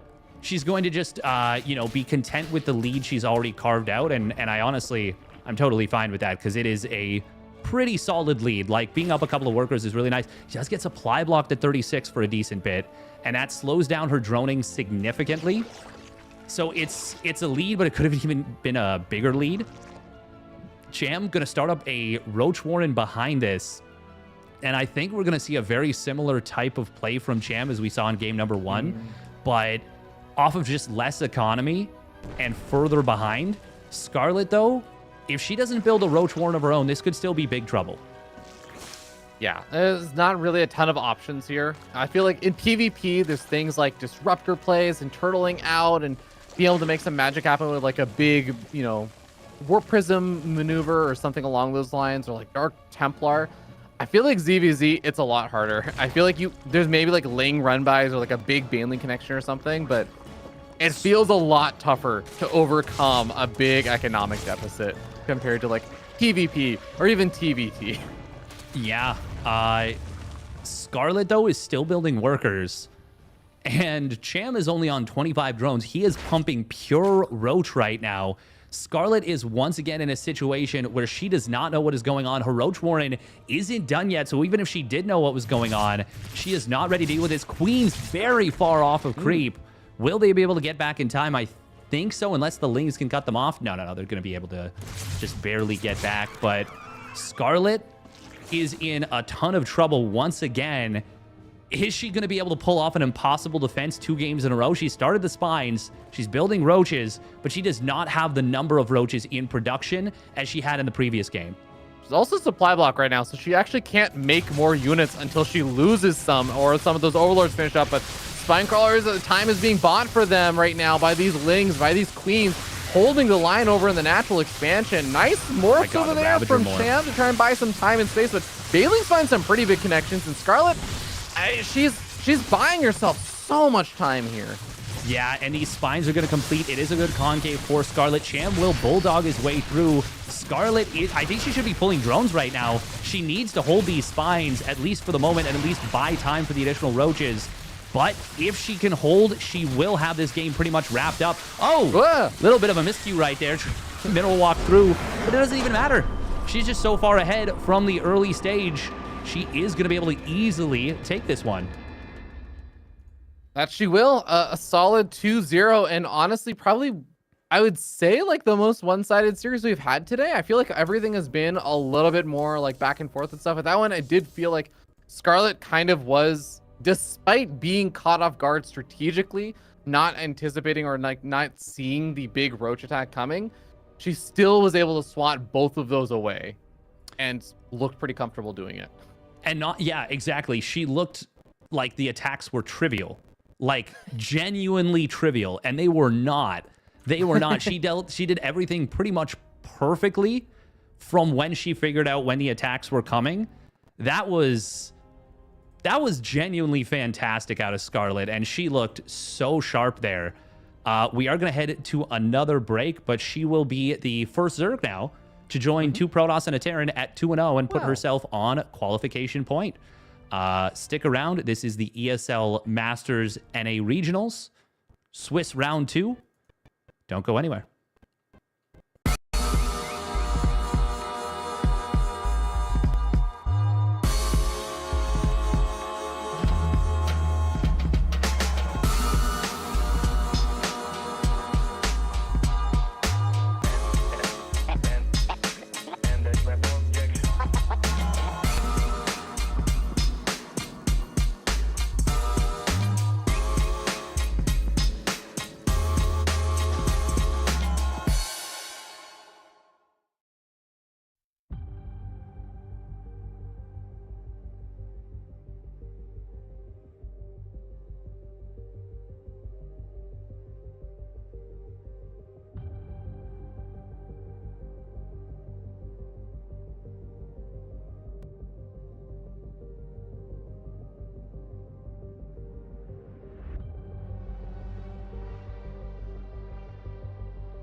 Welcome back, everyone. We have got ourselves another series coming at you, and it is going to be our first ZVT of the day, I believe. First ZVT. Wow. Yeah. Kind of wild, but it makes sense. There's not a ton of Zergs. I mean, it's still 4-6-6. It's not even that like wild of a breakdown. It's just surprising that they haven't had that many It's okay, Dave. TZs. You could say it. You could say it. You wish there were 9 Zergs. Of No, the 16, I don't. I know. I do It's not. okay. I am not the biggest fan of ZZ. Dave, I'm you should okay just with it. embrace it. Just you can say what you mean. You don't have to disguise it around. I know you wish you could just watch Eric, Scarlett, Cham just play a best of like 372. All right. I mean, I want there to be less Zergs because then I can whine on the ladder, and it carries more validity. Cyril is the worst thing to happen to Zerg players in StarCraft 2 history. He's so damn good that people just keep being like, maybe Zerg is overpowered, and Cyril's like, just absolutely out here clowning on kids. I don't know, man. If Cyril's so good, why don't I see him on the Ligulac top 10 rankings? Oh my god, that's the new meme, isn't it? Well done. I mean, he wasn't even declared the GOAT by that Team Liquid article. Don't even start with me on that one. As we get into this game, spawning up in the top right, it is the Cranky Ducklings, Eric. Quite the trickster. And down here in the bottom left-hand side of the map, one of the NA staples for many, many, many years at this point, he is the Red Terran player, Foxer, representing Berserker Esports. Yes, he is, and quite a cool lad. Mm-hmm. He's a nice guy. No, he's a super duper nice guy. I feel like I've been seeing him in a lot of like just random smaller events for many, many years. I mean, like I remember seeing him in like 2015 playing in like the team leagues and stuff for amateur kind of like semi-pro NA scene stuff, and it's kind of also a testament to the fact that Foxer is one of those people who's been like a Grandmaster League player for a very long time, has been kind of just shy of being able to compete at something like a DreamHack NA regional or something. And it goes to show you because he's played and gotten literally one round away from qualifying for the NA regionals in the past couple of years and has just barely been shy of it. But this is the first kind of season he's been able to do it, and I really, really am super excited for him. I'm so happy he was able to make it here, and I actually can't wait to see what he's going to be able to do, because I know he did have a kind of first tough round match versus Kelazhur, but he went 1-2 versus Kelazhur, who literally has actually just showed how good his TVT is versus Future. Like, that's a very understandable loss, and he still managed to look good losing. I am actually so excited for Foxer. Yeah, it's super interesting to me because a lot of times when players develop and they become really good, it doesn't start with them beating Hero Marine. It doesn't start with them beating Cyril, Clem. It starts with them beating lesser known players. And then it starts with them going up against more established players and having really good games, even that they lose. But you watch this development process, and it's really cool to see if players can kind of make that next step. Like, for example, Battleby is a player that I'm really, really in love with his trajectory right now. And he started off still losing games to, Cyril, to Spirit, to Hero Marine, to Clem. But recently, and especially in the NA or in the EU regionals, he actually went 1-2 versus Clem and had apparently quite a few opportunities to take that series. Like, just a really cool development track from him, and it's really exciting to see for me. We're going to see, by the way, Eric slipping across the map. This can be quite good against 3CC plays. If your opponent goes for the Reaper and you go for the very quick Ling speed, or sorry, goes for the Reaper, doesn't kind of track those Lings, we already see one SCV going down. Hellion will pop out, and this is going to be fine for Foxer, but picking off an SCV, that's really nice in the early game. Yeah, picking off the SCV, the Reaper has to pull back because you're kind of busy microing your other units around and making sure your Hellions come out and everything. So you buy a little bit of safety space for your queens to get up your creep tumor. It's like all these little things absolutely can add up. And I know I did talk a lot about Foxer in that kind of beginning, and we were talking about how great it is to see him coming up and everything. But Eric himself also, I think, is probably a little bit more well-known at this point as one of the other big breakout players from the Latin American scene. He's one of those players that kind of showed, yeah, Latin America is not literally just Kelazhur, Cham, and Special. Like, there are some other players who are on that up and up, and I feel like Eric has absolutely become one of those players that's kind of established his name out there as well. Yeah, and he kind of has his own style of approaching the game. He's become a little bit more standard recently. Ooh, Hellions looking for a drive-by opportunity, but there was enough Lings to deflect that. Will still be a technically good trade. 5 Lings for a Hellion is, you know, a 25 mineral surplus, but the amount of damage he puts on the second Hellion and the fact that that just got, you know, checked, got prevented from actually getting in, still makes this, I would say, good for Eric overall. And it's going to be a very quick single Evo. This is something we see every once in a while where you kind of kickstart your Carapace upgrade, and then you add the second Evo chamber just a little bit later. Eric is sitting on a lot of resources, actually. For a moment, he was on 900 minerals, 500 gas. That is a lot to be sitting on at this stage of the game. That's a steadfast flow. The Bailing Nest to do something? I wonder if he was just supply blocked or was waiting for injects. I'm not really sure, to be honest. Still sitting on. Okay, that makes sense. All right, so it makes sense because he's investing in the Carapace upgrade when the Evo chamber finished.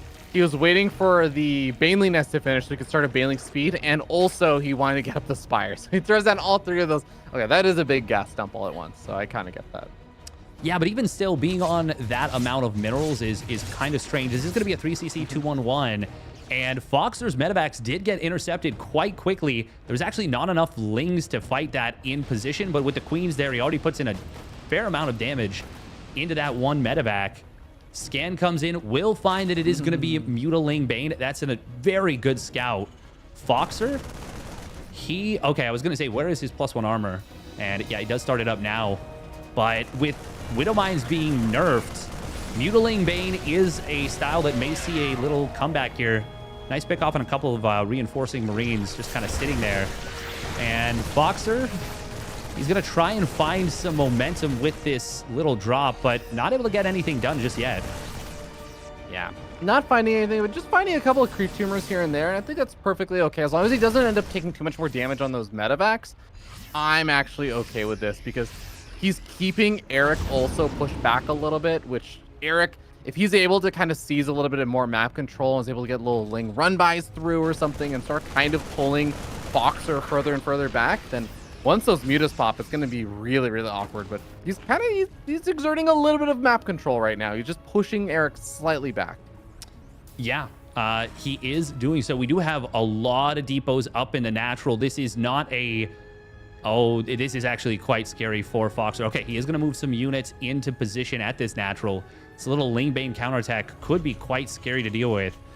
Foxer, he is... I mean, he's doing a lot of things right now. His upgrades are a little bit late relative to when we'd expect to see them. And he really hasn't been able to do much to deny creep spread, to prevent Eric from kind of having his way with the map. I will say Eric is weirdly committed on a very low worker count, only on 66 drones right now. I don't know how I feel about this one, and actually going to lose one of those meters. Doesn't get the missile turret. Quick repair from Foxer. Very well done.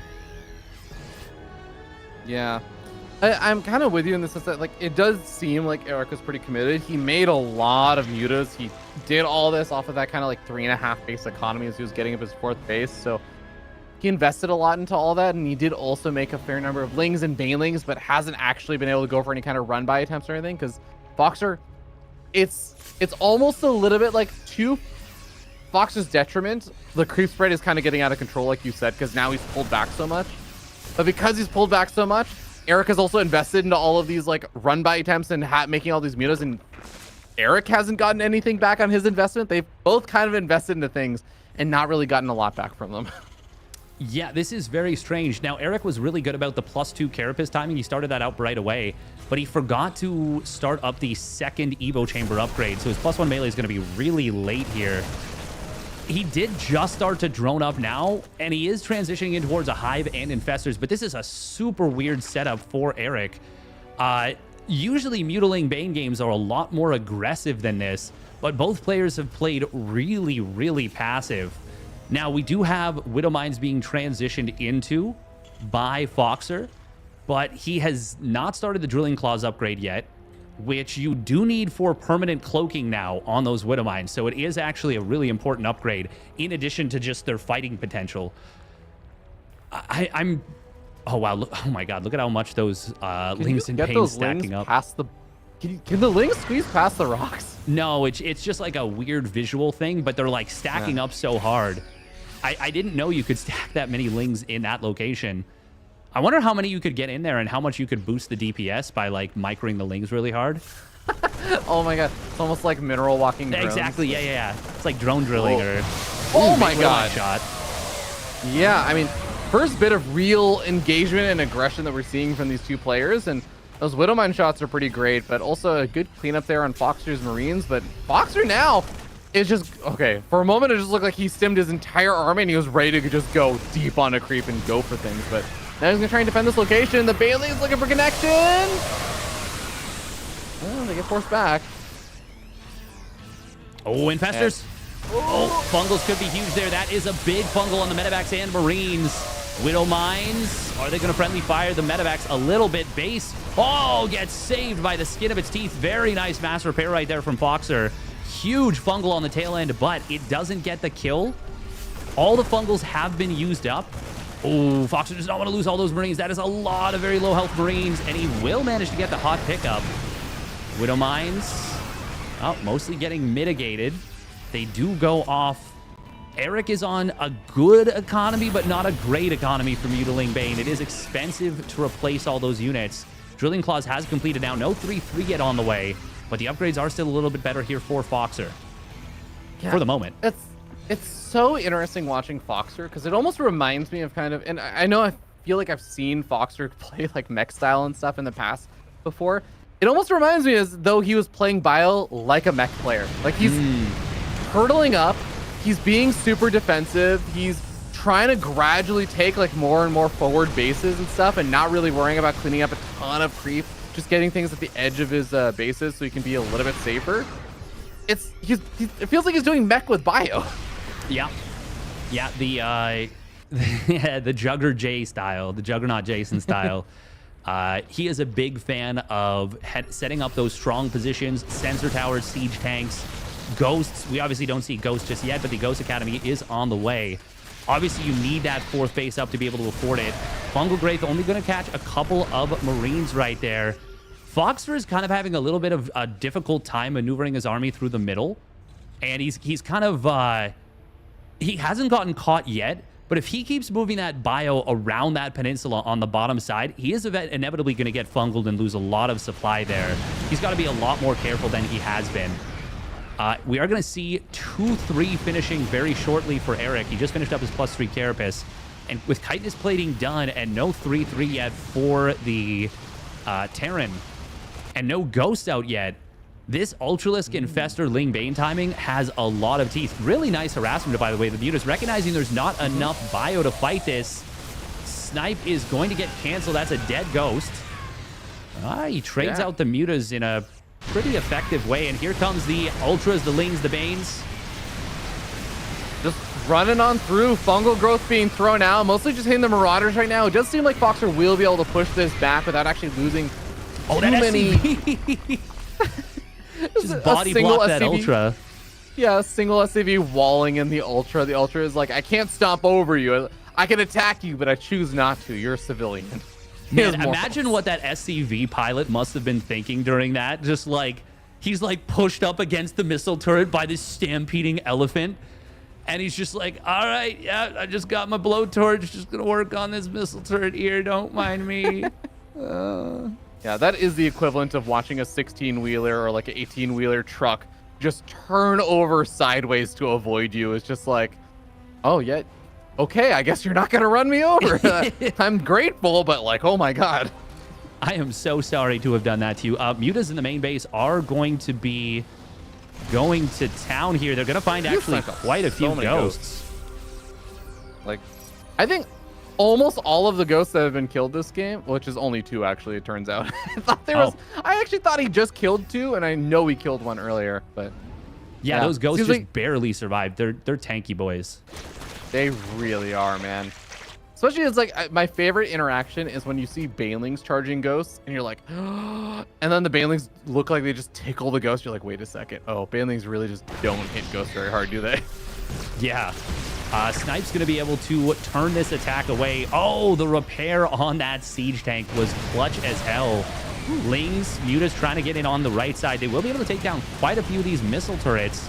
And that is going to open up the opportunity for the Mutas to come back in. But we've got the double Nidus Worm in the main base. Is there enough for Foxer to deal with that? That is a huge deal. What is inside of there? It's a lot of Hydras and Ultras for that matter. And with double Nidus Worm, you unload so fast. That is very quickly a large army to handle in the main. Yeah, it really is. Now, Ghosts are going to have a beautiful opportunity to get snipes off, though, with all of that production to kind of create a wall. That is a bit unfortunate. I want to mention really quickly over here as we do have another little skirmish on the north side. Eric, he has a superior economy. He can afford to do this.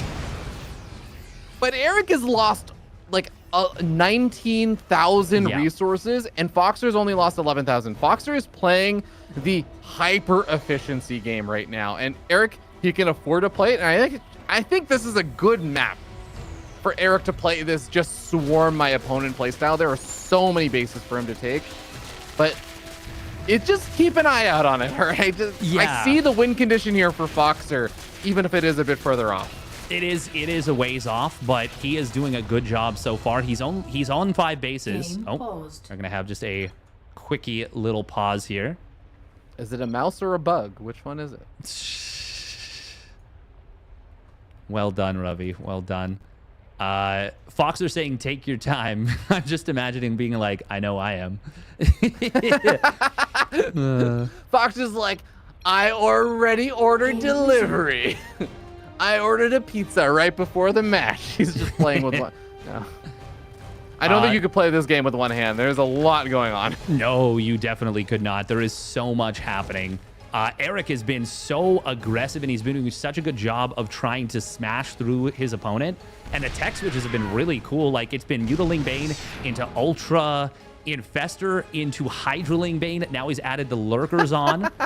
Like, this is actually bonkers. And that depot wall was insufficient before. Foxer tried to finish it, and then it just didn't get finished. Like, it got denied from being finished. Indeed. But well, as the Lurkers go down, that's an offensive. That's an efficient cleanup.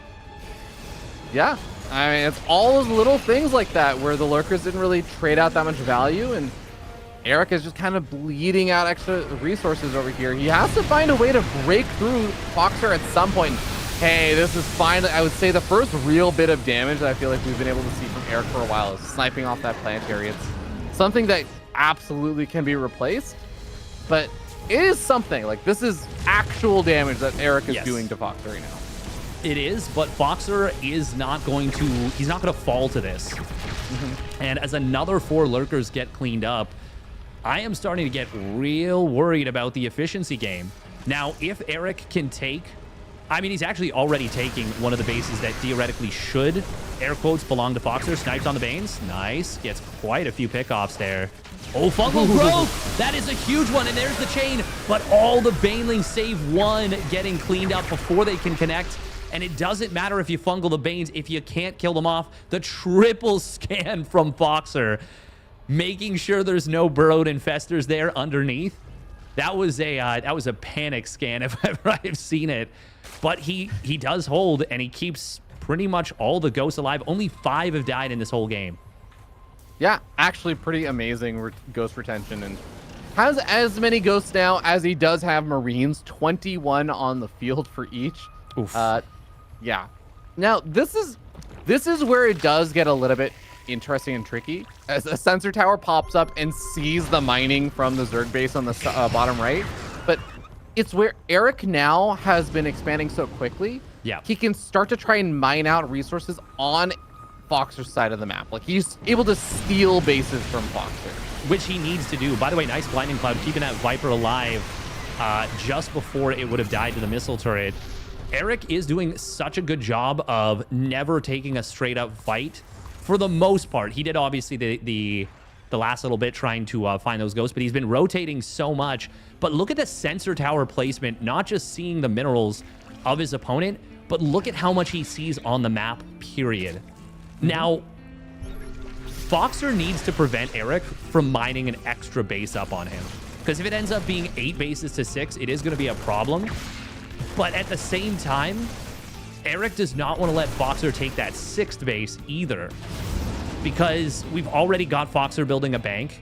The resources lost is insane right now. It is 15,000 more in favor of Foxer. Foxer is winning that so hard. But I'm still super... Foxer's going to need another base very soon, is what I'm saying.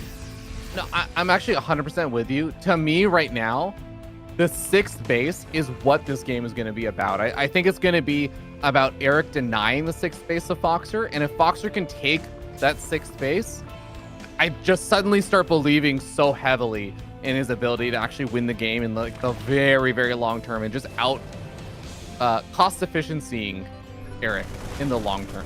Yeah, it is worth noting, of course, that the 6th base that Foxer is going to have to take... Oh, wow, that's a big find right there. He gets the Infestor. I think he got 2 Vipers, and he gets an Overseer. That's a lot of gas right there. 600 gas going down. Yeah, I do want to point out that the base that Foxer is going to try and take is going to be very difficult to secure and is going to spread him a lot thinner than if he could have secured that base on the other side. Ooh. Oh, big fungal. That is a lot of ghosts that just went down. Yeah, finding quite a bit over there. And I'll mention that Foxer, he's been dipping a bit more in supply, and he's not really replacing it super fast. He's adding on more siege tanks as well, as opposed to replacing the ghosts that he's been losing. He's adding on liberators and stuff. So he is also kind of adapting and changing his composition. What do you think about the Greater Spire, Dave? I mean, Broodlords can be good. They're a lot more mobile than they used to be, but they are really... They're really difficult to make work because even the units, like even without Thors, Ghost can still deal with Broodlords pretty effectively. And I mean, he's on, what is he on the upgrades? He's going to be on 2-0 eventually, well, pretty soon for the Broodlords. Or no, yeah, for the Broodlords. I don't know. It feels just really tough to crack a Turtle Terran. And for me, I feel like Hydraling Bane is usually the better option, but when Foxer's slow playing it so hard like this, it is really tough to get the job done. Yeah, and so far he has not been able to really break through in that top left-hand base. It's getting more and more and more established. The bottom right-hand side sure is like a little bit more secure, and it's actually Eric, I would say, that's kind of being the defender on that side, but he's got so many spores. He's got, yeah, like the repositioning on the siege tank. But I mean, the lurkers plus the spores are just covering so much against any kind of aggression there. Yeah. Now, I will say that as Eric loses, he never actually got a ton of creep up to the top left. He had really good creep spread on the right side, but it's been cleared out of the middle. It never really got to deny that 6th base. And now as Foxer gets that online, he is maxed out. Eric, I think, is saving supply maybe for Broodlords. Yeah, there we go. 17 Corruptors just start on up. He has got so much money in the bank, and it is going to be a really strong transition. But Foxer's on 3 factories, so he could go into Thor's. They are only 1-3. They would be. But even the ghosts alone are going to be pretty decent against this. Nice spell casting there. Oh, that's a lot of tanks to get picked off. But good save right there from Foxer on the 4th one. Yeah. Also, he ends up getting a snipe off on like pretty much almost all the Vipers. I think 1 Viper managed to get away there. So it was a trade at the same time. And Foxer is going to try moving over here. Medevac gets sniped off by one of the like 15 spore crawlers in this forest. And both ghosts die at the same time. He needed to spread those ghosts in order to make that work. Fungal growth on the SCVs. Very funny to see. Obviously, those were trying to be sacked by Foxer. He wants a higher army supply. And with the EMP coming in behind that, that actually... I mean, that still ends up being a good thing for Foxer, I think, because a lot of Banelings were used to blow up SCVs, and those were SCVs that were trying to be thrown away. As more and more time passes, and we see Foxer securing these bases, I get increasingly worried for Eric. He just hasn't been able to find a good fight really yet. Yeah, he really is. It feels like he's been struggling. Like, the most damage I've really seen Eric get was, I think, the one surround he had gotten on the Ghost earlier. Like, I want to say the 7 minutes ago or something at this point. And the snipe off on the central planetary fortress, which I think was also like 8 minutes ago. I don't feel like Eric has really been able to find the big trades he's been looking for quite a while now. Yeah, I got to agree. Now, if you make enough Broodlords, you can obviously overwhelm Ghosts, especially with the fungal growth combination. And with no Vikings out yet, no Thors out yet, this could be very scary. EMP on the Infestors. Well, can't get fungals. You don't have any energy. Only one available. Oh, EMP somehow actually didn't hit it. I thought that would have been enough. But now the Broodlords reveal themselves. 6 Vikings instantly started up there. These are going to be 1-3 Vikings.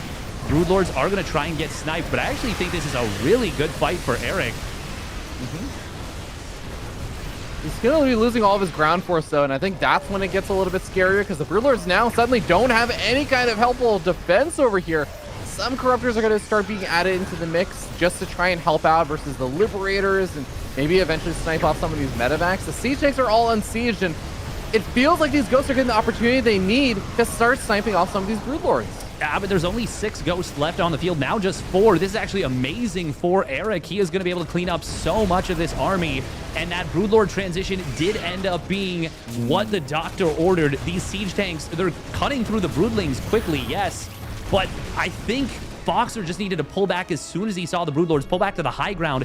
Instead, he continued to fight on the low ground, and it ended up being a really rough fight for him. But Liberator's actually doing very well against the Broodlords initially. Siege tanks are going to unsiege, re-siege, end up getting caught pretty hard by the Lings. And once again, Eric has found an opportunity. Good job from Foxer to save a good number of those siege tanks. And the Broodlord count has been significantly cut down, but Eric has a huge bank still. Foxer has fully depleted his. I think in the total calculus of this, I think I like this a lot better for Eric. But Foxer is by no means out of this game, and Eric's bank is... I mean, that gas bank is pretty nearly gone. Yeah, Ooh, no gas bank there. Foxer is actually... He had a little bit... He had to wait to actually even remax, and he's remaxing by adding on additional Marines, which is something he has not really been making a ton of before. And usually when you're in these late game situations, you aren't expecting to make a ton of Marines. I like a little Liberator harassment on the very bottom right-hand side, which is doing some drone damage, just trying to tax Eric a little bit. Oh, he's going to kill the base. Oh. Hey, that's nice for denying gas mining. And a couple Broodlords well, one Broodlord getting sniped. There are no Vipers here. They're very far back, and you can't land a fungal parasitic bomb without those Vipers. EMPs blanketing the Infestors, too. A lot of them getting shut down. That was a very good little skirmish for Foxer. No, most certainly. Now, like you said, it's about gas income for Eric, just because Mineral Bank is really gotten covered over there, but losing some of the Broodlords, losing more of these Banelings, he's not quite finding the big trades. He's not really finding any fungals, and a lot of the Infestors going down. Now the Vikings starting to take care of all these Broodlords in the sky and hold the phone. We're talking about depleted banks. I mean, Eric is down to 1,000 gas left over. That's it. He's making Lings and Hydras right now. He doesn't even have that many Broodlords left over. No, he does not, and his gas mining is now kind of pitiful. It is so small at this point. Foxer has outlasted Eric in this game number 1, and now he is pushing forward. He knows that he's got the initiative, and he knows that his opponent is pretty much broke. He's obviously got to be careful about going too deep onto creep, You know, a big Ling Bane Hydra surround, a couple blinding clouds in this army could still evaporate very quickly. But Foxer is going to take this base on the top side. He's still mining a decent bit. There's no gas to mine from there. But how many resources worth of gas are there on the field right now? There's not a whole hell of a lot, that is for sure. Yeah, really not that much. There's definitely some gas left over in the top left-hand base for Foxer. Eric has a little bit of gas remaining in this bottom right-hand base, and I guess his last two bottom right-hand bases maybe have another like 4,000 or something gas amongst them for Eric. He can definitely remake some of this stuff, but I really don't think he can afford to take another fight like that one.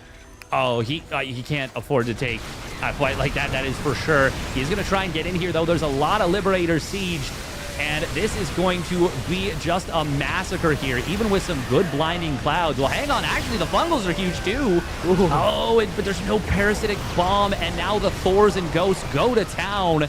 Foxer is still going to have enough here. He loses a lot. That actually went way better for Eric than I expected. I thought that was going to be a total massacre, but it's still a good fight for Foxer in the context of the game. Eric is going to lose all of the Broodlords. He's trying to desperately remax on just, well, mineral units pretty much. He's got Hydras and Banes. That's all of his gas spent.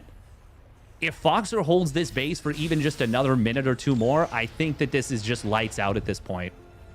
It's going to be really tough to recover from that. But I do wonder, you know, Eric had so many minerals available. He really can make an absurd number of these Lings. And Lings do quite well against, you know, siege tanks, against Thors. There's not really like a ton of Marines. I know obviously the Ghosts can hold their own for a little bit, but even the Banelings will eventually take care of those. What actually, do you think that like Foxer's army can actually stand up against just a massive remax of just Lings and Banes and Hydras? With no Hellbats, it's going to be really scary. The Vipers could land some big blinding clouds. That is a huge blinding cloud right there, knocking out a lot of the tanks, and Eric might end up having enough after all. Fungal growths landing as well. Thors are trying to be microed back, but Eric has actually done it. The bank was just a little bit too big. I thought for sure Foxer had that one, but yeah, you were right. There was not a whole lot to deal with the Lings. Foxer didn't recognize what Eric's last card to play was, and he didn't get anything that really dealt with Lings well. It could have been a ton of Marines. It could have been, you know, 6 Hellbats. It could have been just about, well, maybe even Widowmines, but I would have preferred Hellbats or Marines. But unfortunately, he wasn't able to do so, and now Eric has reestablished a very strong supply lead at this point. Even still, okay, are there any Vipers left? There are no Vipers. There are 2 Infestors. Eric just now built an additional Viper. Actually, do I love the Lurkers? How many Siege Tanks are there? There's 3 Siege Tanks. Yeah, I love the Lurkers. Yeah, the Lurkers are great here. Yeah, I mean, the Lurkers, he's been able to keep them alive for such a long time. They're definitely going to be able to add some additional value if you can find any kind of fight with them. But this is a really tough spot now for Foxer. All of the cost efficiency that he has been putting out for this entire time, 30,000 resources less lost for Foxer at this point. But he's still the one that's broke, and Eric still actually has that little bit of mining going down on that very south base. He's still got maybe like an extra 200, 300 gas left over on that like bottom right-hand base as well. And he's actually pushing through. He's breaking through these planetaries as well. That is going to be kind of expensive, though. Yeah. For like, there's no resources there. Losing a lot of units, even losing like 1 or 2 Banes here is pretty pricey. There's a target fire. Almost all his Lings. It's going to be a lot of them. He's trying to draw his opponent out. Foxer does get baited. The fungal growth's going to be huge here. The Baneling connections will be big on top of those Marines. Liberators are going to try and hold the line behind this. Eric will get pushed back. There are 13 Hydras on the field. Eric is still got a little bit of money in the bank, and Foxer is going to be forced to tap out. Eric barely, by the skin of his teeth, had enough to make that one happen. That was so close. Like, I have to say, that one fight that we were talking about in that top left-hand side, just the fact that Foxer, the one thing I think, like, he was prepared for almost any army composition except for a massive Ling Flood. Yeah. And there was exactly one thing Eric had the resources for, and it was a Ling Flood. There was literally one thing you could, I guess technically you could make, I don't know, like 10 queens or something, which would not have been very effective against all those ghosts. But man, that really was like the one thing he could not handle. And that was the one thing that Eric had. I really wonder what would have happened if Foxer, because there was a few times where Foxer was refused to give up a position, and a fight broke out that was bad for him. And instead of disengaging right away and getting himself out of there and saving units, giving up the position and trying to retake it after, he stuck around for the fight. It happened both times. Once when he saw the Broodlords for the first time, and that was Eric's first like opportunity to actually break through and get something rolling. And then once again, that fight around the 7th base that he had just secured. Was it 7th? Yeah, that was the 7th base. Yeah. If he had been more willing to give up those positions and adjust his composition then, because imagine, I really can't, like, Hellbats or, more Marines, like, it would have been such a different story. But Eric, the tech switches were so dynamic. He really showed a clinic of breaking down a Turtle Terran there. And I got to give him so many props, because that's so hard to stay focused in a game like that. Just barely outlasting his opponent, and goes up 1-0 as a result. Man, Steadfast, after that first game, I have so much to say about the map for the second game as we head on to Ghost River for game number 2. We can go ahead and introduce the players and stuff first, and then we can talk about the map. That we can. Spawning up at the top left with an extractor trick. Almost certainly going to be an extractor trick 15 hatch. It is the Cranky Ducklings, Eric. And up here in the top right-hand side of the map, the most patient Terran player around, he is Foxer. And, Dave, Ghost River is just, whenever I see this map, it's just all I can think of is each player only gets 6 bases. Like, there is a limited number of bases you get. It's a smaller feeling map in a lot of ways, even though there's a lot of kind of choke points and everything as well. But I'm not surprised for that reason to see Eric doing even small things. It's not necessarily going to be hyper commanded aggression, but, you know, going for a pool first and going for like the gas geyser if he decides to get more aggressive and stuff. Because if Foxer gets to play a similar kind of game, the chances of Eric stealing one of Foxer's bases feels really, really difficult. That feels like a very big ask. And Eric does not get to take 8 bases when Fox is sitting on 5. It's just, he literally gets 6 bases. That's it. And then Foxer will be on 4 or 5 bases. And then Eric will just run out of funds. Yep. If the game goes the same way as the last game, Foxer will just win that. Yeah, absolutely. Yeah, it's the only way that Eric was able to make that happen is because he mined so much more than his opponent. Like, ridiculous amounts of additional resources. Ooh, Foxer is going to scout these Lings moving out. Eric didn't go for the extractor trick 15 hatch. He went for the extractor trick. He went for the extractor trick 15 pool, and it is going to be burrow roaches coming in from Eric. I haven't seen this for a while. No, I haven't seen this in a very long time. And I gotta say, on a map like Ghost River with a relatively short rush distance, a flat ground natural, which most of them have, but and for the reasons you mentioned, I actually like this build order choice a lot. Now, obviously, the Roach Warren was spotted, but there's no way Foxer is thinking burrow roaches. Yeah, I think that's going to be a very, very unlikely expectation. But it does still kind of beg the question of, like, okay, how much value can he get from the actual burrow play here? Because the burrow roaches are definitely annoying. Do not get me wrong. But Fox is already high ground bunkering. He's prepared to give up the natural if he has to. And if Eric invests a lot into these roaches, which I feel like you have to if you want to get almost anything done with this, Fox is just going to straight up be ahead, right? Like, this is a really, really tough spot, I feel like, for Eric to make work. It's going to be interesting because he will have the ability to burrow a Ling at the natural expansion. That is going to be annoying, and that's going to require scans to clear out.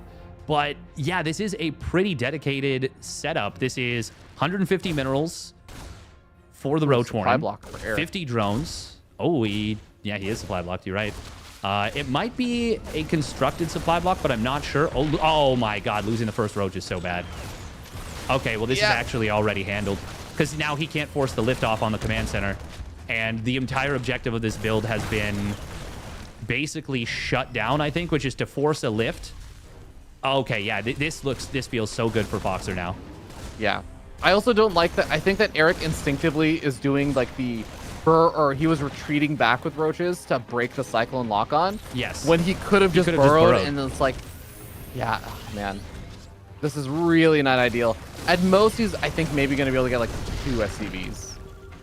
I do like the way he spread these roaches out, making scans very difficult to find them all. But yeah, with the amount of commitment, so yeah, 200 gas for the burrow for the roaches, 150 minerals plus the 50 minerals for the drone, plus another 300 minerals for the roaches, plus it's not drones being built. Oh, he unburrowed the roach. Okay. I was like, what are we doing here? Wait, you can Reaper grenade it to slow. No, it won't. The Reaper grenade will not do enough damage. But how many Reaper grenades would you need to out DPS the healing of a roach? It's 5 damage, right? So if you land all of them simultaneously, then a roach has what, 125 hit points or something? 135. 135. Okay, well, yeah. You could do the math now, Dave. You promised that you would take every single math challenge. Yeah, 135 absolutely. divided by 5. That is because it automatically gets the 1 HP of regeneration, so it would be 140, which would make it, what is that, 28? 28 Reaper grenades simultaneously thrown down. I'm gonna use a calculator. It is 28. I will confirm. Thank you. No problem. I'm proud of you, Dave. Me too. I was a little scared. Supply block for Foxer at 69. No. Oh, it's actually a really bad block too. His depots are very late. Dude, it's kind of been a crazy day for supply blocks. I really feel like, you know, this is just what happens when Up a Tree doesn't stream at his normal time. It's just everyone else gets supply. Someone has to be supply blocked. He absorbs the supply block so that others don't have to. He's not the hero we needed, or he's not the hero we deserved. He's the hero we needed. Exactly. We are going to see a scout coming on in. We'll see. Well, he actually doesn't see the roaches, and this is a very low drone count, relatively committed attack. We do have Foxer getting into the natural. I mean, look at the worker count right now. Foxer is ahead in workers in a TBZ. This is real bad news on paper for Eric. Foxer will get pushed back by this little drop.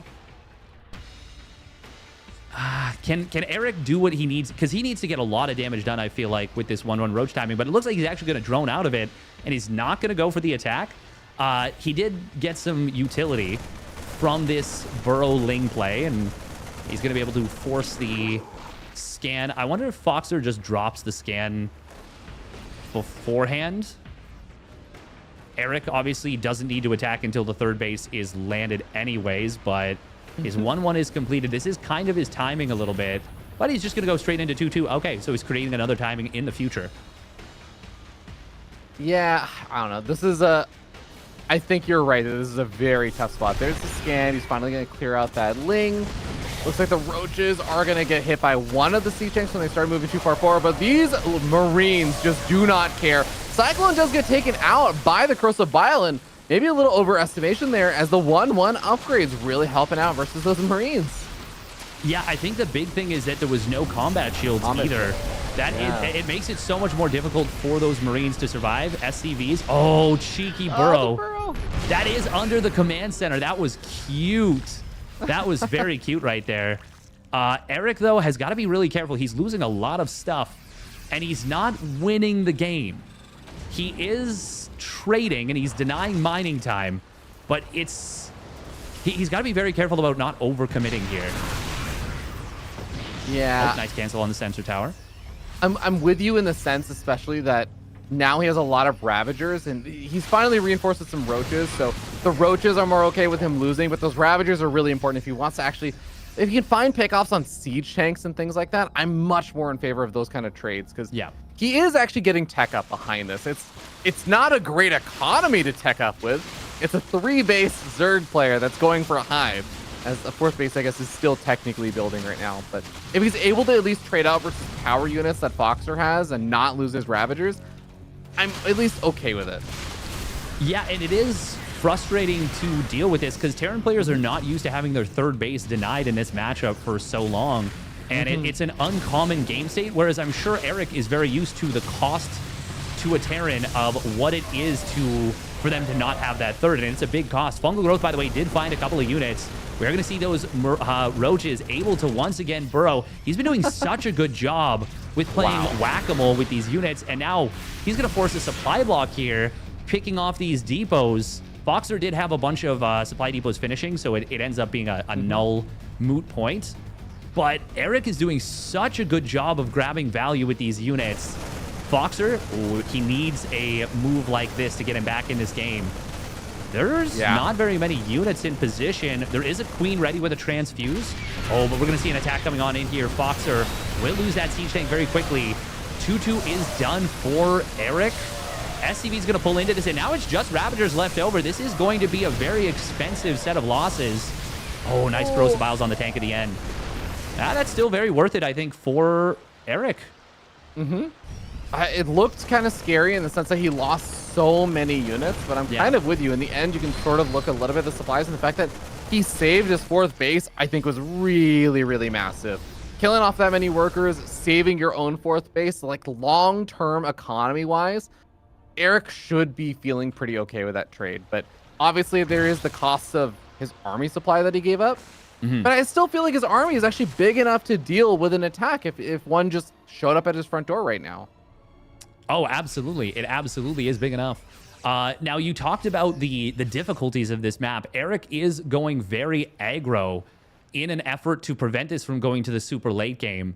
And even at this point, he's trying to keep it from even going to the late game period. He doesn't want to let his opponent get anything going. But I did want to see him. He's done it now a little bit. I would have liked to have seen him drone up to maybe 80, even 85, and get that 4th base saturated basically as soon as he, right after he went for that big trade in the middle. But he hasn't gotten this huge economy. So being able to continuously trade is going to be quite difficult for him. Foxer, though, Foxer hasn't even taken his gases at the 3rd base yet. He is just so focused on not dying. And that is a tall order for him at this point.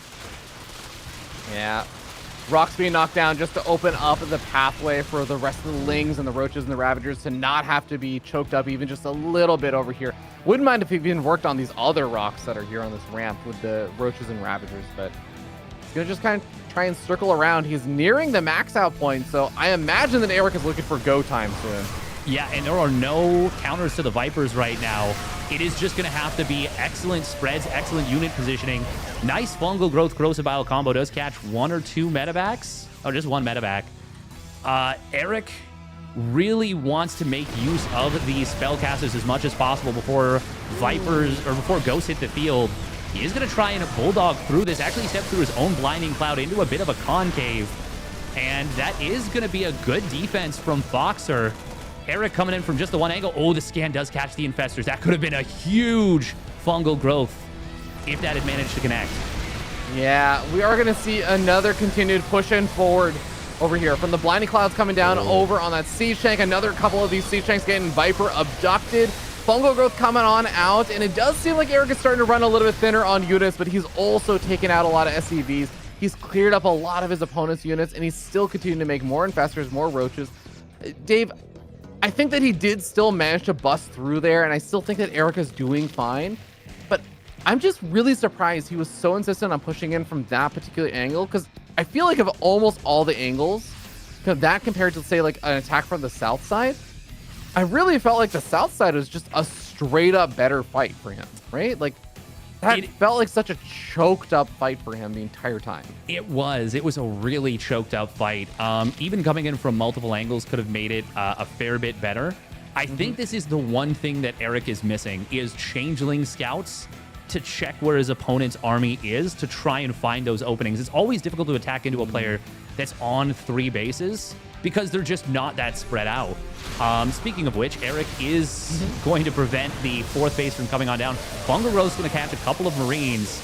Boxer, the spreads in defensive fights have been very good considering how badly out-teched he is. Corrosive Biles will land on one of those tanks. And actually, hang on, is there even enough to defend the main mineral line or the main ramp? This might be checkmate. Those infestors can lock the entire Bioforce out. I do like the hot pickup to get back into the main base, but Eric is maxed out. Boxer is not going to be able to get to his dream split map scenario so far. Eric is just denying it. He might even deny this +3 weapons, which would be really nice. Yeah, with so many of these units now moving from the main base and elevatoring down, going toward the natural, there's actually an opportunity for Eric to just move straight down to the 3rd base and deny that. If he denies that, that might also be another form of checkmate. Fungal growths continue to be available. Abducts from the Vipers also coming on forward.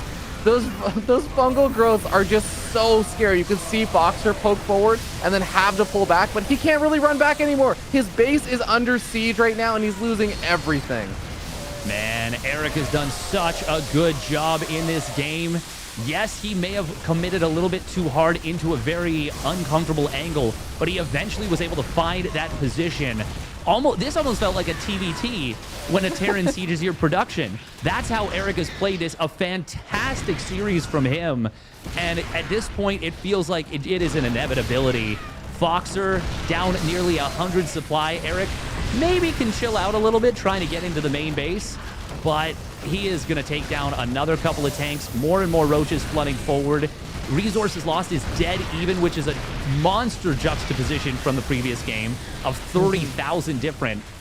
And even if Foxer holds, which he will not, Eric was going to have too much.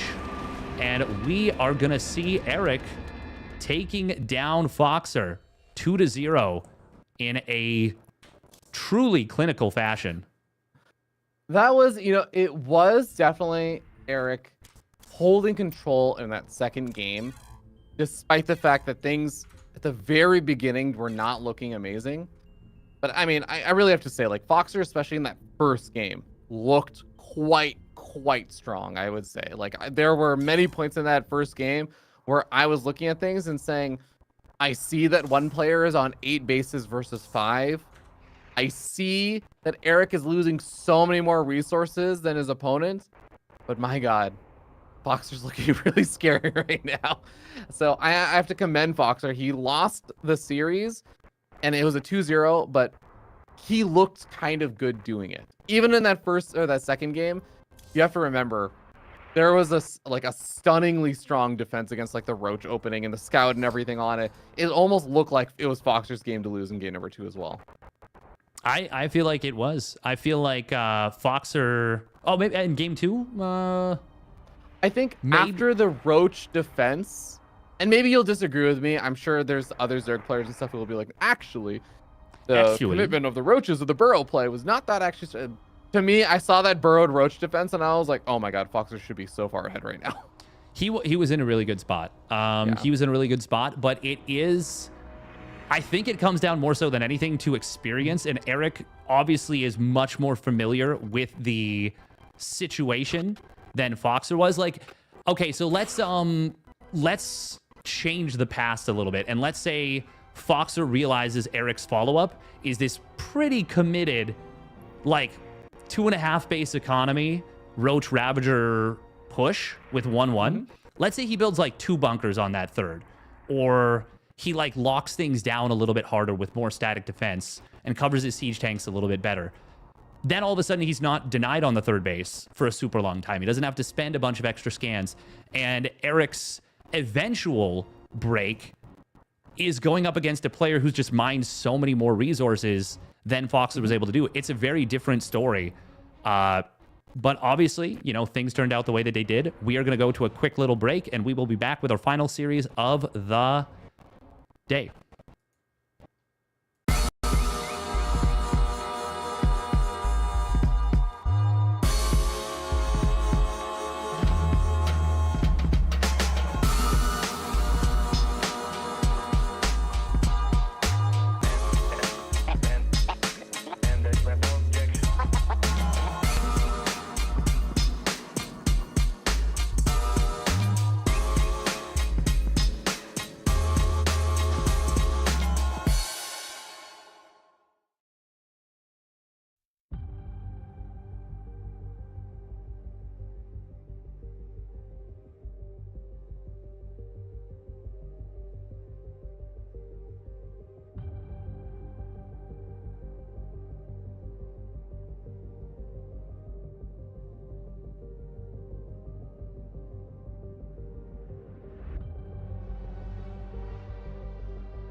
All right, we are back for now our final series of the day.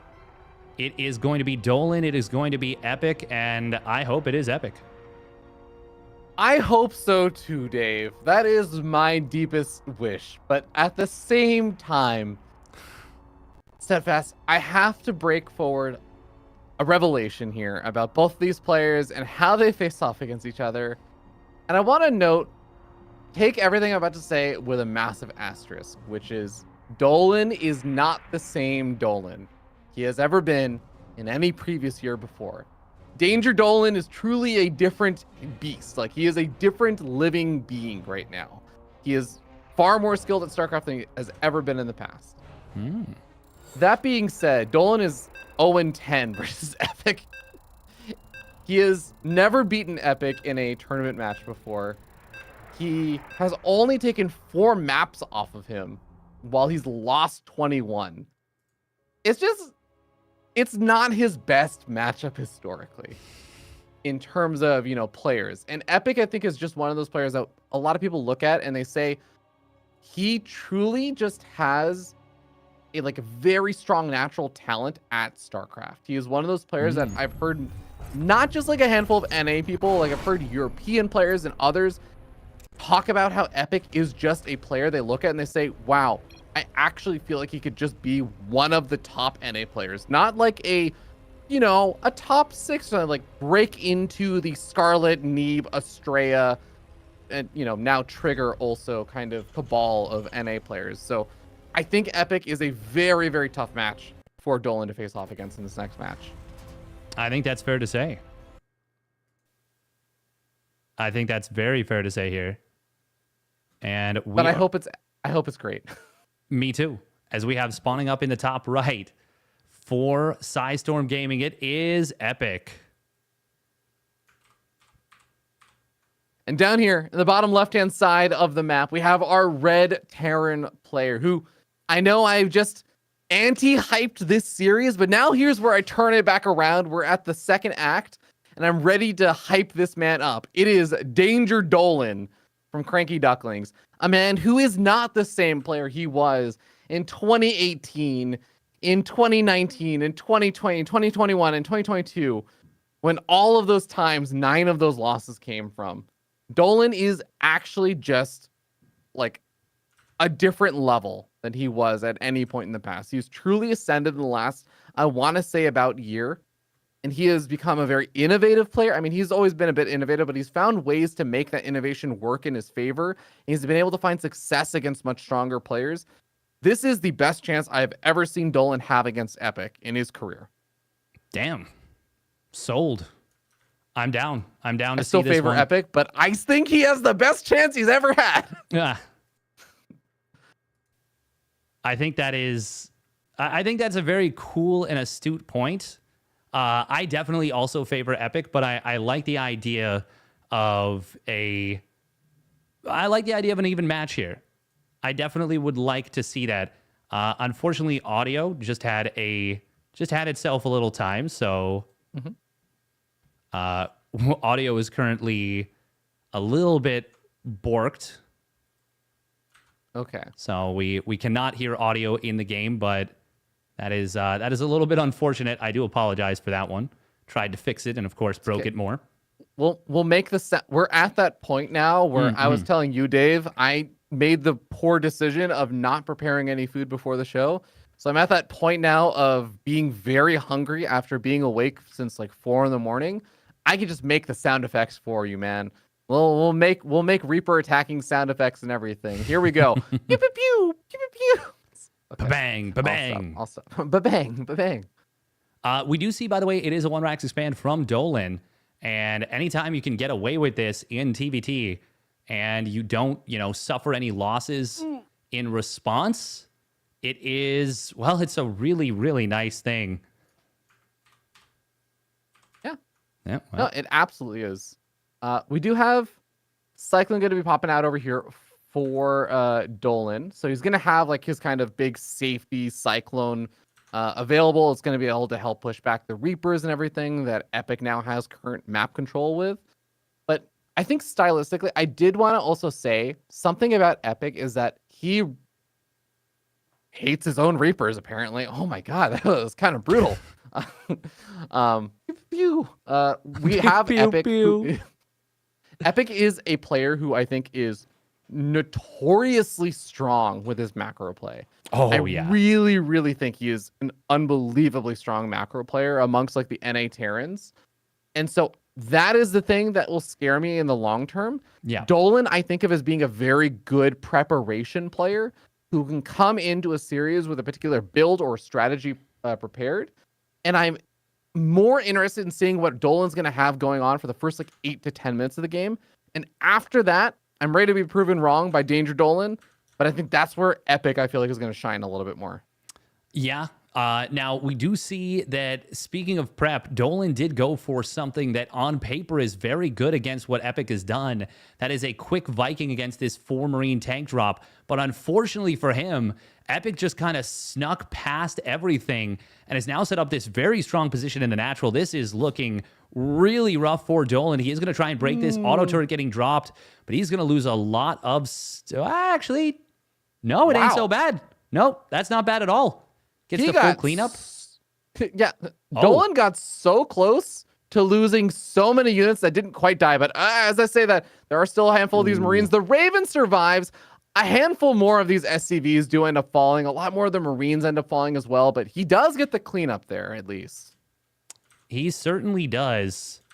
And that's, well, that's pretty nice right there for Dolan. But Epic has now pulled ahead in the worker count with that. Very important that he kept the Raven and the Viking alive, I think. Going to be able to repair at least... Well, he could have repaired both back up to full, but he repairs the Raven back up to full, which is the more important thing. Mm-hmm. I still think I like this for Dolan. Is he on 3 CCs? He is. Yeah, okay. I definitely still like this for Dolan. He's faster into the double engineering bay. He's got that extra Raven. Yeah, Dolan's going to be able to make... As long as his SCV production is good, he's going to be able to make up a lot of the difference in terms of the timing. But you mentioned it, and I really want to drive this point home. One of the greatest strengths of Epic as a player is his ability to just macro, period. Mm-hmm. Just pure macro is so strong. Really a big fan of how he builds units. I like how he produces things from his production facilities at a consistent rate and levels his economy through consistent worker production. Yeah. I mean, yeah, unironically, yes. Like that, there is an art to it, and obviously, we're at the very top level. We just expect that, but it's not a given, and there are still players that are better at it than others. And Epic is one of those players that really stands tall in the NA region.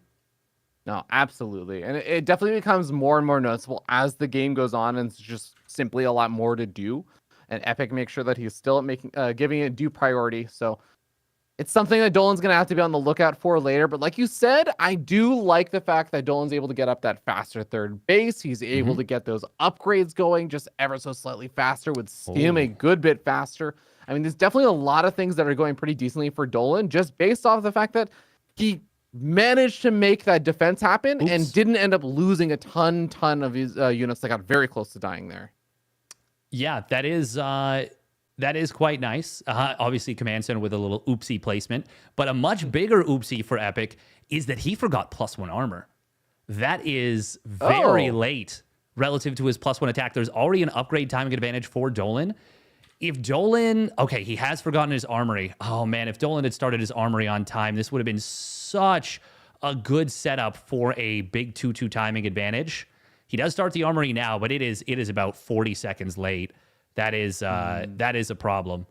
But regardless, Epic is also very late on the armor timing. That could be a big deal. Now, Epic, because his upgrades were a little bit later in terms of stim and combat shields, he did go double tech lab and got them both at once. So Dolan's going to have to be a little bit careful that he doesn't take a fight when his opponent has shields and he doesn't. But regardless, let's see if Dolan can do something. He will have that combat shields very shortly. Yeah, there is a pretty narrow window here where there won't be combat shields for Dolan. And he's going to identify the armies over there. He's going to stim to run away with a handful of his Marines.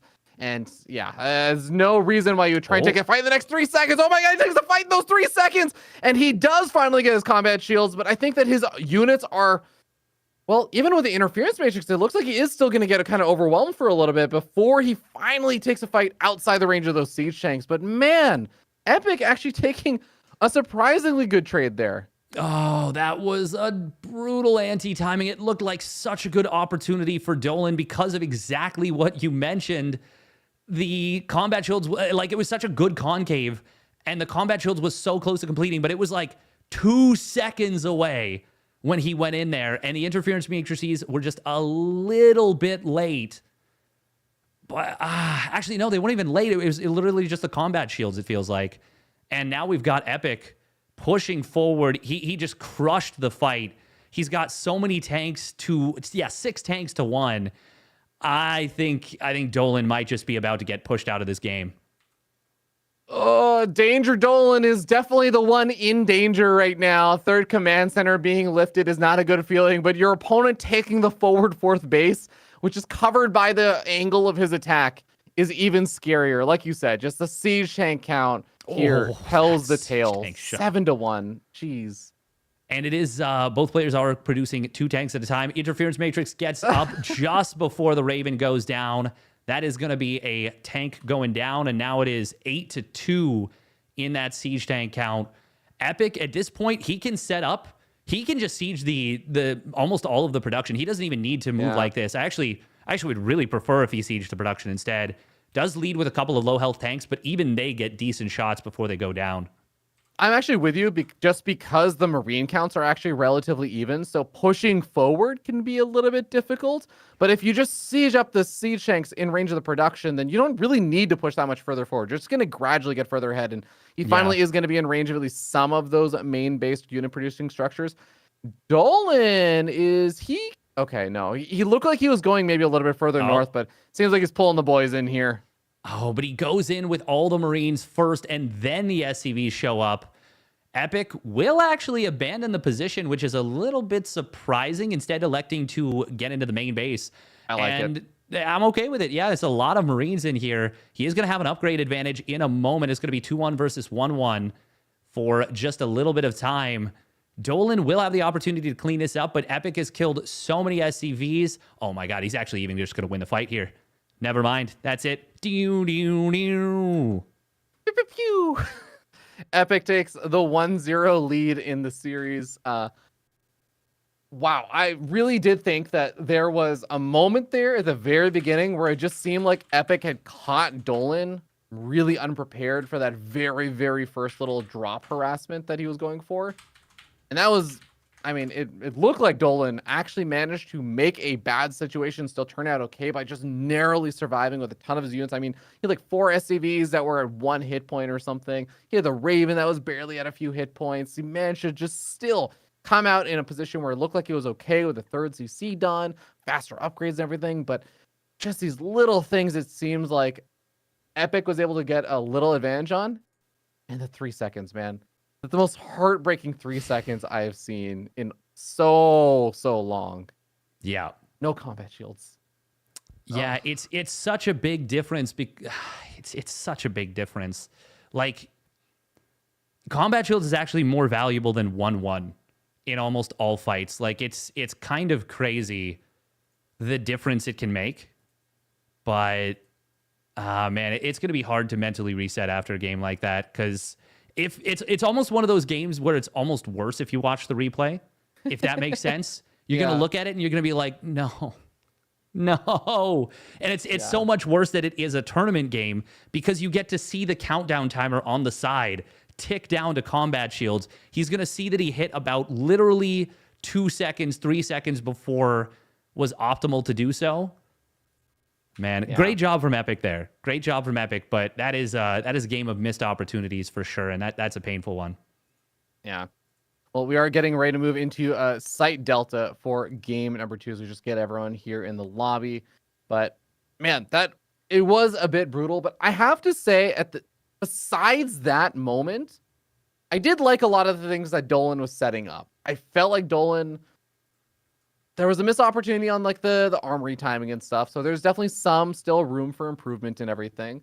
But that aside, I feel like Dolan was getting into an okay start. If he can do that and not take a fight for the 3 seconds he doesn't have combat chills when his opponent does. I feel like I still believe in Dolan's ability here to make something happen. Yeah. I mean, it just felt like all of the little micro decisions, though, were just cleaner and better from Epic. And there's so many little micro decisions in TVT, like when to take engagements, how to fight, what to do in each little microcosm of these fights. I don't know, that just felt a little bit tough. But we will get into it here. Unfortunately, the audio issues were not solved, but we are going to go on into the game, and we will do our best to provide these little noises. Beep, beep, beep. Yeah, as we have the countdown timer going off. I was trying to emulate those beeps, but I think I do such a poor job that I have to explain what I was doing because it's so bad and obvious. People just be like, why is he beeping? Yeah, a little unfortunate there, but thankfully we are close to the end of the day, guys. So all the sound and stuff should be resolved for not tomorrow, because tomorrow's EPT weekly stuff. Oh. And in fact, it should be probably Tuesday, I imagine, or we're going to be returning back with more shows. Yes, I believe it's Tuesday. You and I will be back on Thursday. Yeah. Yes, but sir. For now, we are heading on into what is potentially our last game of the day. And let's get into it. Spawning down on the bottom right for Storm Gaming, it is Epic. And up here in the top left-hand side of the map, the red Terran player. He is in danger, but maybe he is the danger. It is Cranky Ducklings Dolan. Dolan just had to be, have his back up against the wall here so that he could say, I'm not trapped in here with you. You're trapped in here with me. I almost forgot the line. Dude, I was like, are you waiting for me to finish it? No, it's been a long day, and somehow I forgot the line, even though 80% of the line is exactly the same as the first sentence. Yeah, it's just rearranged. Dave, don't go 10 hours awake without eating. That's when your brain will start to melt a little. I'm all familiar with brain melt. When I was casting KSL on Friday night, I guess I just kind of ran out of gas. I hadn't had coffee that day. It was a kind of late night, and the previous, I guess, Thursday was a real long day. It was 12 best of threes that I covered alongside with Loco. So I was already like, and I had slept very poorly the night before, so I was just exhausted, just totally dunzo. And I think I just put forward one of the most delirious casts I have on Friday night. Just absolute, like there was a couple of times where I literally fell asleep during the games because my brain just switched itself off for like 20, 30 seconds. There's just silence. Yeah, I know the feeling, man. And I won't dwell on it too much, but yeah, I'm with you. We haven't even actually had that long of a day, honestly. For me, I think it really is just my mistake and not eating. But got a little SCV Reaper micro, and I'm definitely seeing one player getting a nice edge over here. Dolan finding the SCV kill. His Reaper's still at full hit points. He's gonna try and go for a snag over here. Oh, he could have committed in for that. He could have gotten it. Yeah, he was just afraid, I guess. And he ends up getting kind of bullied back by a Reaper that has less HP than his did. He will get he gets the ambush in the middle. Oh, nice grenade from Epic. Can Dolan chase down this one Reaper? Nope, not going to be able to do so. Is there anything about to pop out? There is going to be a Cyclone, but this will be a delay on the command center. Good job from Epic to pull away that one SCV. Still, that was nice for Dolan. Obviously, it didn't result in too much happening. He should not turn around and fight. That is... Oh, unless he just snipes the Reaper. Yo, let's go. That was pretty nice. Yeah, nicely done by Dolan. I mean, remember, it's not just that one Reaper he just snagged. And he might even be able to kill the Cyclone. No. Thought for a moment maybe his Reaper grenade would snag one the Cyclone of Epic, but it's not going to happen. Instead, he's going to find his opponent's Reaper almost. Oh, my God. This could actually snowball a little bit. But no, it doesn't look like it's going to be the case, as he does get away alive with that unit. He gets 2 Marines up on a high ground. Dolan's still going to commit in for that. That one's a little bit bold, but you know, I don't mind it as a scout at least. I feel like that's okay. Yeah, I mean, yeah, kind of. It lets him know that there's still Marines being built, but there's almost always going to be Marines built in that scenario unless you do something really weird with like ultra fast Vikings being produced out of the starport. That was a little bit of victory disease right there. That was things going well for Dolan, and he got a little bit overconfident. He's fortunate that it didn't turn into a disaster for him. That was actually very close to becoming a really big problem for Epic, though, and a really big opportunity for Dolan. He was able to, if he gets the lock on his opponent's Cyclone, you're going to be able to chase it down. It's the same speed. And then all of a sudden, you've got maybe, what would that have been? 2 Reapers and a Cyclone versus 2 Marines and a Reaper at home. Oh, that's a really nice find right there for Dolan. Epic trying to get in here. SCV's not going to be able to repair the siege tank, but it will be a siege tank for a siege tank. Medevac going down as well. I don't like that he dropped the auto turret. I would have preferred to see the Cyclone. Oh, that's going to work though too. He uses the Reaper to force the Cyclone to turn around, and he gets the lock on with it. Oh, that was very nicely done. Dolan, he has stepped up his micro in a big way in this game number 2. Look at the resources lost. Beautiful trades. Yeah, beautiful trades here from Danger Dolan. As now it's going to be one other kind of big thing that's coming his way, and that's going to be this drop it in the main base. Could snipe off the tech lab that is researching interference matrix, and that would be very, very annoying for him. But his rest of his army is here. The Ravens are here as well. They don't have interference matrix, but they do have auto turrets available. Yeah, and I think Epic was trying to bait out auto turret usage there, but Dolan kept his head, didn't drop it. Good job there from Danger Dolan. Epic is going to try and get in here. Oh, interference. Okay, no, he's not going to go for it. If he had targeted that, maybe there would have been a chance. Dolan, you know how badly he wants to try and crush that drop with like 3 auto turrets, but it's such a bait. It's such a bait. With the boost off cooldown, you're not going to catch that medevac, I don't think. Not unless you've already put some decent damage in. But Epic is still distracting his opponent very effectively, and Dolan is having a little bit of trouble keeping up with the full production. He does have a faster third command center once again. This is a good situation again, but it was a good situation in game 1-2. Game 1 as well, I should say. Yeah. Oh, no, I'm definitely with you. It's not a situation Dolan wasn't able to find himself in where he's got a little bit of not a massive edge, but a decent enough edge in the game. But it's now going to be a question of, can he maintain that lead? Can he find a way to translate that into an actual victory straight up? And that's what Dolan's got to somehow manage and muster. But I'm liking what he's putting down. I'm liking that early game start for him. Yes. Now, for me, the big thing, where things started to go wrong for Dolan was the armory timing. He did not build an armory at a proper timing in the previous game. Now is when he wants to be building that armory. Every second that passes that he doesn't build that armory, I get a little bit worried. I'm also kind of worried about the fact that Dolan just hasn't been making siege tanks for a while. He's going to be, it's going to be 3 siege tanks versus 6. So yeah, I feel like this is going to be because Epic is looking to make this big push out and everything. He's looking to put on some pressure, surely, right? I mean, it's TBT. You're just going to want to build siege tanks consistently for a lot of the game. Not all of it necessarily. There are times where you have enough or you have even too many. But we're not there yet. There's that armory coming down. It's about 30 seconds late. That one does hurt for Dolan, and it's not quite as bad as game number 1 in terms of the missed timing. But in game...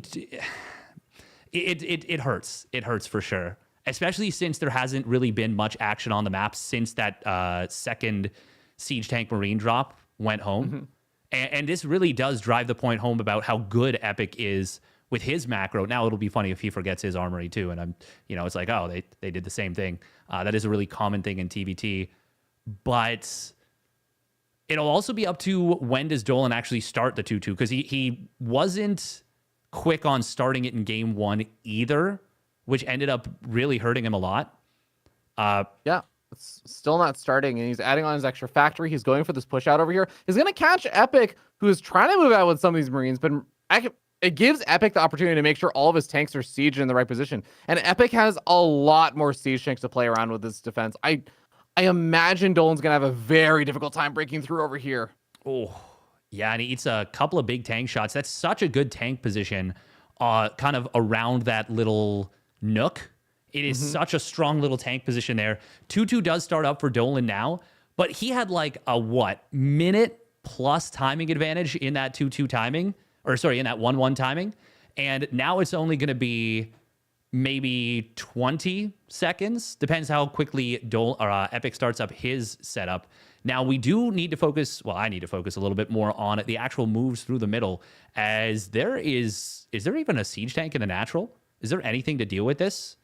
There's a siege tank in the natural. It's not sieged up. This is going to be a lot of dead SCVs. Dolan was not prepared for this in the slightest. Woo! Command center is going to get lifted, but that means, and repaired, but that means it is going to be a lot more dead SCVs. Still, the medevac's getting targeted down. Good job from Dolan. And he will kind of maroon these Marines. Yeah, it's been a long day.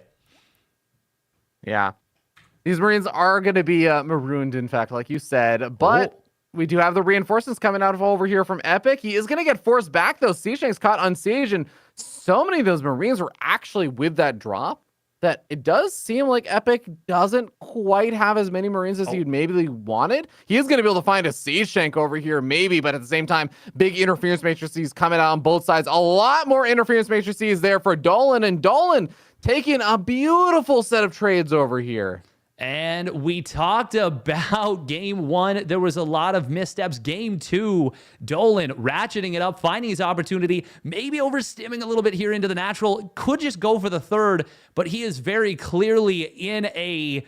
He is feeling himself, and he wants to go for that kill. I like that. After he gets a big tank shot to the face, he backs away and will go after this third command center instead. Does leave the siege tanks a little bit exposed to this one drop. He's kind of... His army movement still has me a little bit worried, but he is in such a good position. As long as he doesn't fumble this one, he will be able to force a game number 3. Yeah, we are going to see another stim up over here, but the Marine count is so low. I don't think it matters, though. I think that just continuing to drop even the few remaining Marines over here is going to be enough to break on through here. Command center getting target fire down. There it is. GG. Dolan wins his 5th ever game against Epic in a tournament series. That was pretty sick. Dolan played really, really well there. That was absolutely fantastic from him. And I am super, super impressed with what he just pulled off. That was awesome. Yeah. No, I mean, I really have to hand it to Dolan, especially on just the micro front. I feel like he was able to seize these very, very small little micro opportunities, such as being able to pick off an extra siege tank, for example, on the retreat from Epic, because he was able to, move the Reaper around and find like little edges here or there in the very early game micro, and even just like finding the perfect interference matrix timing for the actual big attack that happened, and be able to say, okay, yes, you have a lot of siege tanks, but all of my Ravens are here. All the interference matrices came out. The number of Marines that Epic had, because Dolan was doing a good job of defending against the drop harassment and stuff that happened. He lost some SCVs, sure, but so many Marines were missing there for Epic. Dolan just realized there was an opportunity there, and he did a great job just capitalizing on that. So beautifully handled there by Dolan. I'm hoping we can see some more of that in game number 3, but Dolan's won his game. I'm still kind of rooting for him because I like seeing that kind of underdog story of someone who's never beaten someone before finally making it happen. But Epic is not someone who's going to just, take that laying down. No, certainly not. And we'll see what he goes for again.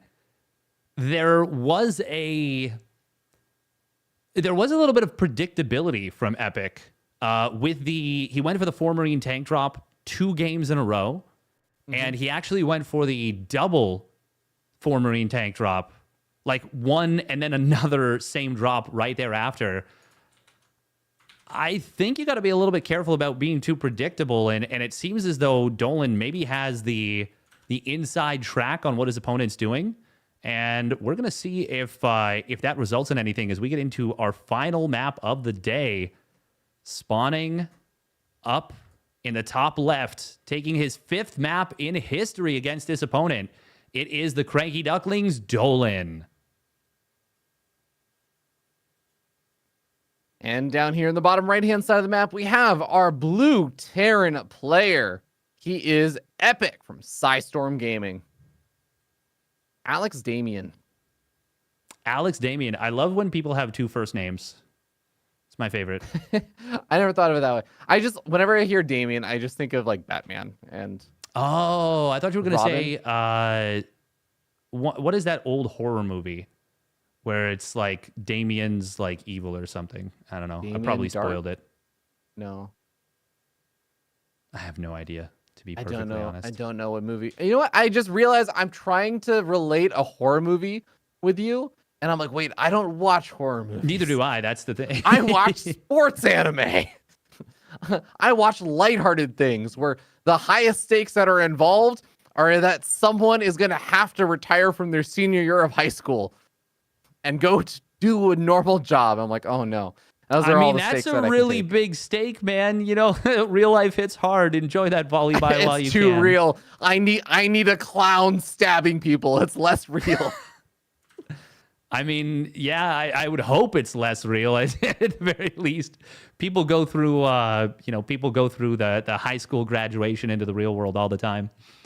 But we're gonna get into game 3 here. Oceanborn. We actually haven't seen that much Oceanborn today, have we?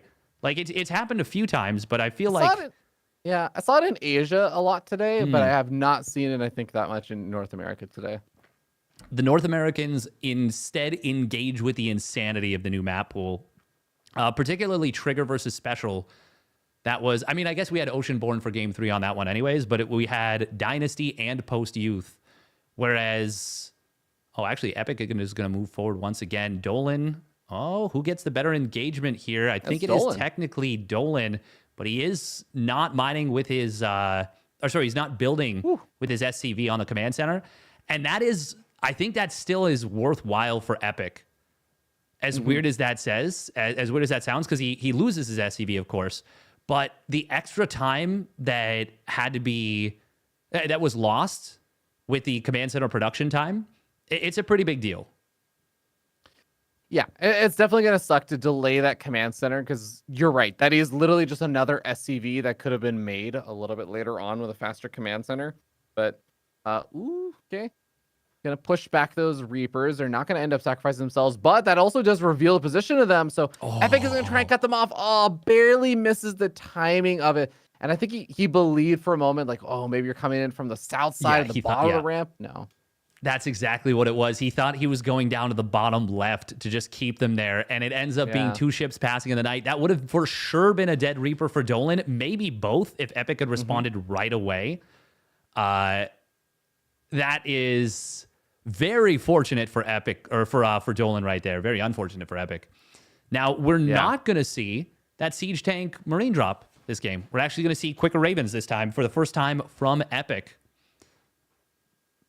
And that is true. Yeah, it's just kind of interesting because he's been going for that in both games, but just wants to change things up a little bit. It's The Omen, by the way, is the movie. Twitch chat has our back. Omen. Dolan not a this. Movie connoisseur. I've not even heard of it. Yeah, I mean it's a pretty old movie. I think it was in like the 70s. I think it's like well before my time. When is your time?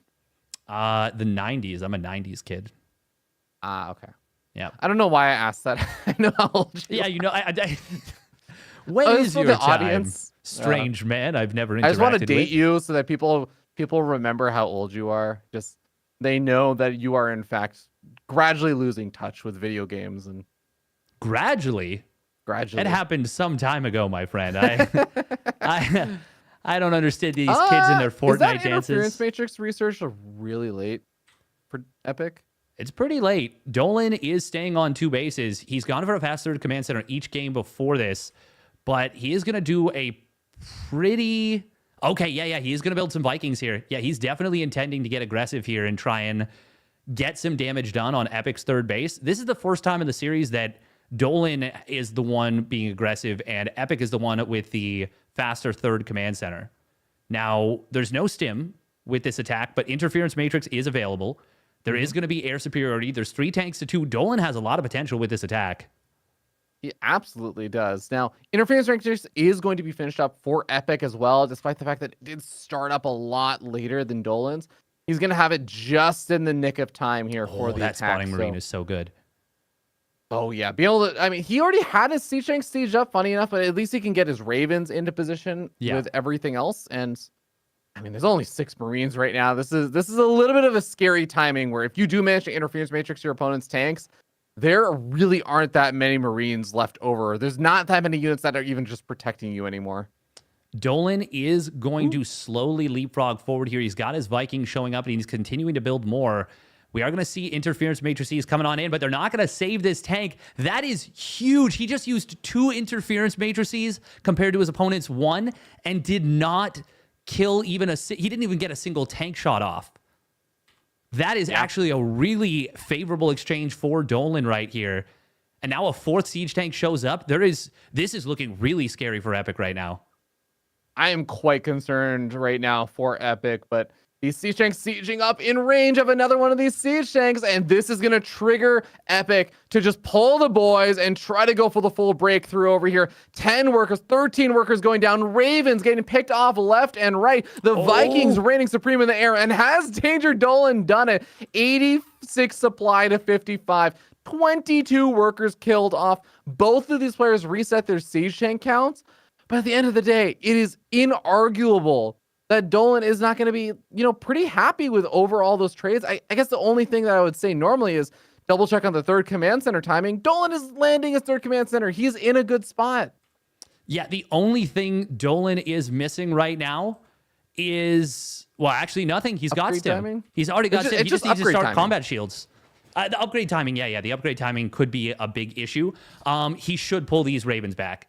Right now he is reaching for too much. He saved both Ravens, killed all 3 of his opponents, but he's going to lose one of those Ravens, almost losing another. No, barely keeps it alive. Dolan is overreaching. He does not need to be here. He is. I'm with you. He is in. Oh my God, he's going to land the Vikings. Go for it. He's going to take down 2 of the tanks very quickly. 3rd one on the high ground also goes down. Dolan is going to kill another bunch of SCVs. Epic will eventually clean this up, but now it is 63 SCVs to 30. However, that was so many units, crucial units for Dolan going down. He's got 4 units on the field at the moment. Oh my God, is he actually going to lose with a double worker lead? This is getting a little bit scary. I think that Dolan still has what he needs to deal with this, but he might end up losing the Vikings over here to the Marines, which is half of his units on the map right now. Yes, but if those get unloaded in his main base, it is a disaster for him. It is so good that he found that drop. That could have been so scary for him. So freaking scary. It is certainly not over just yet. Epic still has 1 big fireback that he can launch out at his opponent. 1-1 is about to finish up here for Dolan, though. He has bought himself enough time where there's not going to be the upgrade advantage anymore with Epic's kind of follow-up attack coming back across the map. And I was critical about his armory timing in the first 2 games because it was off by a lot. This time, it was perfect. Timing was exact. It was exactly when he wanted. Unfortunately, he doesn't have the gas to start 2-2, so that's a little bit of a problem. But I just want to give credit where credit is due. In a chaotic game, he gets the job done when he needs to. However, he still is down in workers. Or sorry, no, he's way ahead in workers. What am I saying? He's overbuilt workers. He is down in army supply by a decent amount, and he doesn't have combat shields. I'm starting to get a little bit worried for Epic or for Dolan, even in a macro game at this point, because he built like so many extra SCVs. He's got basically like 18 extra SCVs that he can't take advantage of until that 4th command center is done. Epic is just going to load up everything into the natural expansion, but there's a sensor tower. Ain't no way you're getting in there. Scan sees the whole army is there. Oh man, Dolan checks the move before it becomes a problem. But I'm starting to get a little bit worried that he might be getting that adrenaline that can happen when you're winning a series, when you're winning a game. He is still so far ahead in economy, but Epic seems more poised at the moment. Epic is definitely the one that's kind of running around the map and controlling things. The Vikings sniping off a medevac is nice. Does end up losing one of the Vikings over there, which is kind of annoying. But now Dolan can actually pincer this army a bit as he comes in with his Marines, sieges up one of his siege tanks, realizes his opponent's army is also siege up. So he's not going to dive too much further in. But Vikings, I wouldn't have minded if he used those Vikings to try and abuse that kind of dead airspace there to try and pick off more medevacs. But doesn't want to risk it and is just going to try and pull back and play a little bit more defensively for now. Epic has done a great job of rebuilding SCVs, by the way. He's back up to 57. And even though, yeah, he's 20 workers behind, he is effectively, they're on the same economy right now until that fourth base can be landed. Dolan is going to go for a drop, and that will almost certainly cancel the fourth command center.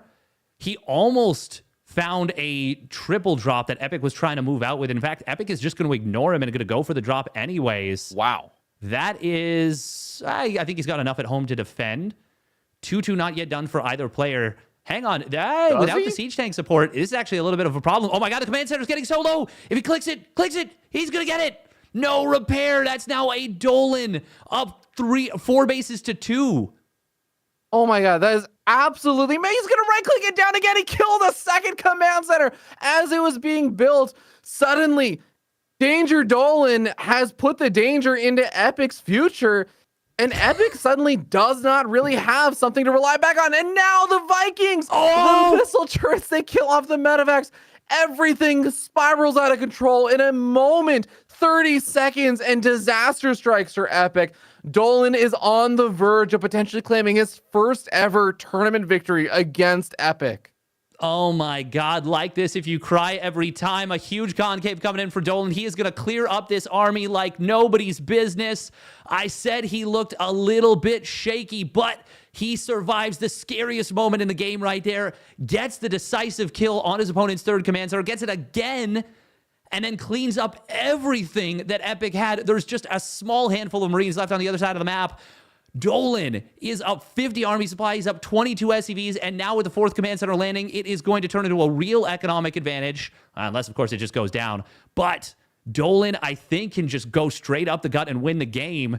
Oh, he is hesitating with the main army. Yeah. But he is going to go, I think. Oh, he's going to go for it.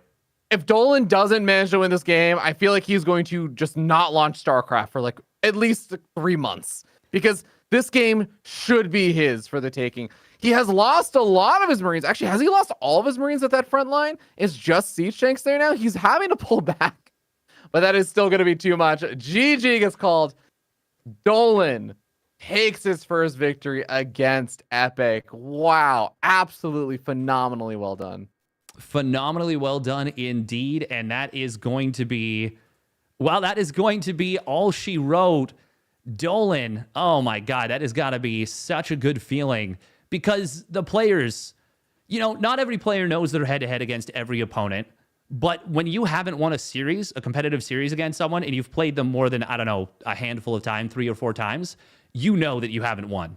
You know that you haven't won, and you know that that is in your head for sure. But Dolan able to stay focused, gets it done in game 3, and that has got to feel so freaking good for him. That's incredible. Truly, truly incredible. I'm so happy for Dolan. Little unfortunate for Epic. I mean, those are 2 brutal matches to have had back-to-back of having to play versus Special, where Epic is not bad at TVT. Epic won 1 and 2 versus Special in TVT, and he looked good doing it too. Dolan now being able to go 1 and 1 is great, but Epic being down 0 and 2 and at the verge of elimination is a pretty scary prospect. But, you know, I think Epic still is a player that is good enough that he could still turn things around despite being down 0 and 2. We'll have to see how the remainder of his matches go, but so happy for Dolan. He truly is his season right now, his time. Yeah, really well done from him. It's tough to stay focused in those matches, in those high intensity matches where, like I said, you know that you haven't beaten this player before. It's just got to feel so good to finally get that monkey off your back. And that is going to do it for us for the day. Thank you very much for tuning in. Once again, a huge thank you to the sponsors for, doing their thing. Blizzard Entertainment, Monster Energy, U.S. Air Force, and the ESL Shop. I will be, we will be back. You and I will be back on Thursday. Coverage will continue on the Tuesday, as you mentioned. And that is going to do it for us for the day. Thank you very much for tuning in. Stay safe and have yourselves a wonderful rest of your evening.